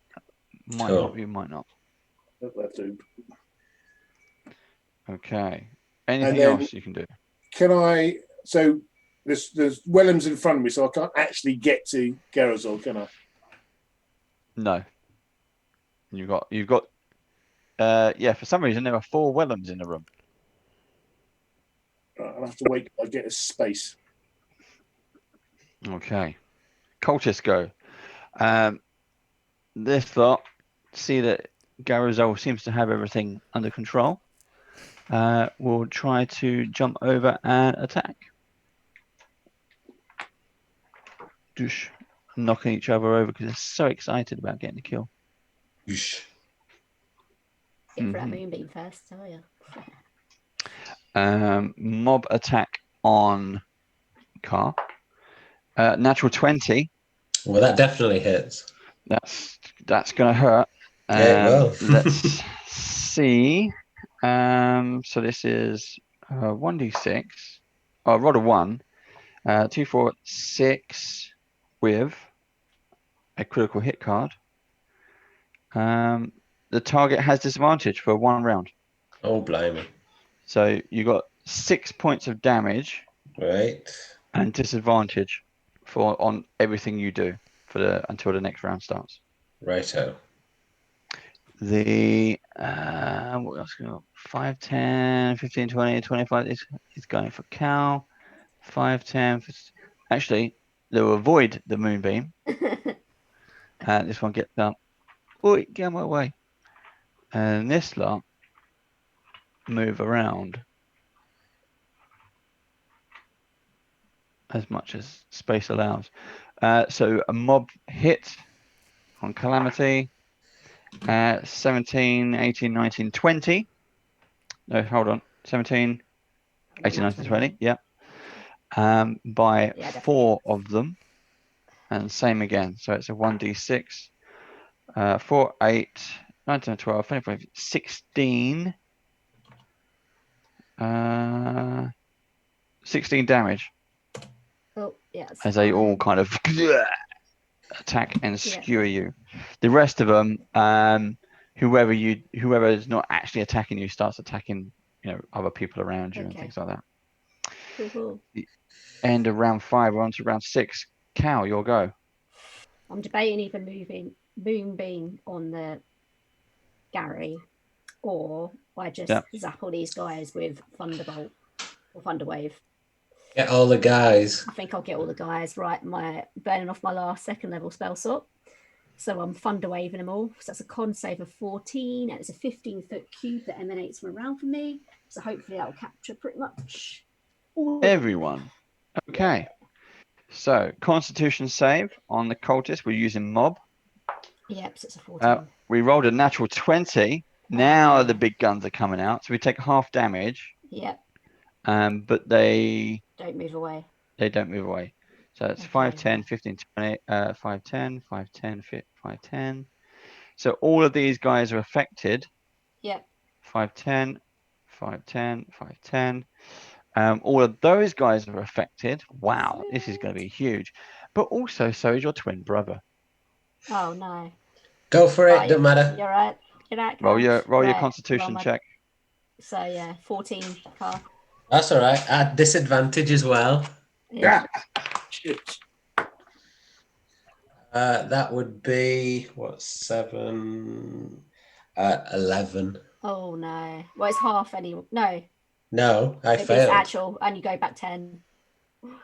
Okay, right. Roll is 3d8. Oh, that's a big one. So I got 8, 4, and 6. So that's 18 points of damage. To half, it's 9 damage each, and Carl gets 18. You've already Okay. damaged quite a few of them, I think. So Yeah.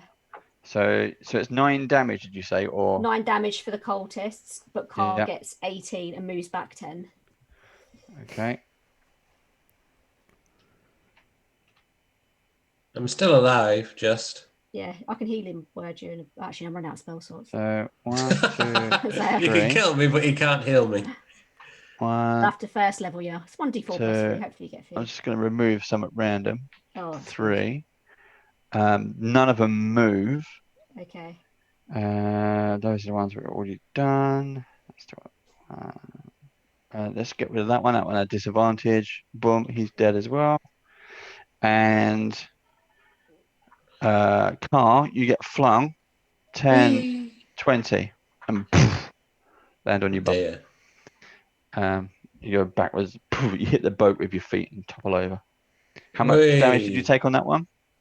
18. Carl, 18. Yeah. 18 damage. By your own Can I move? sister. I know. It's like squabbles. Oh, if I Yeah. move backwards, they can get me, can't they, as an opportunity? Yep. Yeah. what about your spores? They're all standing within. So Oh, they are. They get a bit of necrotic Oh, damage. well done. That's a good shout. Forgot about that. So that is. I can't remember what the con save is for that again. I keep forgetting. 14. So it's just these 14, two. Is yeah. it 10 foot or 5 foot? 10 foot. So 5, 10, 5, 10, 5, Is all of them? 10, 5, 10. All of them. Love it. Oh, So is it just 1d6 for all of them? Oh, you've got to do your con save first, haven't you? got to do a con save. They've all failed a roll of 2. Oh, wicked. So roll my d6. Come on, be good. 2 damage. Is that enough to kill a few of them off? We got 1 out of that. Yay. So just take 1 around. Nice. There we go. Boom. Well done. 1, 2, 3, 4, whittling them 5. away. Yeah, just. Boom, boom, boom. Car, your go. You're laying prone at the moment. It's going to take an action to get up. Then I'll take it. I'll take an action to get up. Well, half an action. Yep. Um, Half your speed. yeah. I'm quite speedy. Although I'm in a fairly decent position there, I've got to say. Mm. Remember, you've got a potion. I'm a bit more worried about my sister. I've got a trick up my sleeve if I start to get hurt. I could potentially get 28 temporary hit points.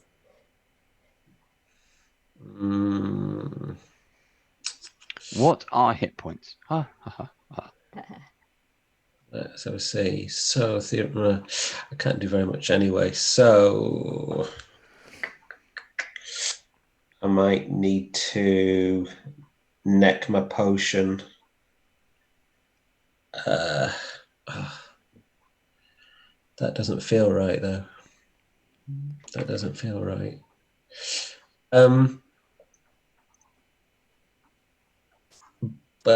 Kind of a bonus action hide. Which is better. A lot better. Bing. You hide behind the boat. Yeah, which is fine. And then I'm going to, from my position, use my crossbow to attack the gold cloak who's in front of my sister. That one. That's the kiddie. Okay, go for it. Surely if you attack when you're hidden, you're not hidden anymore. I'm attacking from a hiding position, so it gives me sneak attack. But it's at disadvantage, though, isn't it? It is a disadvantage. How long is my disadvantage for till the end of this round? Yes. 7. So that's an 8 and 16. So 8 and 7. 15. Does 15 hit? 15 hits. Cool. In that case, that's not bad. And that is 8 points of piercing damage to Mr. Goldie. Okay. And we're off. Yep. And that's it. Okay. Kin. And I killed him. No. I thought he'd be dead. I'm going to. Yeah, I was hoping so. What am I going to do? I'm going to use Shocking Grasp on Gharizol, please.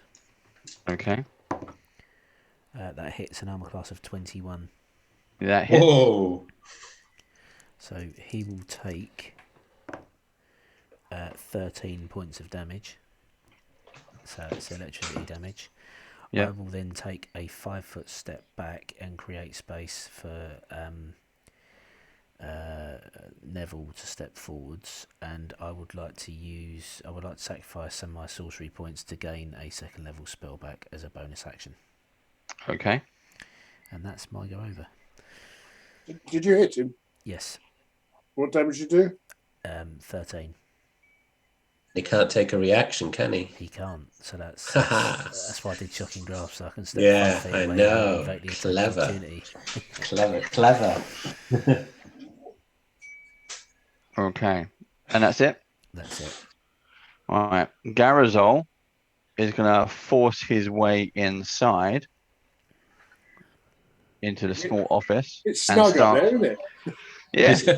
Cozy. And start attacking anyone he can. Let's use the claws. 11, 14.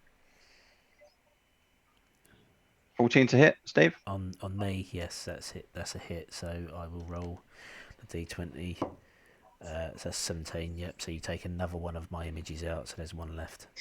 Okay, that's the first attack. Second attack is a 6. No. That's a miss. Oh, come back. And yep, a 23. Okay. So if I roll more than a 10, you hit the image. That's a 2. So you hit me. Okay. That is 1d6 plus 3, 4, 5, 6, 7 points of damage. And you hear him say, the real one at last. I can smell the impurities on you all. You damn hell riders. Then he starts going, Gharizol, Gharizol. Neville, you're up. I will thwack him. Okay. You step forward and give him a whacking. 17 is a hit. If I can put that down there, you can see what's going on. Does that help? Not really. Yeah. 17? 17 does hit, I think. Yes. He's got armor class of 15. There we go. It's actually 18. I forget it's +1 now, isn't it? So we got A and 6 is 14. And I'll still get that down. 14 and 3 is 17. Yep. And this next one.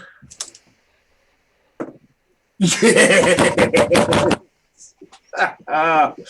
You rolled a 1. No, I rolled a 20. Have some of that. Ready.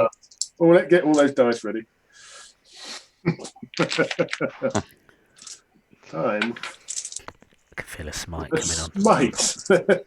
I feel a mic coming on. Oh, that's 3 digits in this number. And a die 4. So we got 7. It's a smite. 14, 22, 23, 25. So 56 points plus 17. 66, 73 points in total. 73 points of damage in total. Oh, Okay.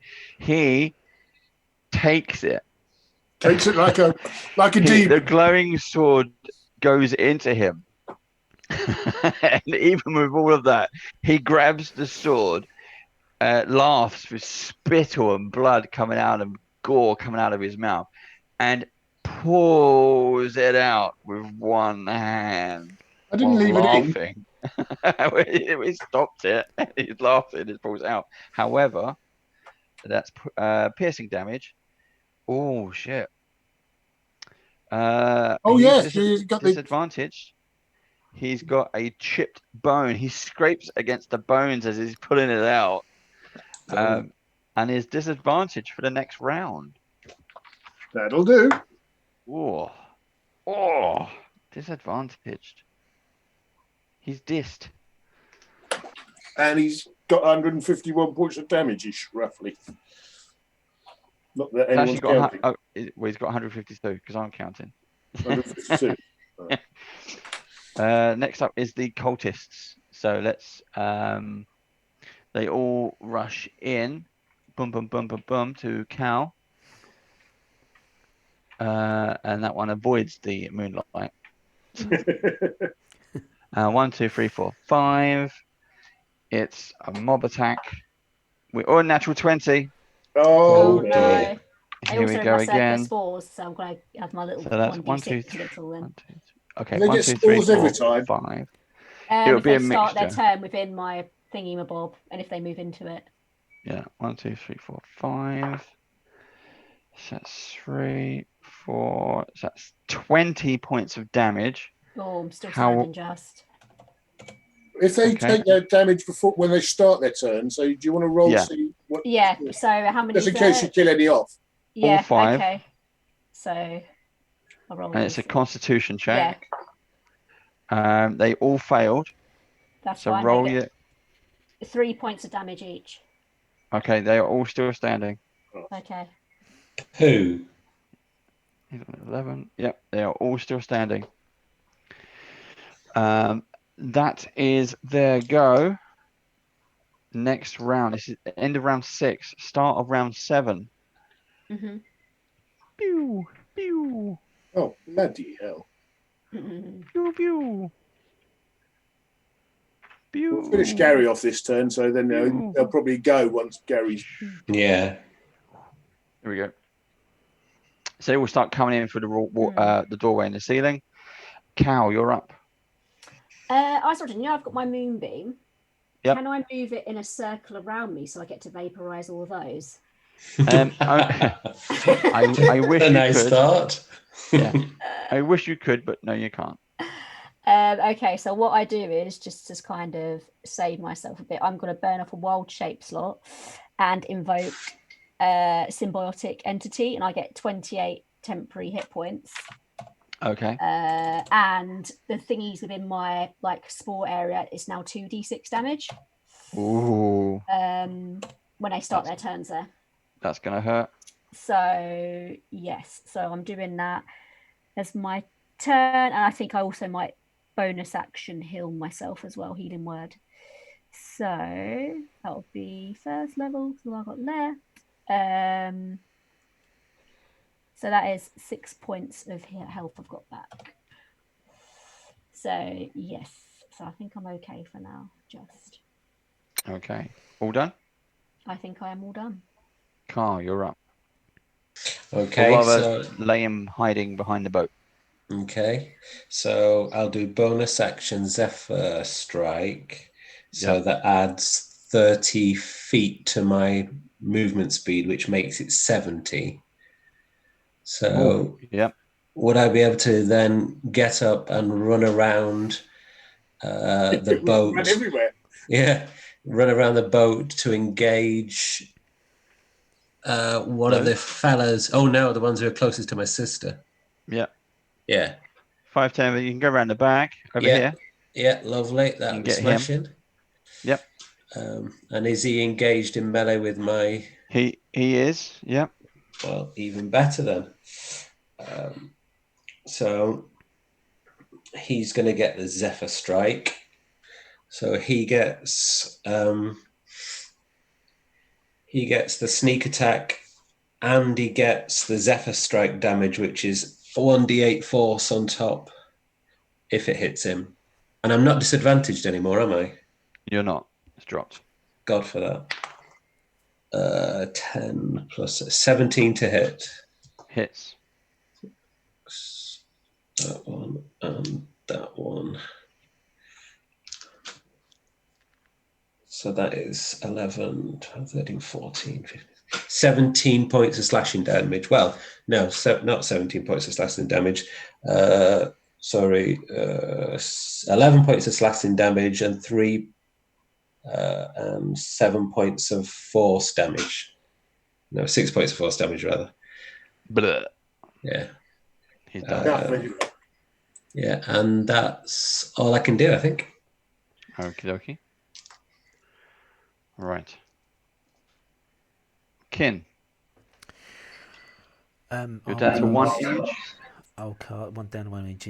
I'm going to cast Dissonant Whispers at Gharizol, and because of my tempestuous magic, I can fly 10 feet towards the back of the room, so I'm then out of melee range, please.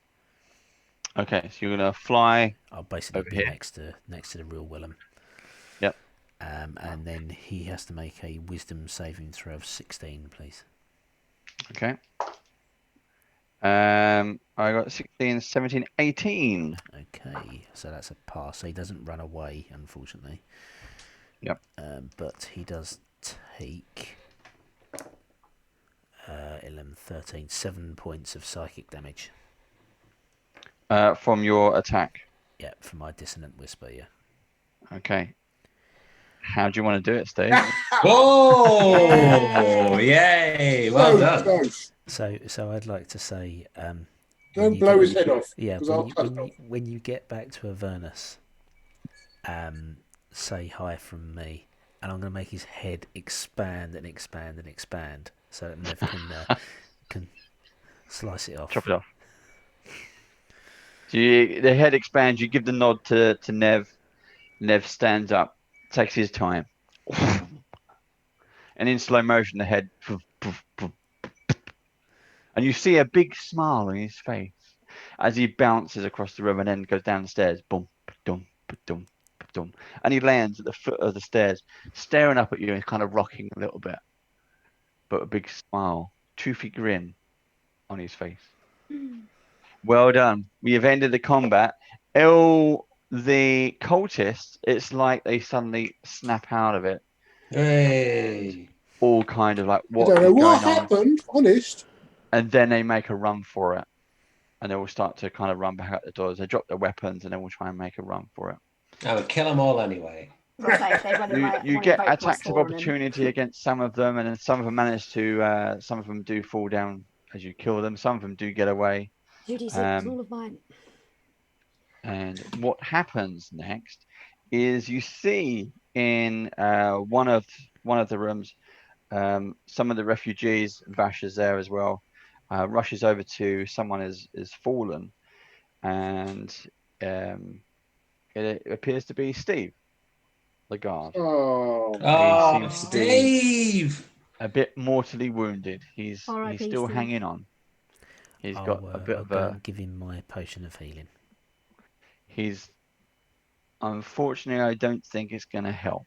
Oh. But as you kneel down next to him with the potion, he's struggling to talk, and there's a little tear out of his eye, and he takes your hand and he grips it, and he says, "Thank you for everything that you've done and showing him what true honor actually is."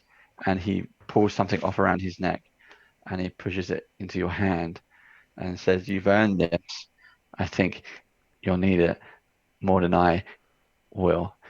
And then he kind of looks past you, and he says, "Mama." Oh. And then the hand, and then the hand releases, and you see there's a slight smile on his face, but his eyes have gone. He's no longer there. You look down into your hand, and you see this item. A permeate of health. Ooh. Oh, okay. Didn't work much for him, did it? No, it didn't. No.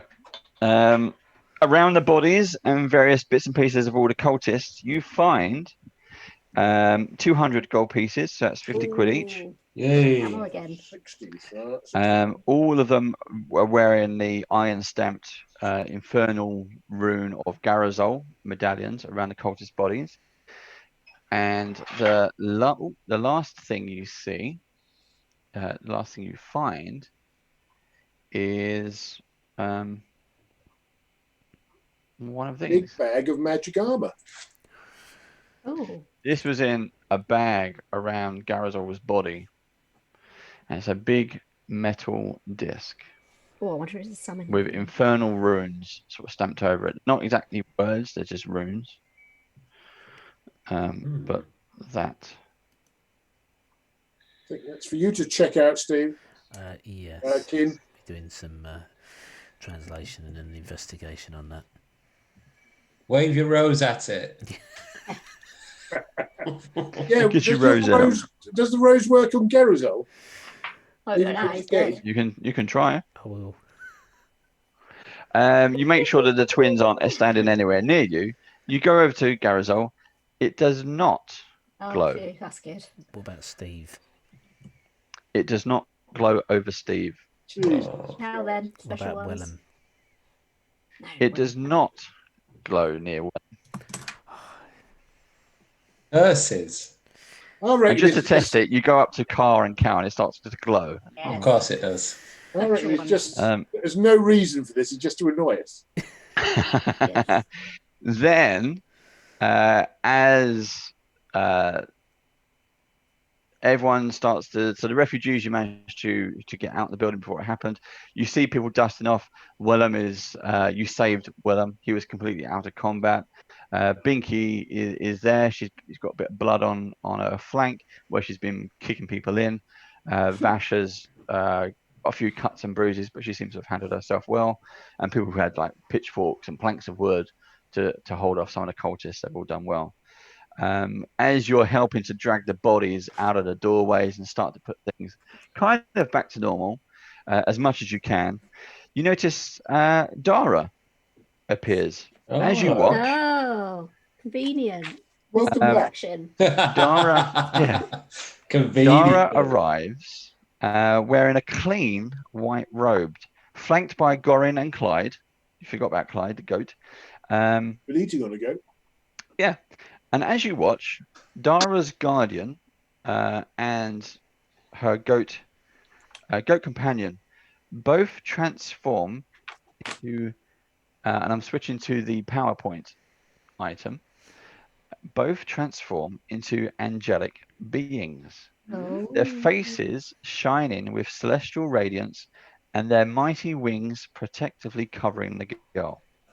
One of the angels has ebon black skin and wears a battered mithril breastplate and a gauntlet on his right hand, while the other has dark wings and the legs of a goat.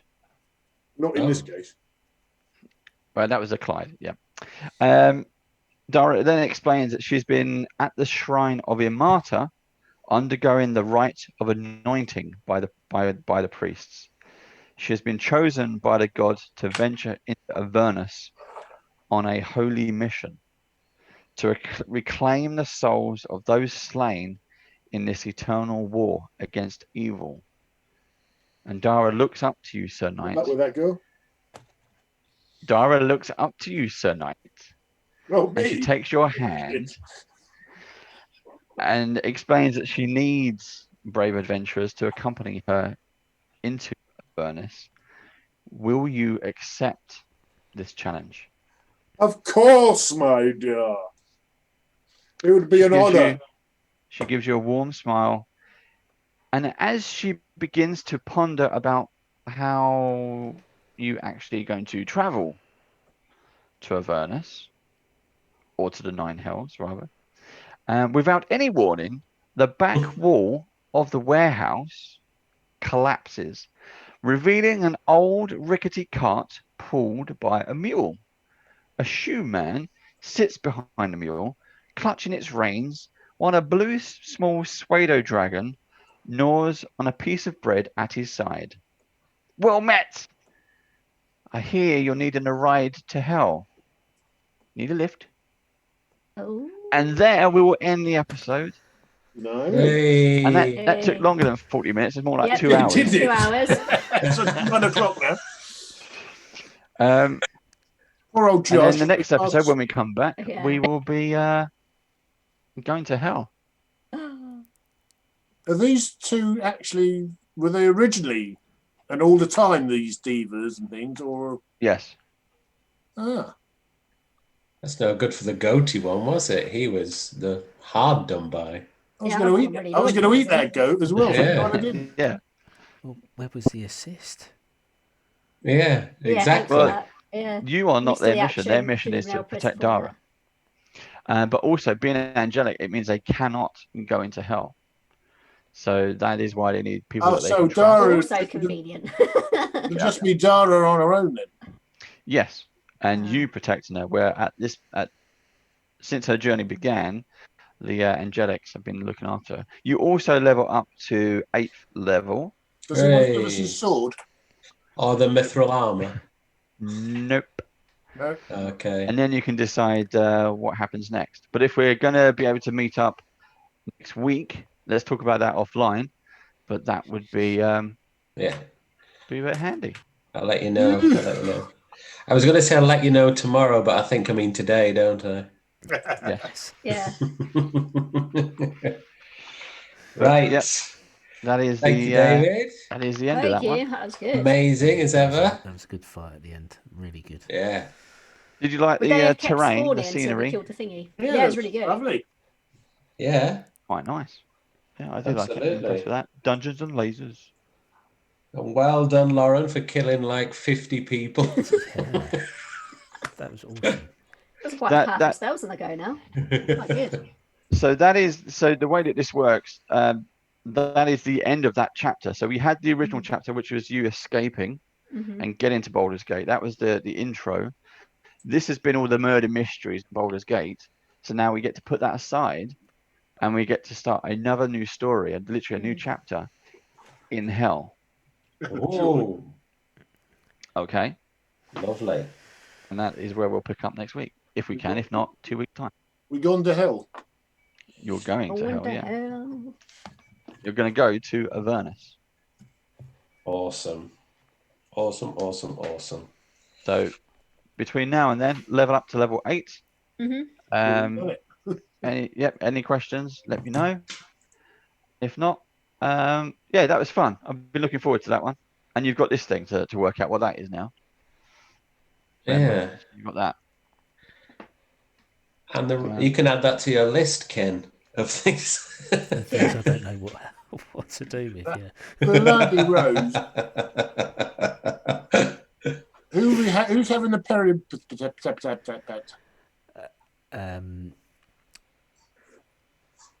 So, when you wear this, you're immune to contracting any disease, or if you have the effects of any disease, they are suppressed. Is that it? That's good. Handy though if you get like poisoned or something. So it's not the periaptive proof against whatever the one that Oh, gives you not the the healing back. one. Yeah, not the healing one. Ah, right. Yeah. Well, I'm immune to disease anyway, so. It might come in handy though, isn't it? I don't mind. Anyone can take it if you want. Is it a tuning? That's all you. I don't think it does. No, it doesn't require a tuning. No. Or we trade it out for something. Yeah, that might be an idea. Yep.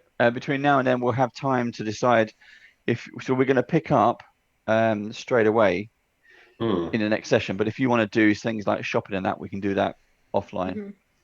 Do some trading, whatever you want to do. Again, just sort of let me know. And you've got my 50 gold, remember, sis, as well. You got 100. We've got 1,000 gold still. Yep. That's good. Yep. Okay. Thanks very much Thank you very for much. watching. Do check us out on YouTube and our other campaigns. This one will continue, but this has been Avernus Rising and Band of Badgers. Thank you very much. Bye. Night. Night.